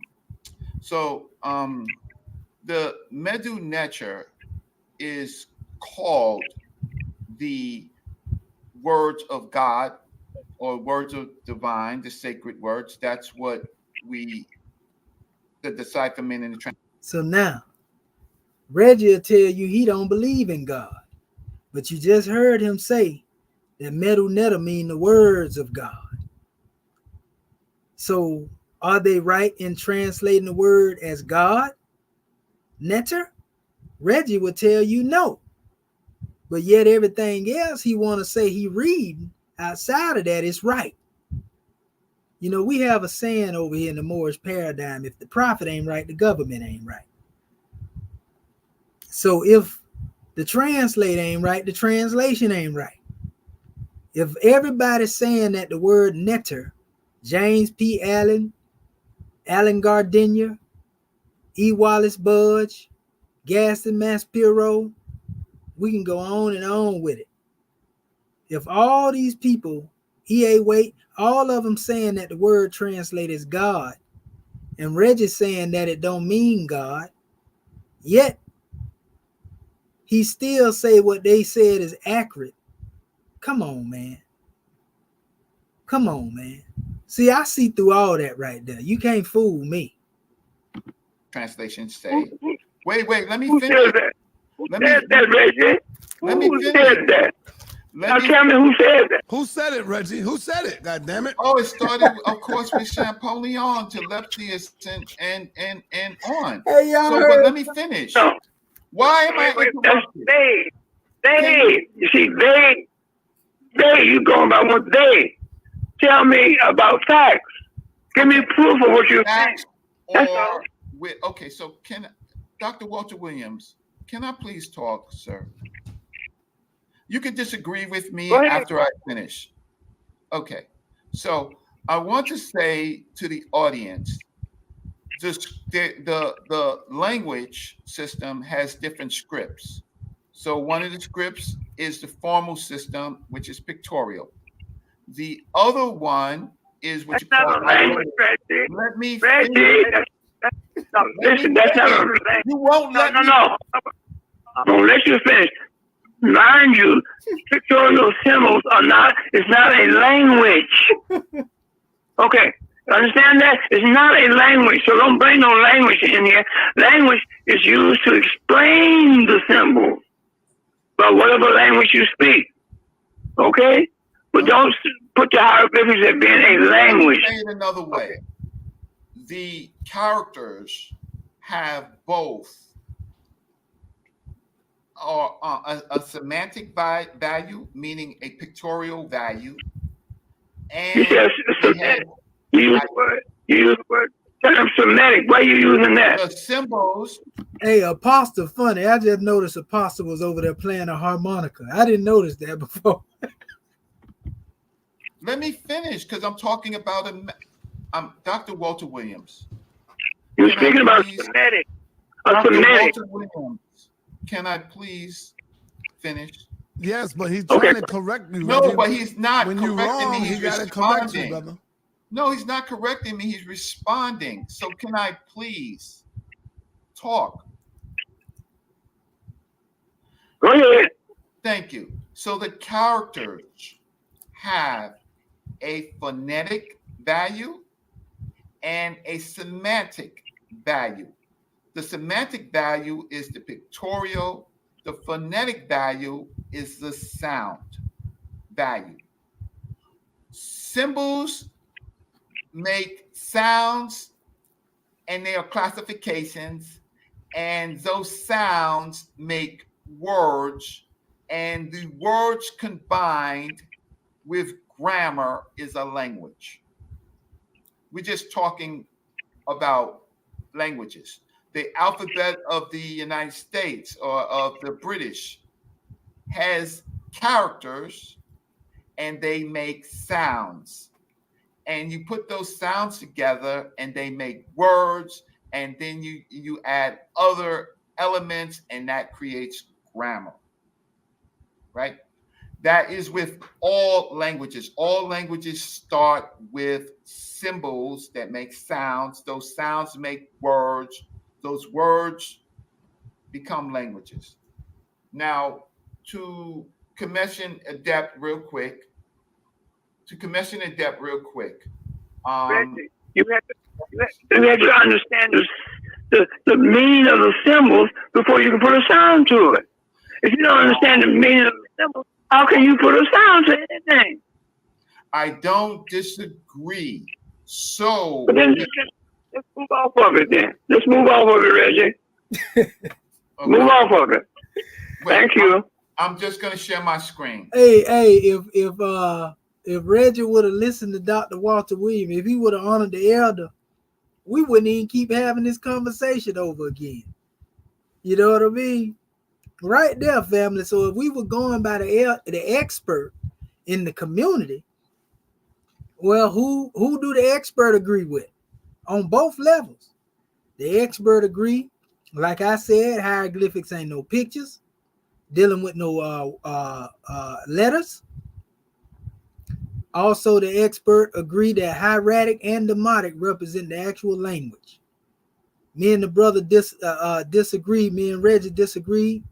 Me and the elder agree. And we never studied together. I never knew the elder prior to this, but my information check out with him, and I never read any of his books. Okay, I'm going to give you an example. No sharing screens, Reggie. You got to come off the dome, brother. No, you have the symbols. Walter Williams is not sharing the screen. He's coming off the dome. Symbols. Hold on, Reggie. You can't decipher. No, I am. He's letting you know you can't decipher. You can't break down the symbols. You don't know what the symbol means. I'm showing you the alphabet of the Egyptian language. So how? When you don't know the Egyptian language? What? Let me talk. Have you ever heard the sound of the ancient Egyptian language? Have you ever heard the sound of the ancient Egyptian language? Yes or no? Sounds. We get the sound. Yes or no? Coptic. We get the Have sound. you heard the sound of the spoken words that the ancient Egyptians spoke during the time of antiquity? Have you heard that language? Any language that they spoke? Okay. Have you heard the sound of any ancient Egyptian language? That is Brother Walter Williams Sharp. I have listened to a lot of his lectures. You know what I mean? I got to put some of his books in my library too. Okay, then what you're saying is invalid, Reggie. Move off of it, man. No, that's not a good way to win an argument, Dr. Walter Williams. Now what you are saying. You're right. Now with Reggie. You're right. Absolutely right. That's not a good way to. Not with Reggie. Not with Reggie. Okay. Well, not just with Reggie. So can I just listen? Just give me a minute, 2 minutes, a minute. Okay. So on this sheet is what has been deciphered, the hieroglyphic symbol.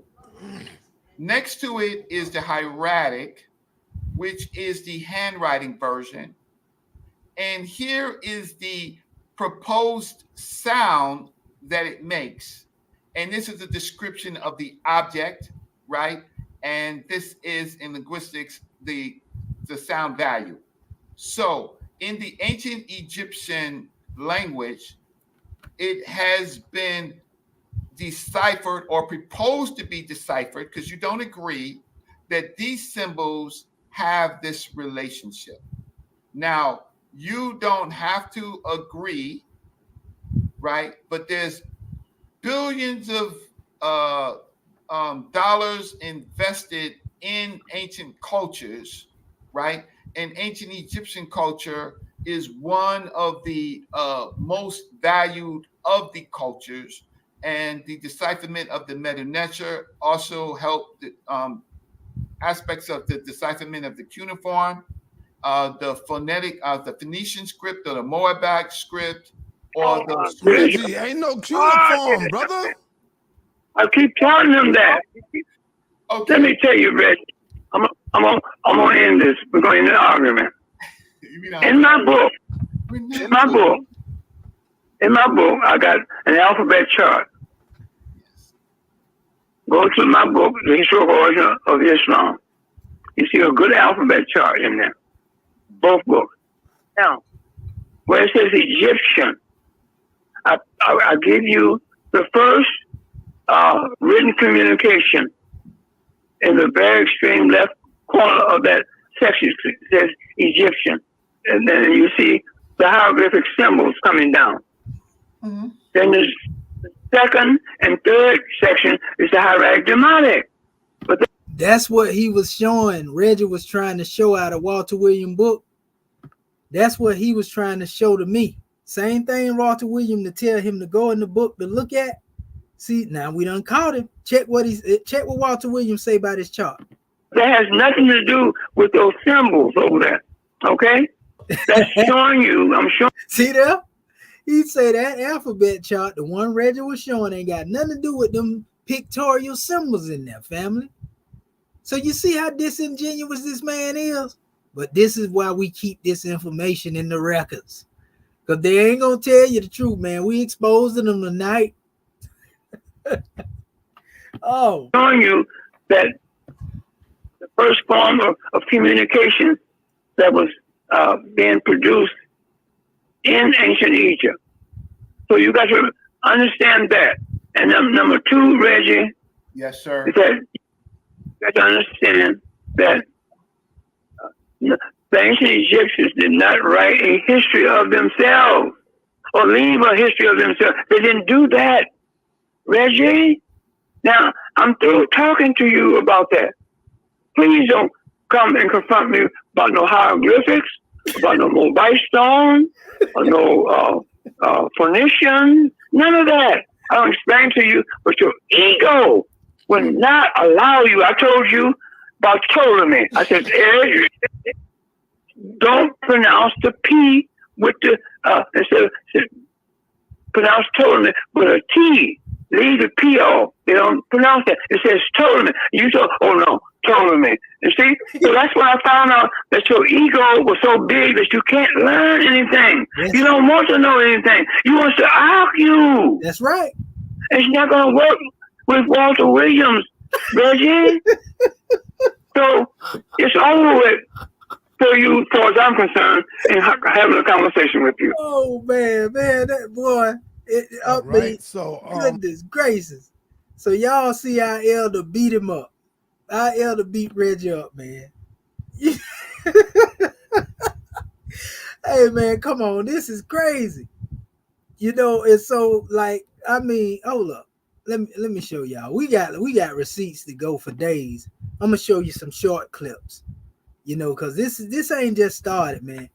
Every time Reggie come up in there, I end up spanking him, but he liked to come in on the back end to try to deal with some things. And I don't even like to do him like that, to be honest with you. But one thing I learned about Reggie, which is the same reason why he opposed the Moors. The Moors beat Reggie up back in the day. I seen some of the videos where they was getting him. And he never forgave the Moors for that. And so that's why me and him first started going back and forth. I came on Saw Channel, he started attacking the Moors. And he couldn't do nothing with me then. And so when I got hold to him in these other subject matters, it was another issue. And that's why every time I come in here, he like to get on the panel and say stuff, but he don't really want to engage me. So Saw been trying to call him out for the longest, but he don't want to have no structured conversation, family. And so, like, man, ain't nobody got time to be playing these games. We trying to give our people the truth. I think this the one right here. Let me see right here. I want to show y'all this portion right here. This is one that Reggie had, and he was trying to hide the information. I got another one here. Is that it? It wasn't that one. Okay, was it this one? I know it probably was one we ain't listening. No, that's the one where agreed with me and disagreed in the same breath. That ain't that one. It's another one in here. I'm gonna pull it up. It's up here. Let me see. Is it this one right here? What do you think about our brother Commission of Death? That's the young that's Lex Vortex. Another individual that like to come up there. Let me see. This is just our brother Walter Williams speaking, I think. Dispute supersedes predictions and facts always end the argument, unless you're talking to a fool. Mm-hmm. If you're talking to a fool, you can present all the facts you want to. They don't understand that. Thank you. I should have took heed to that. He said you can present all the information you want to, when you're talking to a fool and they still ain't gonna accept it. That's something I should have took heed from the elder when he said that. Let me see. It's not that one there. It's in here. Y'all definitely got to hear this one right here, though. A lot of this stuff in here. Let me see. Okay, it wasn't that one there. Okay, that's one there. That's one there. It may have been. I think it might have been this. It's one of these, I think, maybe. Let me see. But let me tell you why the pseudo killers. No, it ain't that one. That's another one when I was going at. Me and Aunt was going back and forth, and I was slapping him up with the information a little bit. Let me see here. Is it that one there? Is it that one there? Nope, it ain't that one. Okay, let me see. Right, we live in a time where everybody can live their life. It's between them and God. I could care less who the next man is doing. Right, we live in a time. Okay, that's our brother Shaka. Let me get it up here. Shouts out to the brother Shaka, man. I give honors to the brother in his research. Let me see here. Okay, not that one right there. Okay, not that one there.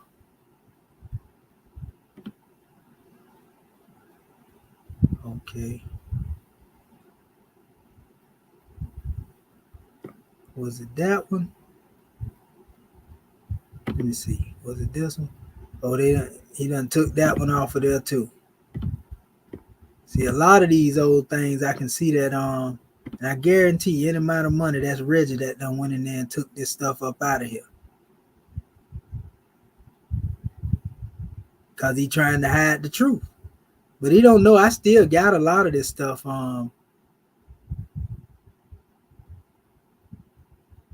Yeah, I still got this information in my archives where I did the videos. You'll just have to go back through some of my videos to see them. But I can tell he definitely been taking a lot of that stuff up out of there. Let me see. Is it this one right here?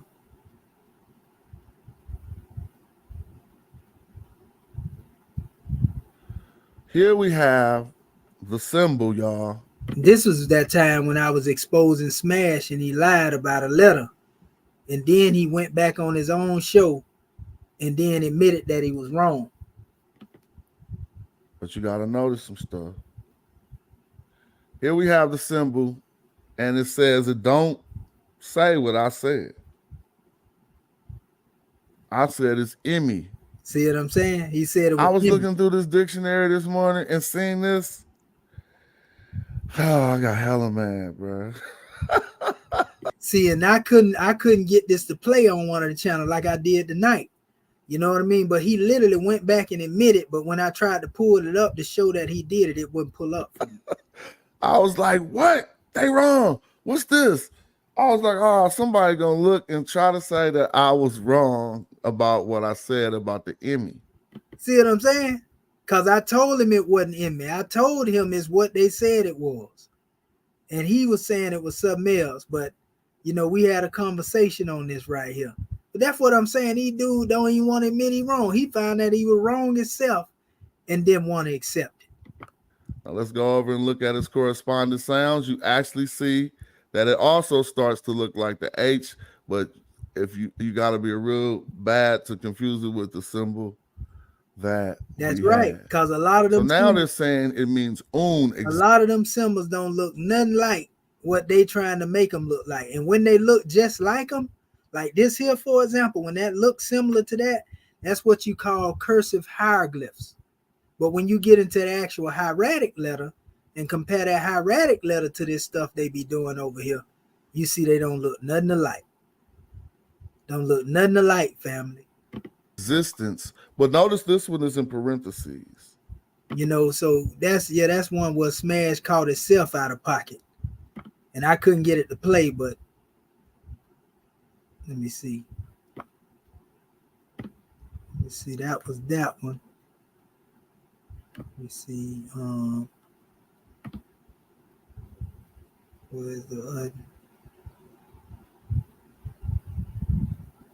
I'm trying to find that one piece over here. And I know it's in here. It's either that or he done took it up out of here.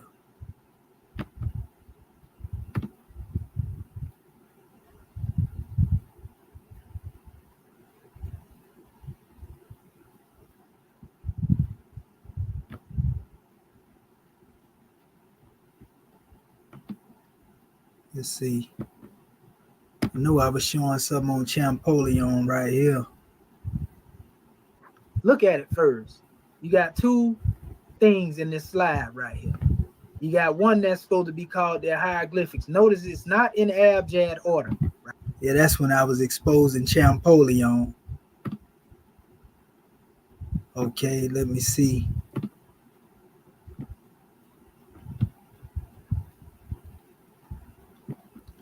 We already got the information dealing with hieroglyphs.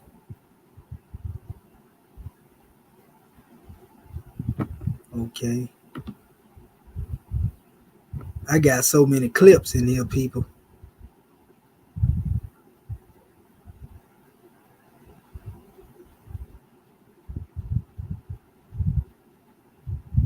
Yeah, I think he erased it.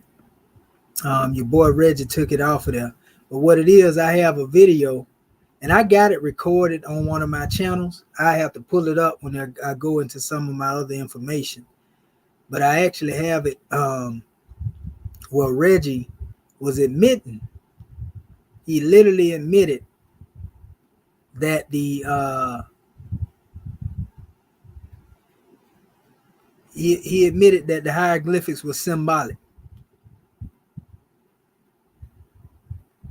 Yeah, I had all of that in here. And he done took it out of there.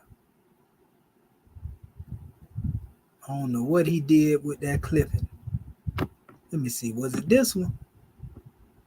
No, that one was deleted too. So he done went through there pretty much and deleted. I had all this information took up off of here that speaks in reference to the stuff he was talking about. cold-blooded for that.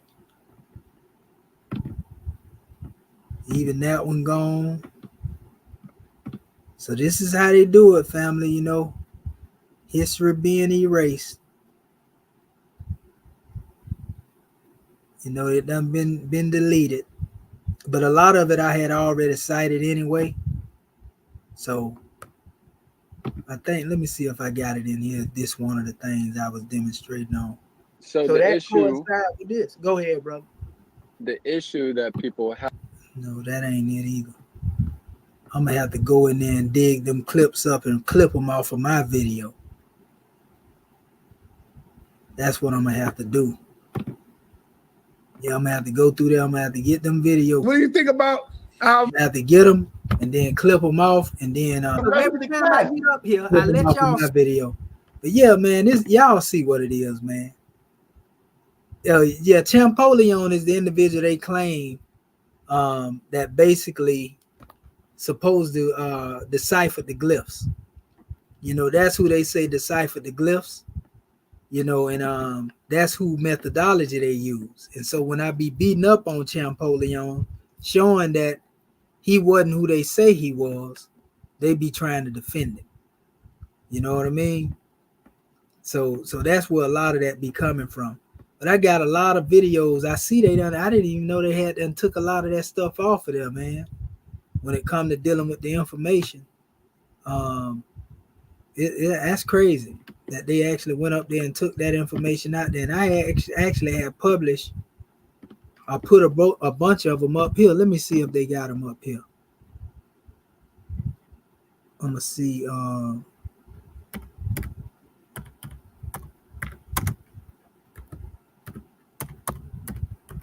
gonna see.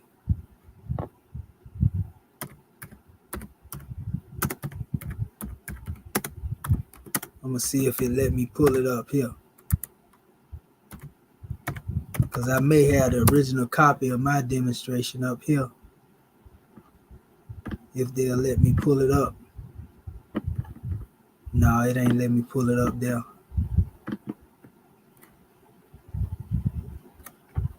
And I guarantee if I went through mine, because I use my page for those who don't that are not linked up to, you know, y'all link up with my page on Facebook. I make room for y'all and take a lot of people that's not active off, because I use my Facebook page for straight teaching. That's all I use it for. I don't I'm all the lessons, like when I go live, like I'm live right now, and this particular video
Yeah, y'all already know Rome definitely in there.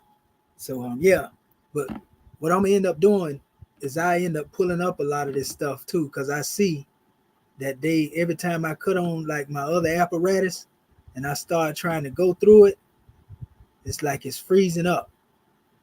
So yeah, I'm gonna end up shutting this demonstration on down. We done put so much truth off in here, family. They can't even take it no more. I got a whole bunch of people working against me. Rome, the people that don't want the information, goodness gracious.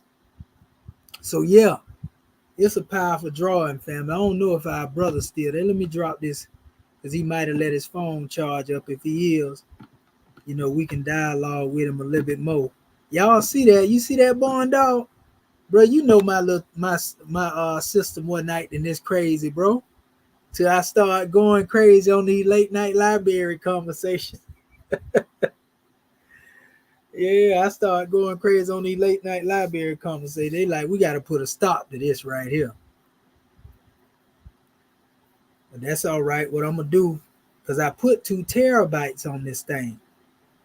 And I'm going to try to figure out another way to bypass the conflict because the internet good. I know it ain't the internet service. So all is well. It's man, y'all already got it. We ain't got to keep going on trying to beat the dead horse because he already done died. But y'all can see what's going on here, and a lot of these guys just think they too old to learn, bro. They think they're too old to learn and you can't teach them nothing.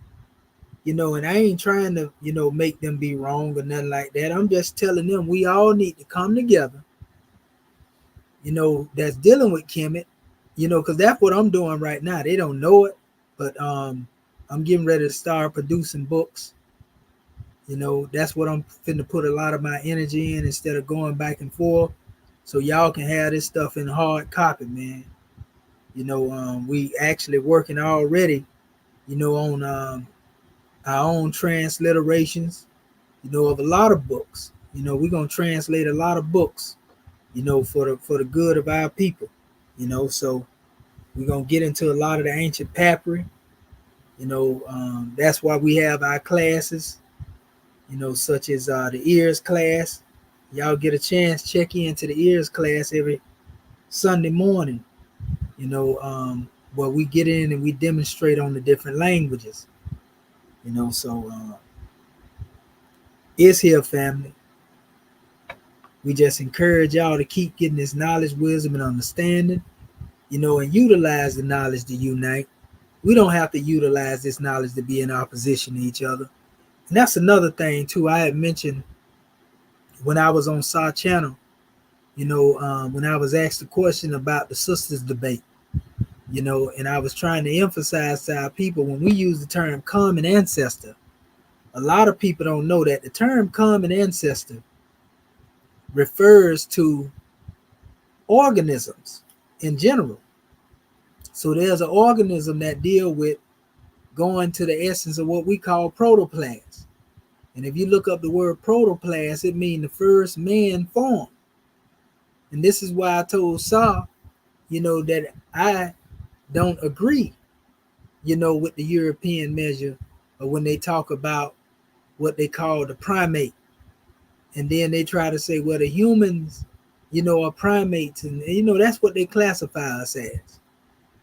I say, and even with the concept of the primate, what ain't being said is that the primates, represent a classification just like when they call you black, red, yellow, white. It's the same thing. The only difference is they classify in species as primates. And then they say in the species consists of monkeys, apes, then they'll talk about the lemurs and, all that type of stuff. And they'll put humans in there as being primates. But they're not saying that the primates come from apes. They're not saying the primates come from monkeys. So when people say that, they're wrong. They saying that the primates in their mind, and primates simply, let me show y'all the definition of what primate really represent. So our people can really see the real meaning behind this. I'm going to do this as a bonus before I get off of here. you know, and we can just look at it.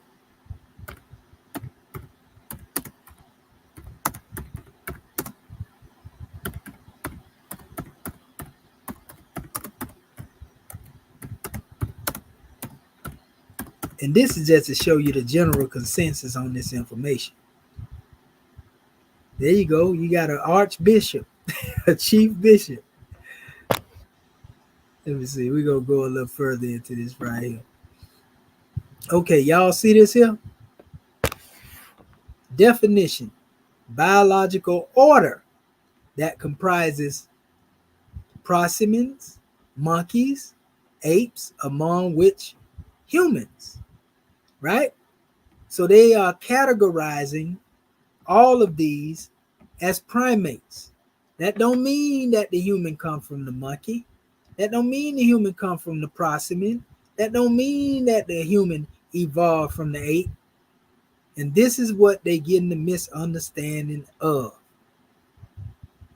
They're calling all of these primates, but these are different classifications for each one of what they call primates. Now, what's the basic definition of what make them a primate? Look at what it says. Primates, including humans, are different to all other animals because they are the only mammals that have the following combination of features: relatively large, complex brain, forward-facing eyes with overlapping fields, and that view in a lot of depth of perception. That is not saying that we come from no apes or no monkeys. You understand what I'm saying? Now watch this. The part of the human origins. Humans are primates, a diverse group that includes some 200 species. So they're putting the humans in that categorization. You understand? They choosing to put them in there. But among the primates, they put them in there, and a lot of this had to do with them saying we evolved from a common ancestor over 60 million years old. But they're not talking about common ancestor as in ape. See, this is what they ain't getting into. 60 million years ago. Watch this. I'm going to show you the definition of common ancestor. And there are many different definitions. Watch this.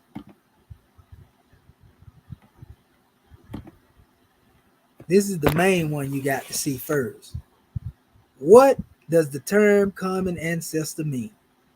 A common ancestor is an ancestral group of organisms that is shared by multiple lineages. For example, an early mammal species which existed sometime in the distant past is a common ancestor of whales, cats, humans, and all other modern mammals.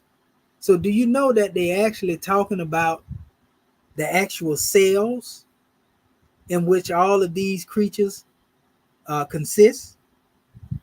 Whales, cats, humans, all of us basically are made up of a certain material. But that ain't got nothing to do with saying we come from each other. You understand? Certain elements make up the whale. Certain elements make up the cat. Certain elements make up the humans. But we all come from a common ancestor which represents a cell that we are built from, not coming from the animals themselves. You see what I'm saying? So all the common ancestor is the cell. The common ancestor represents the atomic aspect of us being from the most elemental state. Everything in creation is pretty much made of the same types of elements in different types of sequences. And this is how I put that chart up there, and I spanked Cedric, about a week ago, because he couldn't get around it. Now they do have the concept of a common ancestor as it relates to the primates. You see what I'm saying? In the common ancestor that relates to the primates, they have a common ancestor of the humans, then they have a common ancestor of the apes, then they have a common ancestor of the gorillas, then they have a common ancestor of the lemurs and the monkeys. Each one of these groups have their own common ancestor. So they can't tell you that the human being's common ancestor is the same as the ape common ancestor when it comes to their full makeup. Because monkeys produce monkeys, apes produce apes, gorillas produce gorillas, humans produce humans. You understand what I'm saying? But the common ancestor that when we get on the biological level down into the cellular level, that's what we can say all of us are made up of similar cells and all this type of stuff. And that's what they ain't talking about. And that's why so much conflict going on, because ain't nobody really pointing that out. You know what I mean? You talking about ancestral organisms. You see? Look, common ancestry. Ancestral organisms shared by two or more descendant lineages. In other words, an ancestor that they have in common, and we all have in common, that we come from cells, prokaryotic cells, a lot of people like to say. See, when you really get on this level, if you really want to know what a common ancestor is, and we get to talking about organisms, what is the organism? Let's go into looking at this organism.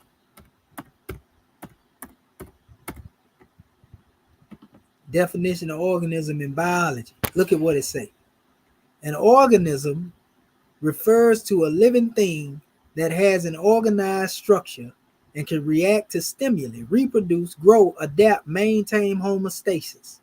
An organism would therefore be any animal, plant, fungus, protist, bacterium, or archaean, or the earth. Organisms can be classified in various ways. So when we talk about our common ancestor, whether people know it or not, they think of a full make of a being, but this is the real common ancestor. It's the organism. You see what I'm saying? This is the common ancestor of everything in creation. It starts from the organism. You see what I'm saying? This is when you get into, different makes. And so once you go into this aspect, now let's look up the word protoplasm.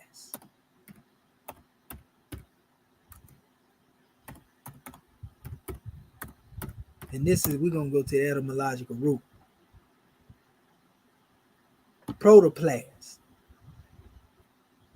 See what the protoplasm represent? Protoplastus, from the Hellenistic Greek, protoplastus mean first form. Protoplastus, right?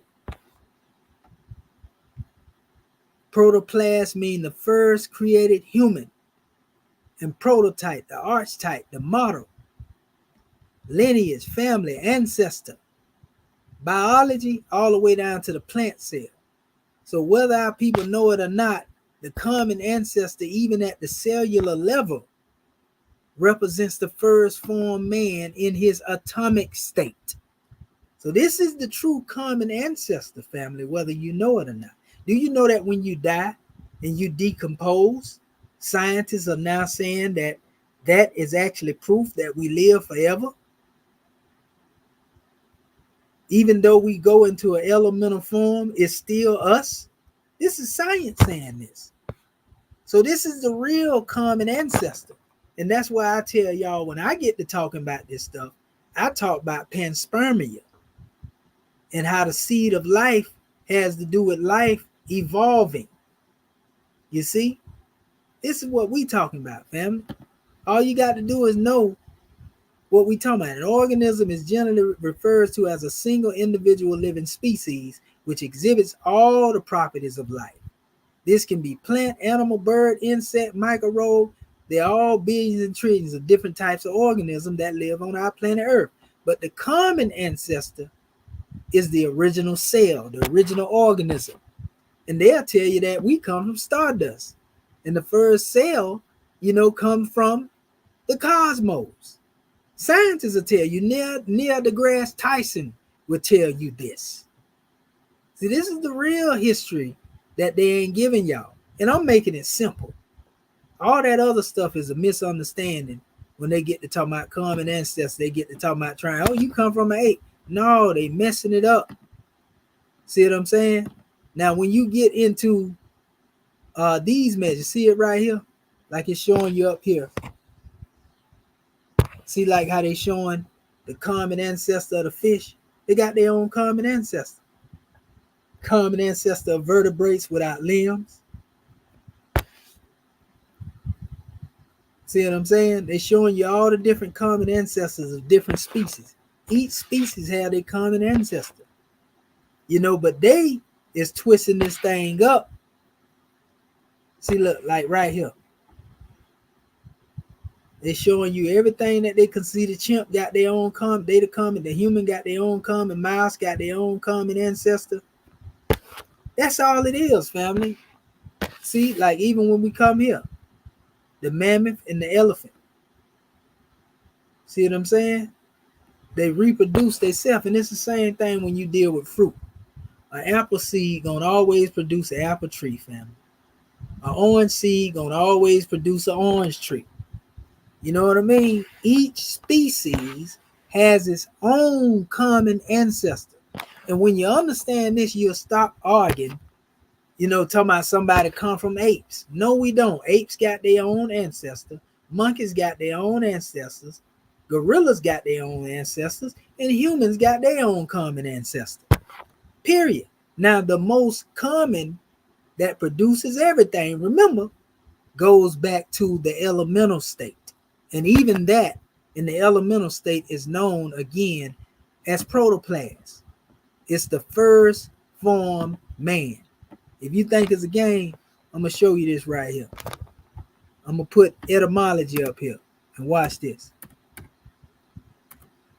Once they understand this, ain't no need to even argue no more. See this right here? Protoplasm. Old French. Protoplasty, right? Protoplasm, mid 16th century. It started over here with the Greek though, right? Protos, first. Plassin, to mold. Greek. Protoplastus, first form. Latin, protoplastus, first created man. But we know this is cellular man. This is atomic man. You understand? It's still you in your elemental state.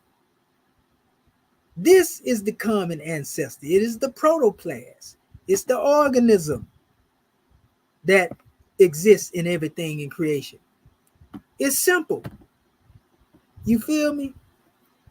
It don't get no plainer than that right there. You know, so I just wanted to show that to our family.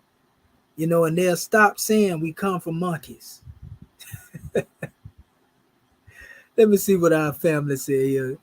Our family creator of the boundless universe said, Commission that depth human is a monster or beast in their law.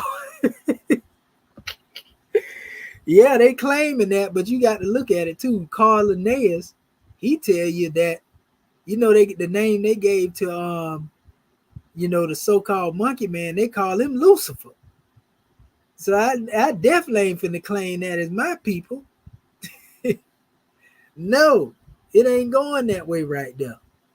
You know, so if you think like a monkey, that's what you is, like our brother Noble Bryan said.